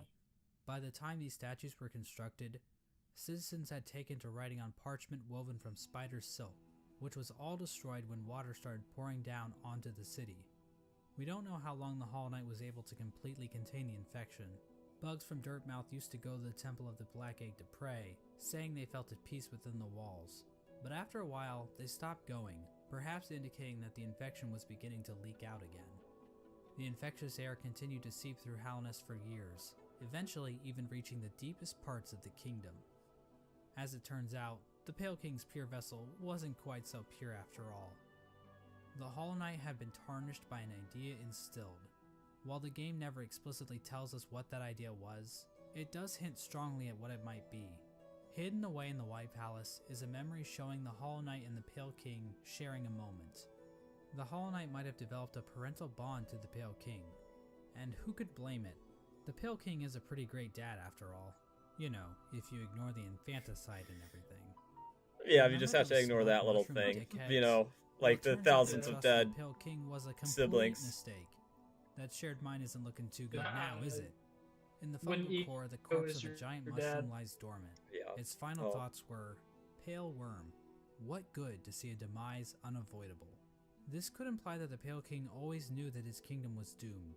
All he could do was delay the inevitable. This is likely the moment when Halnest, as it once was, entirely collapsed. The Hollow Knight had not completely stopped the infection, and while it may have taken a while, Halnest was eventually brought low.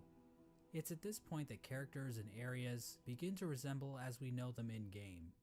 When it became clear that the Hollow Knight was not able to contain the Radiance, the Pale King resorted to his final plan. He fucked off, hiding himself, his White Palace, and his Pale Court in the Dream World.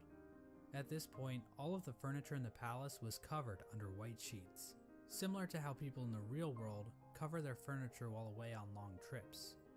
The palace was also completely covered with thorns and buzzsaws, similar to how people Yeah, in the real world of cover their course. houses with thorns and buzzsaws. I mean, I've watched Home The Pale Alone, King would you know. eventually pass away while sitting on his throne in Basically White the same Palace. thing. There's no confirmation on what killed him, but there are a few things to consider. The throne room is incredibly dark compared to the rest of the palace, and the particle effects and ambient track in this room are identical to that of the Abyss. All of the king's molds surrounding the Pale King are dead. The ancient basin itself also has become stained with the presence of void, as it can be seen as high as the rundown elevator shaft leading back to the city. Remember that bug that was sealed away in the Abyss to make sure the lighthouse wasn't turned off? Well, the lighthouse was turned off. I guess that whole living with purpose thing is a crock of shit after all.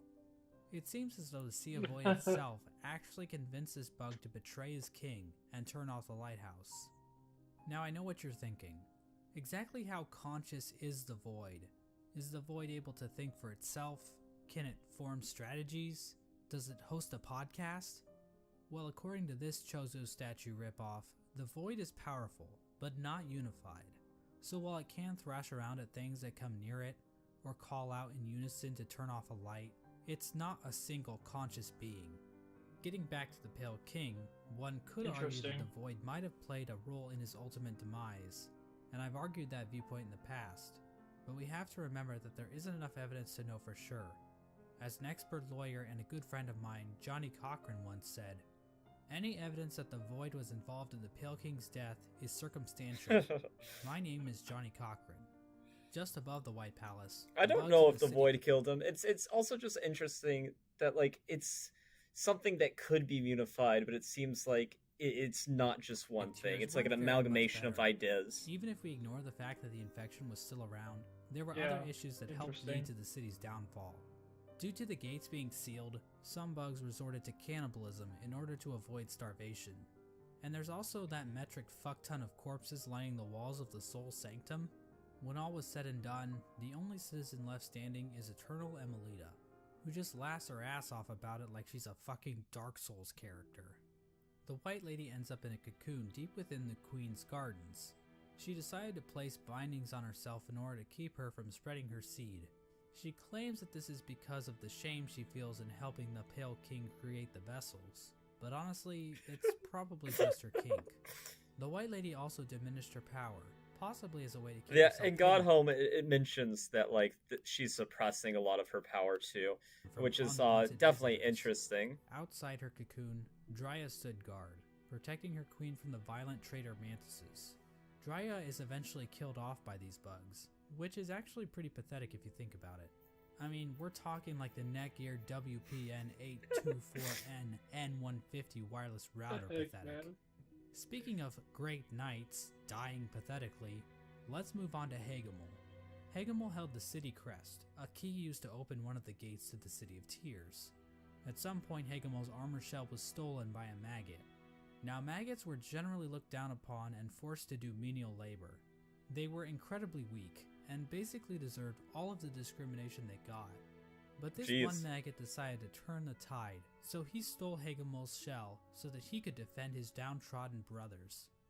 His actions weren't motivated by the infection, but instead was the result of how hierarchical caste systems will always lead to revolution from the working class, and that true freedom can only be achieved blah blah blah, capitalism is bad. That's some glam rock Freddy energy right there. I want some cheddar. And started living in shit, changing his name to Dung Defender. Now, I love wallowing in shit as much as the next guy, but you'd have to really love shit to put up with living with the flukes. The Dung Defender kept an unwavering sense of duty and loyalty to the king, and love for his fellow knights, so much so that he made shit statues of them. How nice. Ogrim acted as the defender of the pipeways, as well as Isma's Grove. A section of the royal waterways became filled with acid, and in the middle of it all rests Isma's corpse, which has been overcome by plant life. Isma is likely the one responsible for this acid blight, but we have no idea what happened to her. Hornet's whereabouts during this time are fairly mysterious. We know that she departed Deep Nest and didn't return until the events of the game. At some point, she took to guarding Halnest from intruding warriors, as well as the cast-off shell in the Kingdom's Edge. Despite the Kingdom's woes at large, Fortunately, this fate did not befall one of the fandom's favorite characters. The Menderbugs continued to fix the broken signs and wayposts of Hallownest. From a diary entry, we can see that one Menderbug in particular had found himself on the precipice of a long and loving relationship. Hello again, diary. Not long now until the next Minder Bash. We're selfie types. We're a riotous bunch when we get together, and Minderberry kept flashing me that smile. It might be time to muster my courage and act The sad part of this is you only find out about these people if you kill the Menderbug. Why, that'd be the berry on top. Greenpath also underwent some changes during this time. The Mosskin were waiting for Un's call, which would bring them back into the dream they were originally born from. But for some reason, Un's strength deteriorated. We don't know why this happened exactly. Was it due to the White Lady claiming part of her kingdom? Was it somehow due to the infection? Some Mosskin believe that Un went into hiding, but it appears as though Un is, in fact, calling to her children. But many of the Mosskin are unable to hear her call. Instead, many Mosskin seem to have taken the Radiance's infection into their leaves, which might explain why Greenpath became overgrown with vegetation despite Un's deteriorating powers. Mossy vagabonds even openly chose to forsake Un and worship the Radiance. Another tribe to be screwed over by the Radiance is the Hive, which fell to the infection after the death of their leader, Hive Queen Vespa. But it appears as though this had little effect on their civilization. The Radiance's hive mind was already familiar to the bees, since the Hive probably operated under something similar already. So in other words, the Hive probably made out the best in this whole situation.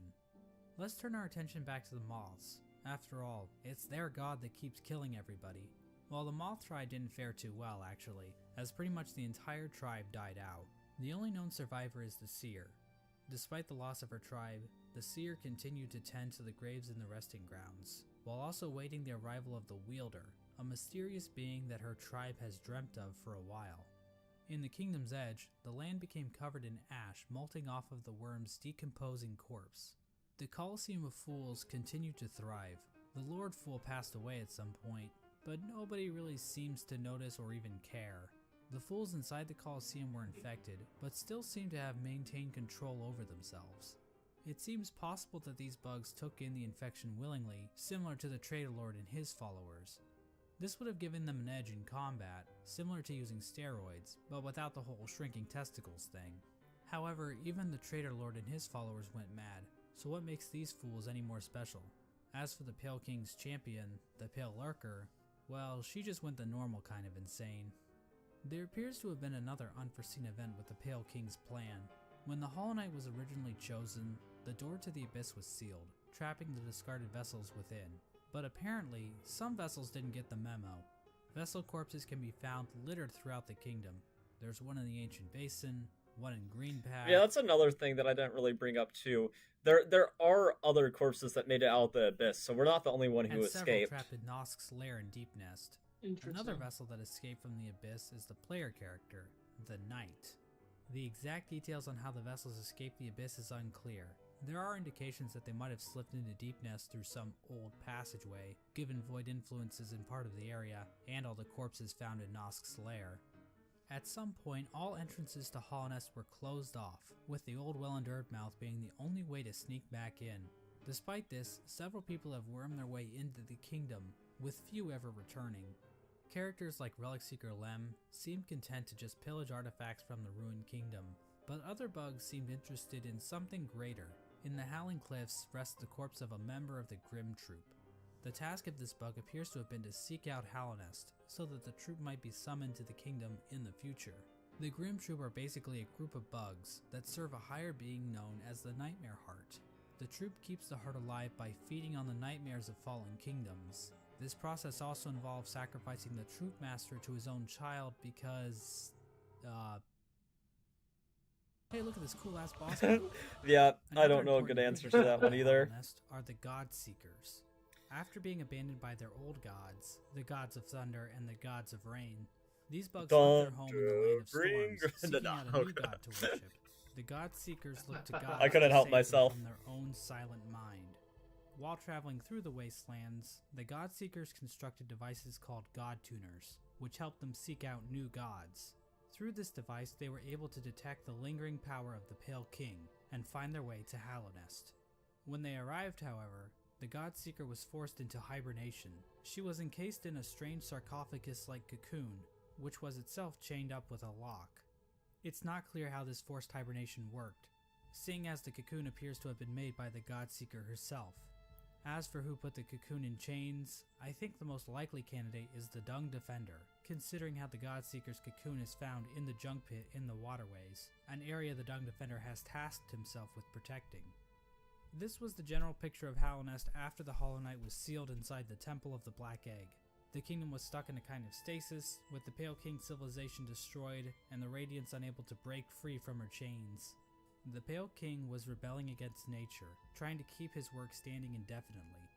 The stasis over Hallownest held for an age. How long is that exactly? Well, we have no idea. As I'm sure you've noticed, there really isn't a timeline for anything that happens in this game. We also have no idea how long any of these bugs can actually live. Elderbug wasn't around to see the stagways open, but we know several other characters were, implying that Elderbug is probably one of the youngest characters in the whole game.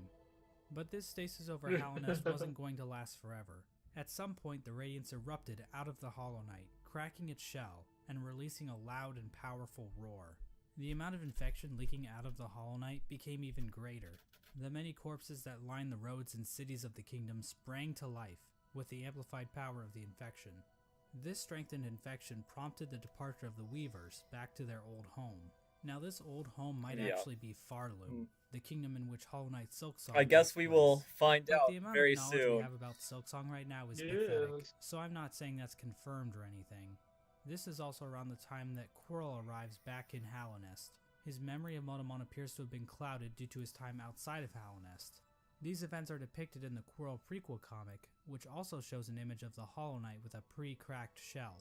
This could mean that Quirrell's arrival happens roughly the same time the Hollow Knight's shell cracks. At around the same time Quirrell arrives in Hallownest, we also see the arrival of the player character, who is commonly referred to as the Knight. The Knight was one of the lucky vessels that was able to make its way out of the abyss. Somehow the Knight ended up venturing beyond Hallownest and into the wilds beyond. It's implied that the Knight was called to Hallownest by either the sealed Hollow Knight or the Radiants within. Regardless, once the Knight shows up and yeets itself off this cliff, the actual game of Hollow Knight finally begins. Now, there's a lot of details we could get into. Hallownest is full of NPCs and bosses, each with their own stories to tell. But to be honest, I don't think we need to go through all of them, since their stories are relatively straightforward. For example, let's look at the Brooding Moloch. So why is the Brooding Moloch Was this the brooding? boss that you faced? Or saw? Yeah. Yeah, I thought so. Because all its friends Yeah. are dead. And there you go. That's the lore for the Brooding Moloch. Also, it's the only character in the game with a visible asshole. Now, did you really need me to explain that to you? Probably not. So instead, I'm just going to talk about the interactions relating to Hollow Knight's main story. The Knight is eventually noticed by Hornet, who lures it deep into Greenpath. There, Hornet attempts to kill the Knight, claiming that she knows what it would try to do. At this point, Hornet views the Knight as being too weak. After the fight, Hornet can be found in the City of Tears, next to the statue of the Hollow Knight. Hornet mentions that the Knight has gained a resilience, due to the time it spent in the void beyond Hallownest. This could be referring to the fact that some of those... Yeah, and there it refers to it again, that the resilience is born of two voids. So it's like, what is this other void? Beyond Hallownest. This could be referring to the fact that some of those who leave Hallownest lose their memories, meaning the Knight would have no memories of its own tragic conception. Hornet tells the Knight that if it seeks to continue the stasis that keeps Hallownest standing, it must seek the Graven Ash, which is referring to the Kingdom's Edge. At this moment, Hornet sees the Knight as a possible replacement for the Hollow Knight. Basically, the Knight could break the seals that keep the Hollow Knight locked away, defeat the Hollow Knight, and contain the infection itself. It's at this point that I should mention that Hollow Knight actually has 5 different endings, because of course it would. I'm going to be explaining each of these endings in this video, as they each give us a different glimpse into the mechanics of Hollow Knight's world. Now, to get the easiest ending to Hollow Knight, Hornet's instructions to go to the Kingdom's Edge can be ignored completely. If the Knight stumbles upon the resting grounds, the 3 dreamers will appear and cast the Knight into the Dream Realm. There, Seer will come to the Knight's rescue and grant it the Dream Nail, a special blade that can tear the veil between the real world and the dream world. With the Dream Nail, the knight can venture to the resting places of the three dreamers, curb stomp their asses, and unlock the entrance to the Black Egg. Inside the egg, the knight finds the Hollow Knight chained up, silently watching over it. Once the chains are broken, the Hollow Knight screams with that familiar Radiance roar and pursues the knight. As the fight progresses, the Hollow Knight starts trying to kill itself, Quirrell style. But then the Radiance starts using the Hollow Knight's body to perform her own attacks. Once defeated, the Hollow Knight begins to spew infection all over the place. The knight can then focus the infection into itself. This results in the first ending of the game, called Hollow Knight. In this ending, the knight usurps the Hollow Knight, prolonging the stasis over Hallownest. New chains and bindings appear out of fuck if I know, and contain the knight, and a new seal is placed over the entrance to the Black Egg. Now there is one giant question looming over this ending. Can the knight actually contain the infection indefinitely, or will the Radiance still manage to break free one day? Before we answer this question, let's look at some of the other events that can transpire while playing the game. If the player chooses to go to Kingdom's Edge, Hornet will challenge the knight one last time, as a final test of strength. After her defeat, Hornet allows the knight to access the cast-off shell, where the Pale King was originally hatched. By interacting with this egg, the knight's shell is marked with the king's brand, technically making the knight the new ruler of Hallownest. With the king's brand, the knight can now open the entrance to the Abyss and discover the place of its birth. When leaving the Abyss, the knight can encounter Hornet again, where for the first time, Hornet suggests that there are actually two outcomes the knight can enact. She tells the knight that it can either prolong Hallownest's stasis, or face the heart of the kingdom's infection. Within the knight, Hornet sees a chance for change. Instead of just replacing the Hollow Knight, Hornet believes that it may be possible to get rid of the infection completely by using the void inside of the knight. After visiting the Abyss and obtaining the Shade Cloak, the knight is capable of reaching the White Lady, hidden away in the Queen's Gardens. The White Lady tells the knight that she has been awaiting a vessel to accept a gift, that gift being one half of a charm called the King's Soul, which she claims will give the knight more power. The White Lady goes on to explain that she can feel the weakening of the Hollow Knight within her roots. She tells the knight that it is free of the blemishes that made the Hollow Knight a flawed vessel. From this Which is dialogue, interesting, it is whether or implied not that that's the true. knight truly is a pure vessel, capable of containing the Radiance successfully. But it's not quite that simple, so we're going to have to dig a bit deeper into this. Basically, we're going to need to answer a simple question. What exactly does it mean to be a Hollow Knight? Despite the White Lady's words, we have a number of instances where the characters and item descriptions mention that the knight has a will, and maybe even a mind. But from the Pale King's dialogue when describing the Hollow Knight, it is stated that a pure vessel has no mind or will. So is the White Lady wrong? Or maybe even lying? Her eyes have been clouded by time, and she can be tricked into thinking that Ogrim is in the room when the knight is wearing the Defender's Crest charm. She also thinks that Dryia is still alive, which, Yep, she is so very maybe much the White not Lady is alive. just senile.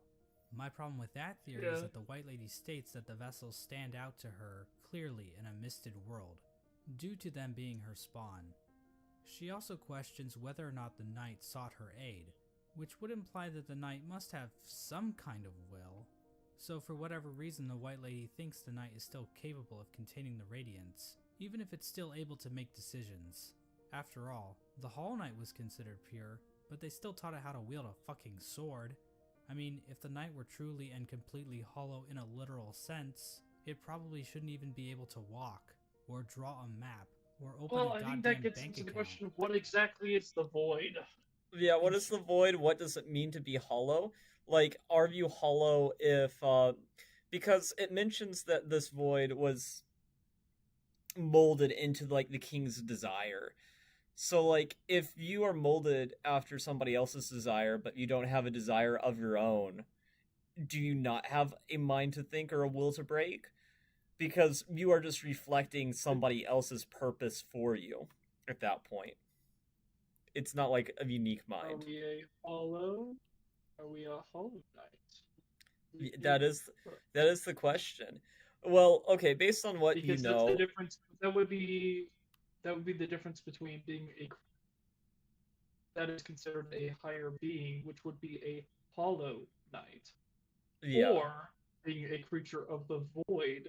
But then that presents the idea, okay, is the void a being? Like, is it a god? And Yes. if is it potentially because here's the thing is like it feels very purposeful that you have this light dark dynamic of like the radiance versus the light. Like just based on normal storytelling, that's such like a widely used trope that just Yeah. isn't a lot of really good story. You always have this really good dynamic of like, okay, light and dark. And typically the dark is kind of considered to be like a mindless beast, while light Yeah. the light is kind of like this sort of like higher being, right? Like Yeah. angels, consider with like light, and the radiance being like this forgotten god kind of supports that, but it's like the void is something that is in the abyss that has been Mm-hmm. forgotten. And it's interesting that the dynamic is where it's the radiance was what was forgotten and the abyss is what was found. Yeah. That's Well, it's that whole interesting. dynamic is fascinating. Yeah. Yeah. Well, especially just considering most games too, like if you're connected to the void, you're automatically on the dark side of the thing. But it's like, well, is the void, the villain here?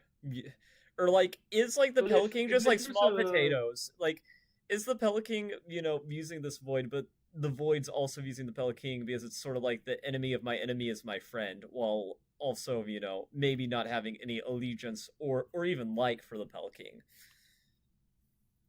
Here's the thing that I'm wondering, because all of the dialogue is kind of questioned in this area of sort of skewed perspective.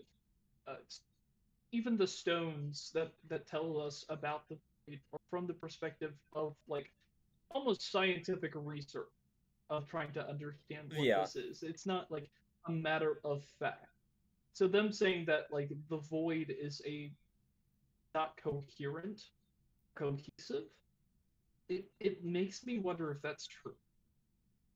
You know, Yeah, yeah. Well, there's like I also another ending that we haven't got to yet, and I don't know how much the video will go into it, but yeah, it is interesting to think about, like, from the perspective of containing the radiance. Like, I'm sort of under the impression, at least with that first ending, that we are not hollow enough to keep the radiance at bay forever. I think like eventually our fate will be very similar to the Hollow Knight in the base game, where we will eventually be so overcome is with it the infection too. so is it about containment or is the void actively fighting against? Hmm. I don't know. It's definitely Is it not interesting to that? think Is about. it that we are? Is the difference being that we're not bringing a empty vessel, but a vessel filled with the enemy of the that actively wants a chance at destroying? And the reason it wasn't a pure vessel wasn't because it didn't succeed or hollow. It's because the void lost. It lost Yeah. control. Well, it lost control. I think also it's just one of those things where clearly the original Hollow Knights, they ended up getting a mind to think they had some bond with the Pell King, which went beyond the imprint of void that he tried to hollow into the thing, which But it's I'm interesting. wondering Like, do we have even that if that same thing? matters. I don't know if that matters. You know?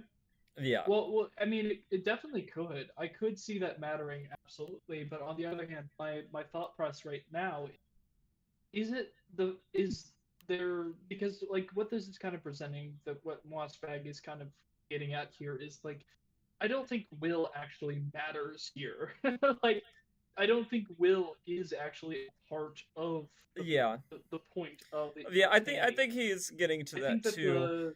How much that matters, I think it just depends on perspective too, because like, could you have some yeah. will and still be kind of hollow? I guess different minds would have different ideas, because you have the void having a mind and you having a mind might be completely different just in the first place. It's like but how much personance can you But the have fact like to that it? But the fact that like the shade exists means you are inherently not hollow. Yeah. Hmm. You are filled with void, which is not hollow. It Yeah. is very much it being like this, like considered this substance, means that you are filled with. You are not empty. I think the difference being to like an empty mind. It's like if you are a living thing that is taking on this void. Like, I don't know how you can expect it not to be like a thinking mind that's just infected with the void. No, it's And it's not, it's definitely a bizarre mind thing. Like, infected with radiance. yeah, especially whenever you take into account I like don't know how you think that. you clearly have a goal in mind. Yeah. No, but I'll keep on playing the video and then we'll expand more once we're nearly to the end too. Short, this whole concept of Yeah. being hollow is so abstract and hard to define. I don't really feel comfortable giving a solid Exactly answer on what whether we're or not just the talking knight Yeah, is basically. truly hollow.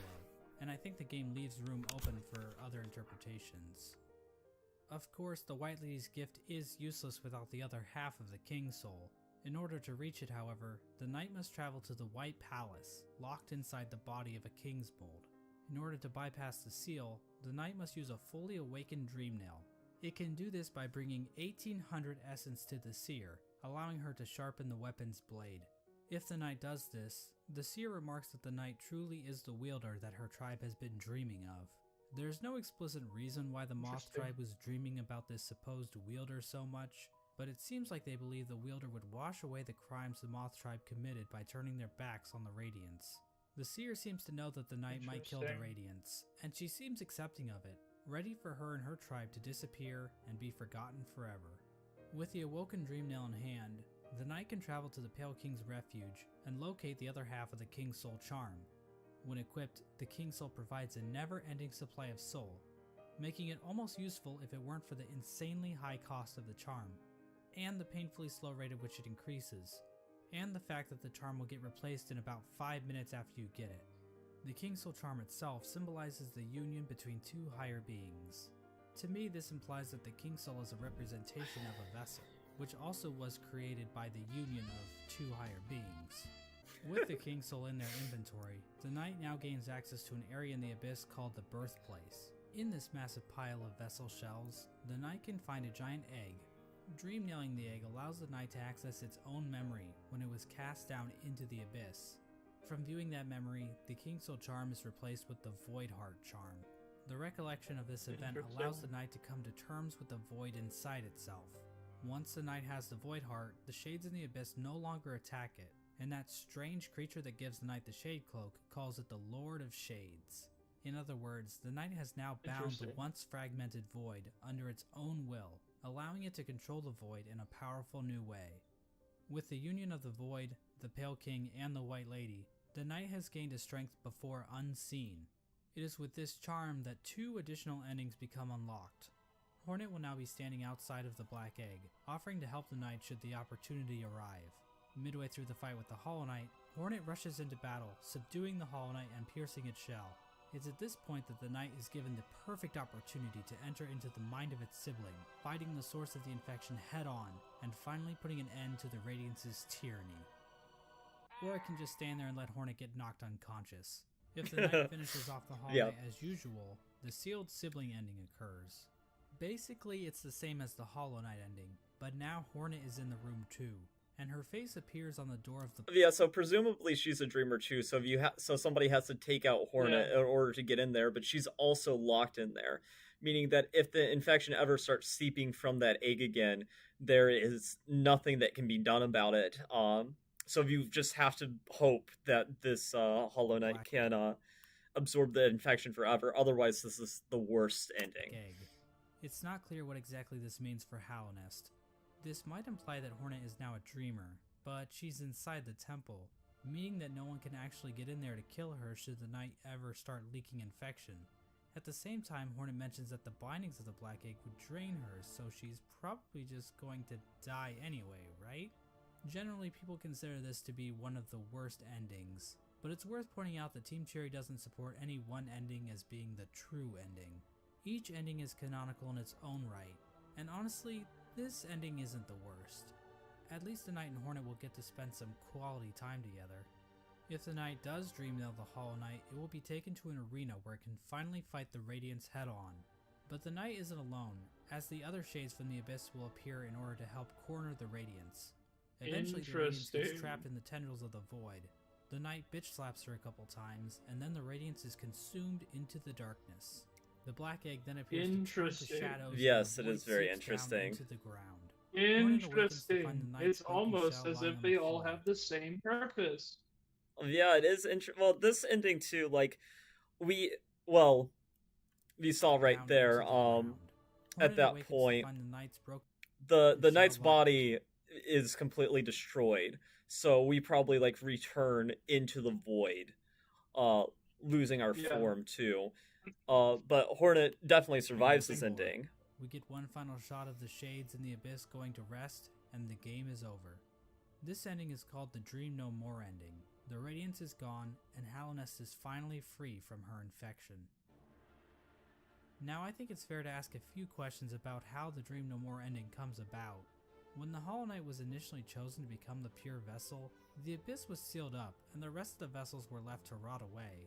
But somehow, vessels ended up outside of the Abyss, and then one of those vessels was used to replace the Hollow Knight. Exactly how much of this operation was planned, if at all? The White Lady was waiting for a vessel. Did she have any communication with Hornet? Hornet was guarding the King's Brand, the only way for a vessel to enter the Abyss. How did she know it was necessary to guard the King's Brand from weaker vessels? Hell, if the vessels did escape the Abyss by themselves, wouldn't it be pointless to guard the King's Brand, since the vessels could just creep back into the Abyss the same way? I'm not going to provide any good answers to these questions, because God forbid I answer anything in this entire video. But I do want to point out that no plans to actually produce the Dream No More ending are explicitly stated in-game. So we can only speculate as to whether or not the White Lady or Hornet, or maybe even the Pale King, knew that they could defeat the Radiants by creating a Lord of Shades like the Knight. Regardless, the next two endings were definitely not planned. In fact, the last two endings that were added in the Godmaster update almost feel out of place. The Godseekers basically hijack everything to the point where you don't even have to enter the Temple of the Black Egg to beat the game. That's like beating Mario Bros without ever seeing Bowser. But on the other hand, the Godmaster endings basically reinforce that Hallownest does not exist in a vacuum, which can help the world of Hollow Knight feel more real, because what else is reality but just a bunch of random chaotic stuff happening all the time? If the Knight finds the Godseeker in the Junk Pit, it will be able to enter her mind and refight all the bosses in the game. This is part of the Godseeker's ritual. They basically attune to the resonance of gods through ritual combat. This allows them to ascend their minds higher, and eventually, through the use of godly focus, achieve communication with the gods sleeping in Hallownest's heart, the Radiants. Now I know what you're thinking. That's a pretty convoluted little religious practice they have going on here. What's next? Are they going to start measuring the Knight's Theon levels? It's pretty complicated, but the point is, these Godseekers have some serious capabilities to fuck things up in Hallownest, as we're about to see. As the Knight makes it further and further through the four Pantheons, the Godseekers get closer and closer to making contact with the Radiants, locked away inside the Hollow Knight. At the end of the fourth Pantheon, the Radiance makes herself aware in this strange reunion cutscene between the vessels. But she isn't the only one to make an appearance. The Void itself appears to go on the attack, rising up to meet the Radiance's call. It's at this point that the final challenge, the Pantheon of Hallownest, becomes available. The Godseeker finally acknowledges the Knight as being more than just a simple cringer, and they begin to watch the Knight more intently. After defeating like a bazillion bosses in the final Pantheon, the Knight finally comes this is so cruel too. Radiance, a stronger, more enhanced version this boss is much harder than the normal Radiance. After roughly 40 minutes of intense agony and tedious boss battles, the Knight has finally reached the ultimate enemy, responsible for the destruction of Hallownest. Truly, this will be a battle for the ages. But first, let's check in on our old pal Menderbug. As it turns out, he's still alive when the Knight arrives in Hallownest, and he's still fulfilling his duty after all this time. Let's take one last look at his diary. My lovely diary. Someone's gone and broke, my favorite sign. right there at the top of the crossroads. Keeps happening too. But you know, I just can't get mad about it. I should be thanking them, really. More chances to fix that beautiful, complex sign. And I've stocked up on spare parts, so I've no fear it'll ever stay broken for long. Unfortunately, the only way to ever read the Menderbug's diary is to kill him in cold blood. I'm not sure why Team Cherry thought this was necessary, but the general consensus on Reddit is that they are bloodthirsty warmongers. We'll see in so Silk Song. checks out. We'll see. But at least Menderbug's last moments will be spent fixing one of his favorite signs in the Forgotten Crossroads. It's comforting to think that his final seconds of consciousness were spent in total bliss, before we sent him hurtling into the infinite chasm that is Oblivion. Well, anyways, the alternate fight between the Knight and the Radiance plays out differently than in the vanilla ending. This time around, the Knight is not accompanied by any shades. Instead, after defeating the Radiance, the Knight seems to transform into this monstrosity. Now this creature goes by many names. The God of Gods, the Lord Shade, the Devourer, the Void Entity. But I don't really like any of those, so I will just call him Bill. Bill Like Bill proceeds to Cipher. completely annihilate the Radiance in spectacular fashion. We are then treated to the Embrace the Void ending. Bill comes back down from the sky, dropping into the rest of Godhome. The Godseeker starts to get pulled into Bill by Void tendrils. We then cut to the Godseeker in the junk pit. Void starts leaking out of her eyes, and it appears as though Bill is making an escape back into the real world, which is probably a bad thing? Finally, we see Hornet standing outside of the Black Egg as the infection begins to disappear from nearby vines. Hornet hears footsteps coming from inside the Black Egg as the Hollow Knight reveals itself to her and the two prepare for combat. So from this cutscene, we can see that the Radiance's death in Godhome actually did kill her for real, meaning that the infection over Hallownest is now gone.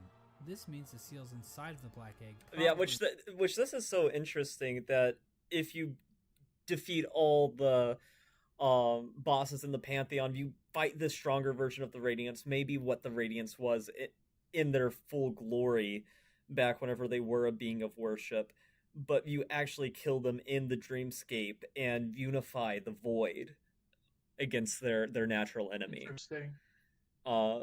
Yeah.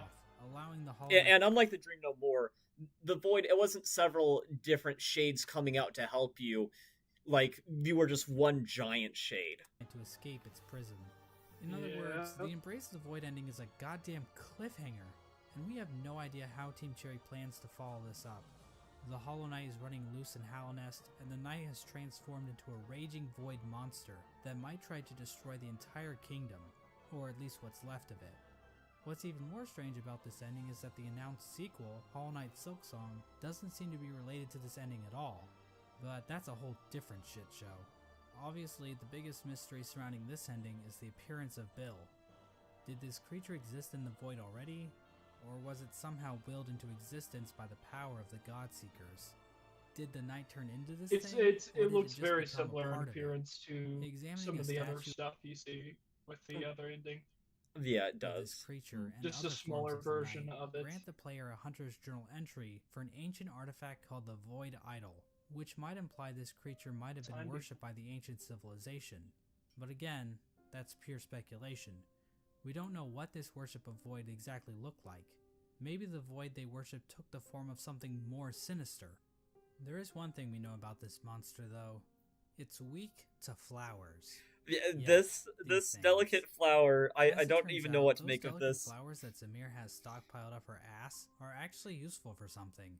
They contain a strange power that even deters the White Lady from touching one. The Godseeker, however, is dumb enough to accept a flower from the Knight. If the player does this, instead of Void being released out into the world, this flower pulls a no you, and the Godseeker and Void disappear into thin air. The Yeah, I flower never knew what to make of this Interesting. ending. The fact that the flower just itself is absorbs described the as Void. giving off a pale light, which appears to connect it to the pale beings. Like I said before, pale beings appear to be some form of top-tier gods. As of right now, we are only aware of two, the Pale King and the White Lady, but the fact that Zamir brought these pale flowers from a faraway land implies that there are definitely more of them out there. Another small hint of the existence of pale beings are the pale ore items that can be found all over Hallownest. Did these come from the Pale King, or possibly some other pale being? And what exactly are they? Are they poop? In general, the Godmaster endings appear to be doing a lot of setup for future Hollow Knight content. Like I said before, Hollow Knight Silksong doesn't seem to connect these events on the surface, so we are in a bit of a bind when trying to discuss what these endings actually mean for the greater narrative Team Cherry is building. There's definitely a lot more to consider about what the Pale Beings are and what properties they possess. And we also have plenty of questions surrounding the Void and how bugs have interacted with it in the past. It almost feels like we are looking through a keyhole, trying to grasp onto the totality of Team Cherry's creation. How powerful are creatures like Bill and the worms? Where did things like the Void even come from to begin with? How much bigger is the world beyond Hallownest? Is Bardoon into butt stuff? But of course, that's the appeal of a game like Hollow Knight. Having all of the answers to every question would just ruin the mystery of the world. Plus, if we didn't have questions like this to waste our time on, then what else would we be doing with our lives? View with Go FNAF. outside? Ugh. Oh, And so terrible. this video comes to an end. No. Now I know Yeah. the average. Well, That was okay. awesome. Yeah, I really like this video. Oh. He has a good sense of humor. If you watch this to the end, make sure to check out the original video if you are only seeing this from Absolutely. the VOD, though I assume most people have probably already seen it, as this is a pretty famous video within the Hollow Knight community. It has a good blend of humor, but also answers probably the top lore questions and what we know, and it also shows how little is known too. The delicate flower Yes. thing, I never understood why why is the Void weak to that delicate flower? It does not make any logical sense to me. I mean, Wasn't the- there something else that was connected to flowers? Though, well, we originally are just supposed to give it to the Traitor Lord's child, which is how we get the other delicate flowers to give to other people. So it's, I mean, I don't know, I don't remember anything specific about flowers other than the delicate flower itself. But I mean, interesting. people would assume that's the best ending, right? Because if you take down the radiance completely, but you also don't let the Void escape into the real world at all. What even happens if Yeah. it escapes into the real world? That's a big Oh, question in man. itself too. Which the fact that it's why would it go back to the black egg? Yeah, I mean, I don't know. I mean, well, okay. If the well, radiance is well, defeated, I could think of one reason, right? Like is the it Void. going for the hollowness? Or Well, Hollow Knight? Well, maybe because it looked like most of the Void was in that creature at the end, right? But the Hollow Knight still Maybe it seems to have wanted his own will, so maybe Yeah. the Hollow Knight is the only remnant of Void that exists outside of the Lord of Shades at that point, Yeah. and it's coming Which to collect again him.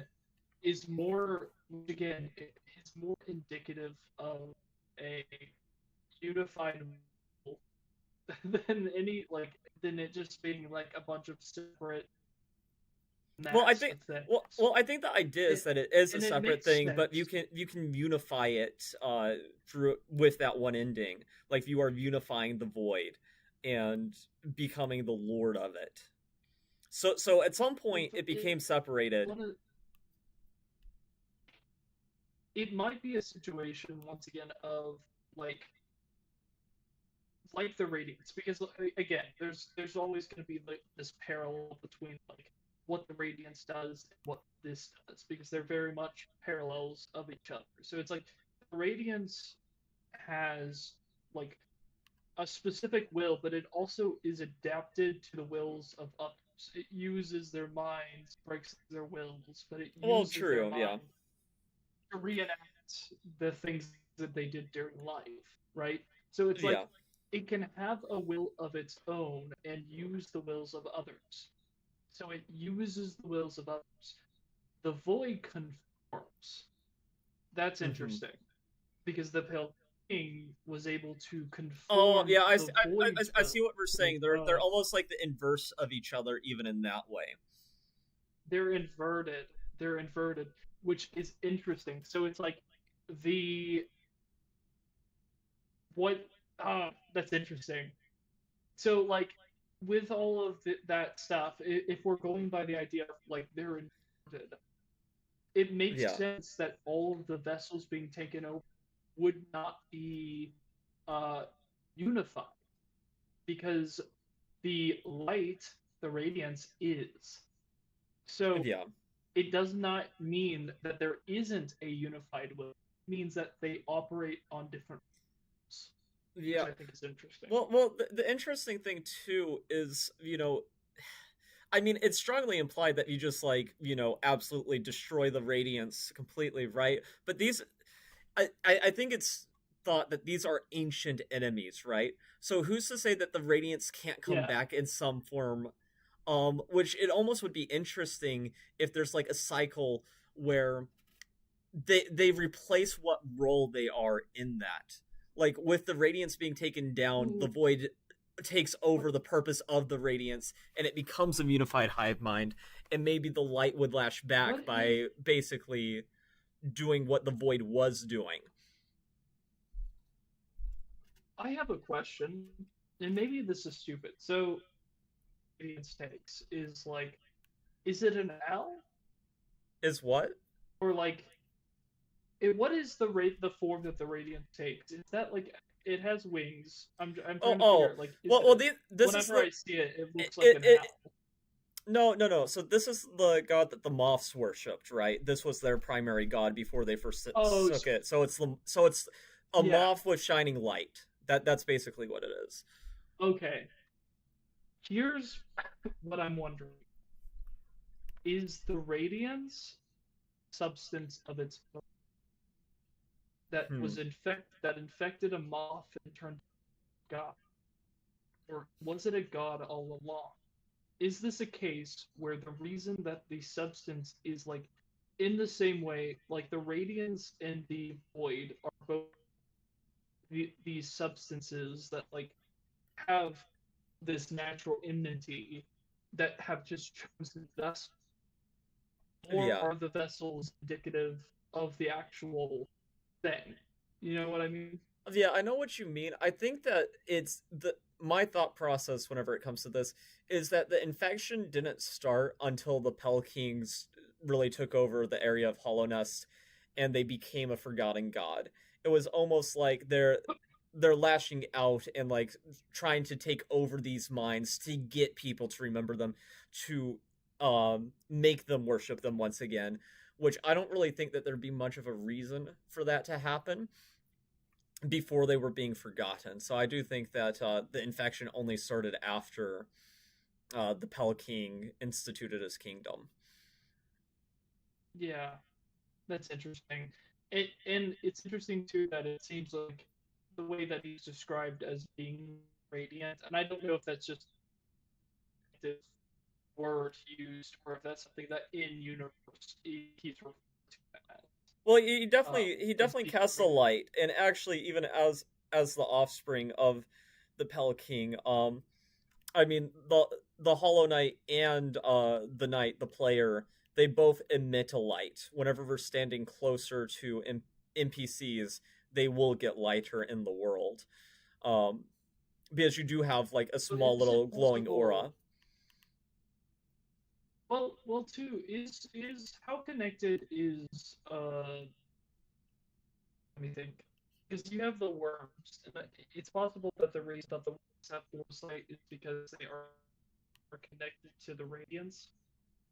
That Yeah. seems like that would make sense of, and it's interesting that like something connected to the radiance would almost like assert itself as like I am higher than you. I You mean, know, it like definitely would be interesting, especially with all the religious like undertones that do exist in the, that because like would whatever again you know the add to full whenever you know the full lore, it's hard not to just strike parallels with like religious doctrines and like just stories, just because it's the plot basically, in a yeah. lot of ways.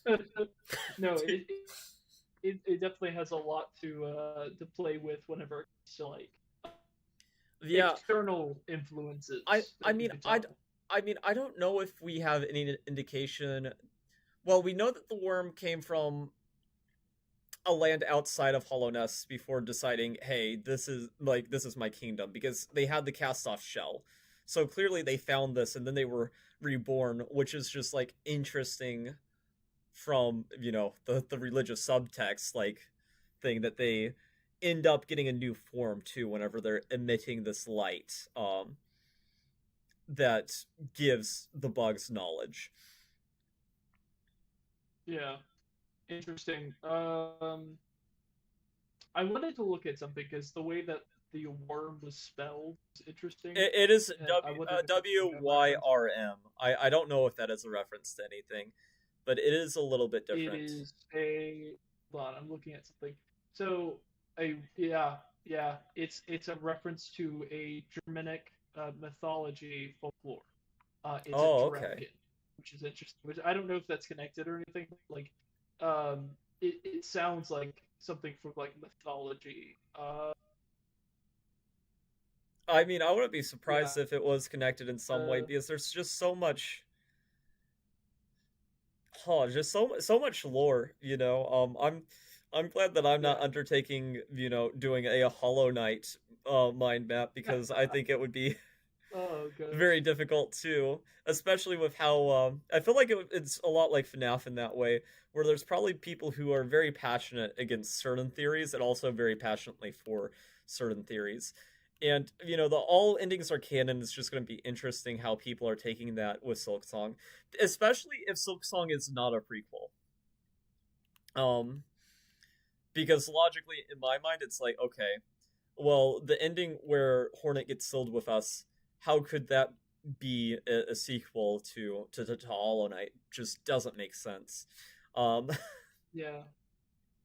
Yeah, we'll see. We'll see. I'm interested to see how it goes. Like, what all we get in. hmm Oh well, I guess this is interesting too, since this is your first time. I know a lot of the like story beats, but was there anything that really surprised you about the lore video? And would this be I like thought. where you would have thought the puzzle pieces would have fit together with the information that you knew? I mean, I feel like some of it wasn't like super surprising, like thinking, but a lot of it was. I think just reinforcing some of the ideas that I had. Also, kind of like I don't know. Interesting. The kind of I think I find like the void and the dynamic between like the void and the radiance like to be the most interesting Yeah, dynamic as far as like the story. Um, that's really interesting. it is interesting. I mean, I definitely like in my headcanon too, like the abyss where you see like the cast off shells in the ancient basin. I assume that that was a civilization that was there long before Hollowness was ever there. And I wonder if so much exposure to void killed most of those bugs out, because you see some creatures that have like black, like void dripping from them, and it's like, well, the average bug, I guess, probably would die if they were consumed with void. So making a civilization based on that, how long did they exist pre Hollownest before their civilization fell Yeah, apart? Which is definitely it's interesting. interesting. And it's also interesting It's whenever you take into the map too, like the ancient basin and the abyss are on the furthest down part of the map, though the only statue that remains of the radiance is at the Hollowness's peak, the highest point in the map, which is just like another reflection Interesting. of them being complete opposites of each other. Yeah, almost like that angel demon kind of dynamic. Because you look at the radiance and kind of like look at it does have like angelic kind of uh you know uh, uh characteristics, I guess. Yeah. Then you No. have like Yeah. the thing with the tendrils, and you're like a demon. That's a Okay. demon right there. Well, no, it is interesting to ask though, so because even with this light, this infection, it seems like an incredibly like I don't know. it's definitely a forward way to try to get worship back, if you're a forgotten deity. So let's say you were a bug of Hollow Nest. Yeah. Who do you think you'd be rooting for? Do you think that you'd be Team Radiance or Team Void? I can't think about the Void without thinking about like my fan made like concepts in FNAF where like, it's the Void. Yeah. It's the Void. Which, funny enough, it has the same imagery, which I think is just really funny because you have the same exact situation where you have something that is like considered associated with like light and dark, and it's like, but the light being is actually the bad thing. See, we're being subversive. Yeah, actually, it is funny, those parallels that exist with FNAF. Yeah, it's like you can if you just like merge those things together, you will be strong and win through the power of friendship. Well, it's also, I don't think it's the message of this game. Yeah, I don't think it's the message of this game either, but actually it's just interesting. Both FNAF, Hollow Knight, and Deltarune sort of have this theme of like very literal, like, light and darkness, just consuming things. It is such a prevalent literary reference that like goes literally back thousands and thousands of years. I don't think there will ever be like stories that won't make that comparison. It's something. It's just there. It's an easy way to like show the dynamic of duality that I think works really well. Just but the way. The important thing is like just how imaginative and how well it's presented, and then this, it's like it's really artistic and really cool. For sure. And also just the kind of the mystery of like, is this thing mindless or does it have a will? Is it like, are they just mindlessly just having a little cat fight? This is interesting. What I think personally is, I think in the endings where you don't unify the void, I think it is to some degree mindless, or if there is a mind there, it's not there enough to do specific purpose. But let me just like look up Nosk Hollow Knight. So there's this boss that tries to lure you in by basically pretending to be you. And they what with the bizarre let me just mute this. But they pose as you, but they're this giant spider like tendril thing that you can find in Deep Nest, which it's very interesting that they're like this, but this is what they're like, just in the normal game. But in God Home, and to get to God Home Nosk, you have to unify the void.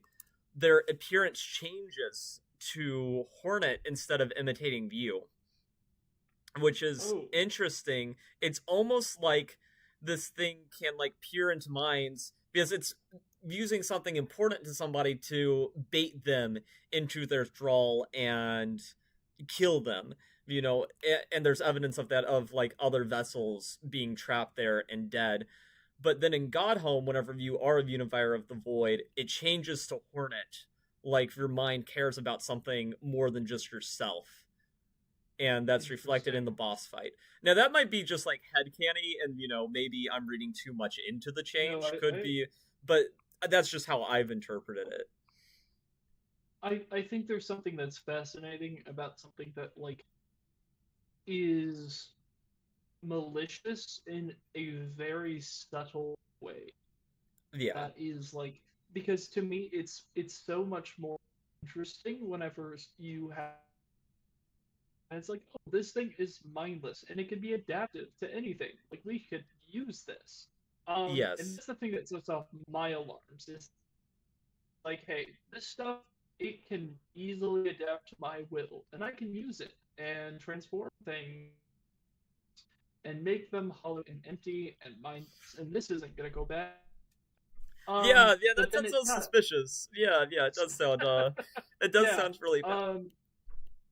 But like, it's interesting too, the fact that like the entire reason this all happened was because of the Pet King. Like, all of this was his fault. 'Cause, like, Yeah. the moths were satisfied just serving their god, and like the Radiants just, I mean, like, it's a god at this point, Yeah. so it's like, Yeah, it's just like, get a yeah, little bit of attention. If that's, I want you to don't be, you I don't wanna- want to anger the gods. well, it's not just the Pell King's fault, right? Because the Moths turned on their original god and, got tempted by this new light. Though I guess you could say how much of that is Exactly. how much of that is a Moth's fault, because, Moths in the real world, if there is a light source that is there, they will just go towards it. They're almost mindless Yeah, in that way. I was gonna say that they are mindlessly attracted to the light, which is it's a fun, again. It's all about how you play with it, and I love them playing with like the actual tendencies of like bugs and applying that to like thematic storytelling. Oh yeah, That's so it's good. very clever. It's also interesting whenever you consider the the idea of like the Radiance being like that the King is like the source of intelligence and knowledge. Yeah. You presented it in a really good way where like he rebirthed Yeah. with this like new knowledge and intelligence. It's like, where did he get it? Where did he I get think it? that's That is a good question. Well, the thing is too, like, I don't know if the Pell King really should even be seen as a, because, like, he is like a higher being, but does that make them a god? Because, like, the other gods, like, they are huge. Like, you can tell that they're very godly. Though nothing about the Pell King, with his like in-game sprites would make you think that. It's just like the statues and everything are larger than life. What's even more interesting is like his foresight, like getting the worm, like the foresight for the worm is fine, but like thinking about it even more, that would not affect the minds of other people. It also gave them foresight and them intelligence and them wisdom, and so it's like it you tamed our savage souls. It's Yes. specifically allocating the privilege of them being able to think for themselves, to like live for themselves, to not be mindless, to the Pale King. Like the Pale King is the source of it all. But then the question is, if the Pale King is dead, how are they still intelligent? Yeah, well, the thing is, does well, I guess, is it from the Pell King himself, or would the carcass of the worm's body also around Hollowness also be like the intelligent amplifier? It's It also could be the case it's of like, well, it's also interesting too, because the thing is, do we know for sure that that is like still in effect as strongly as it was during Hollowness Prime? Because at the same time, like, well, I get what you're saying, right? A lot of the creatures that we meet are dead, you know, like the vast majority of them, yes, and then being reanimated, they'd keep their intelligence that being is true. reanimated probably. Because I guess you could argue that like the Radiance was taking over during the period where like he was alive, so it could just be like everything we're seeing, like people, their minds and wills are being preserved by the Radiance. You could say, like, Yeah. I don't know if that's how it works, but I Yeah. definitely think that I, could be. I mean, how it works is definitely a little bit tricky. Well, what I wonder too, because like I had never thought about this before till watching it with you. I was just like, you mentioned about it being like the inverse, where like we're imprinting your will onto Void, whereas the infection is sort of imprinting its will onto you and like taking you over forcefully. I just wonder too, you know, in trying to stop the cycle by not absorbing the infection, is this actually just like a greater story of light and dark that has it's just a different cycle repeating itself whenever you kill the radiance? Like, will the Radiants actually stay dead, Well, or do the Void and the Light just switch places depending on who's after who? interesting. You want to know something interesting? You know the worm thing in Greek, but this is like a German, Yeah. Eastern European mythology. You know what? One of the things it is kind of associated with What is it kind of is associated with? wormholes. Oh, A snake eating itself. So interesting. you could be right on the money in be like, and I do not. So it's there's a lot of stuff here. I'm not 100% on all of it, but it does seem to be really tied to like Nordic and like Swedish folklore, Yeah. which is really interesting. But there's Huh. a lot of mythology around the world. Man. It's specifically like I'm looking at like the Lind, which I think is associated with uh, the world. Man. But it basically like means serpent, which again, serpent. Thinking about the biblical ties, Yeah. it's a serpent that is coming with knowledge. Yeah. No, I mean That that is is like that is very upfront. that is very interesting. And honestly, I hope that that sort of theme continues in SilkSong, because myself, I find Oh, and religious they're subtext also and undertones just like very interesting in any storytelling. You know, like I know Night in the Woods, for example, has like a lot of that. Really love that about this game. And I really love it about Hollow Knight too, because it's just so interesting. Especially also the line of that video was funny whenever they're like, "Oh, everybody worships a god," you know, and then it lists a lot of things that aren't god, and they're like, in rare cases, gods. It's like just hilarious. Um, also it's interesting because one thing that I was going to point out too is like because these are associated with like dragons, they're considered to be like horrors of gold, mhm. which is interesting because it kind of the Pale King is kind of how so like his folly is trying to keep that power.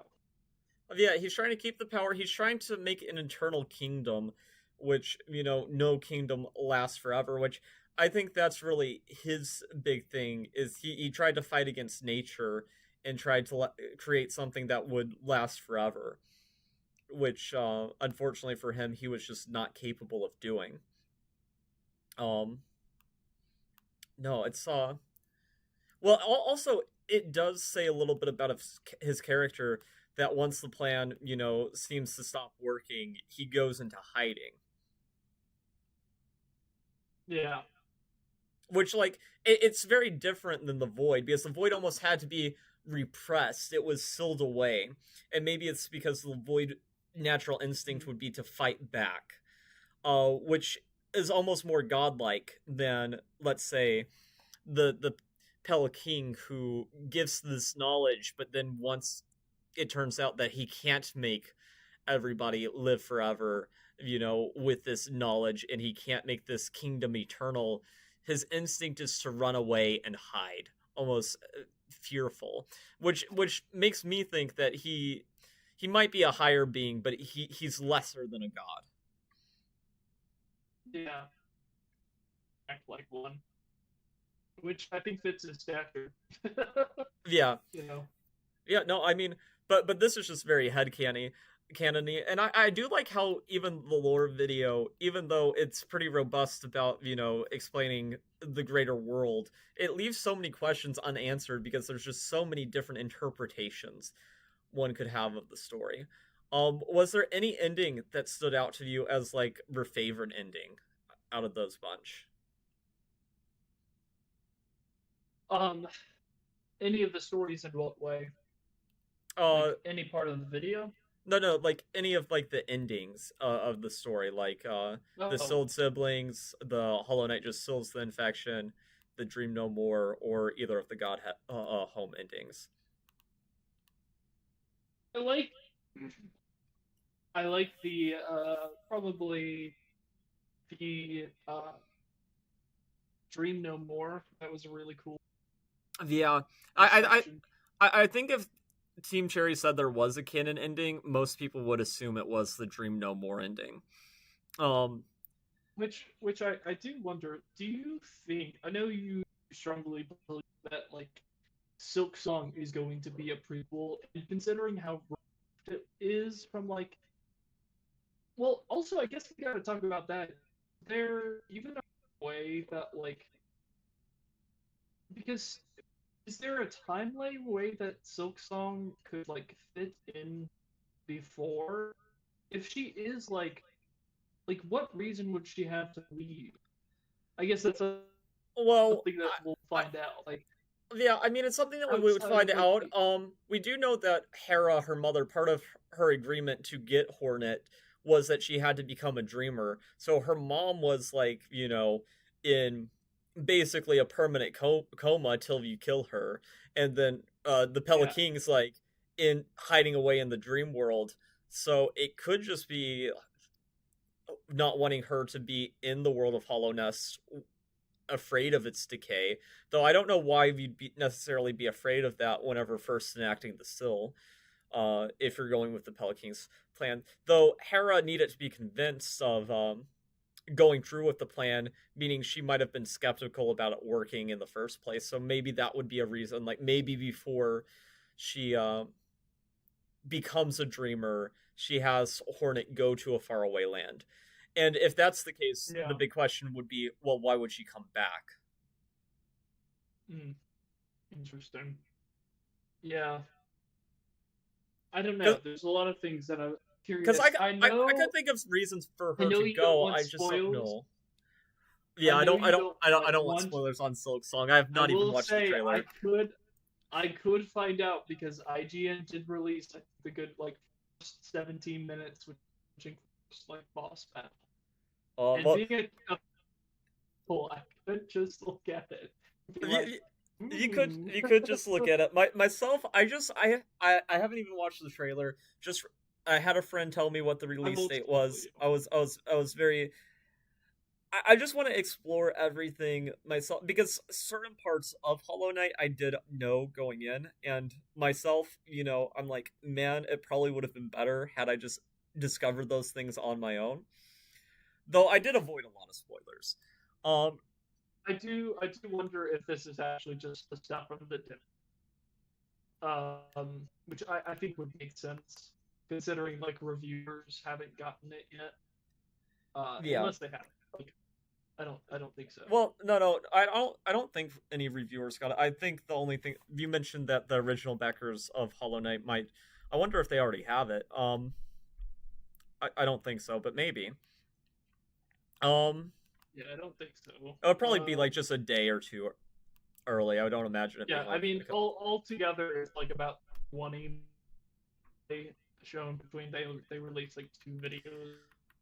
Well. Now that we're like sort of I up to think date with the lore, like, do you agree with my assessment that like a prequel's more likely than a sequel? Because I just don't see how some of those endings you would have it be like the Silt sibling ending. Like, how does Hornet get out of the black egg?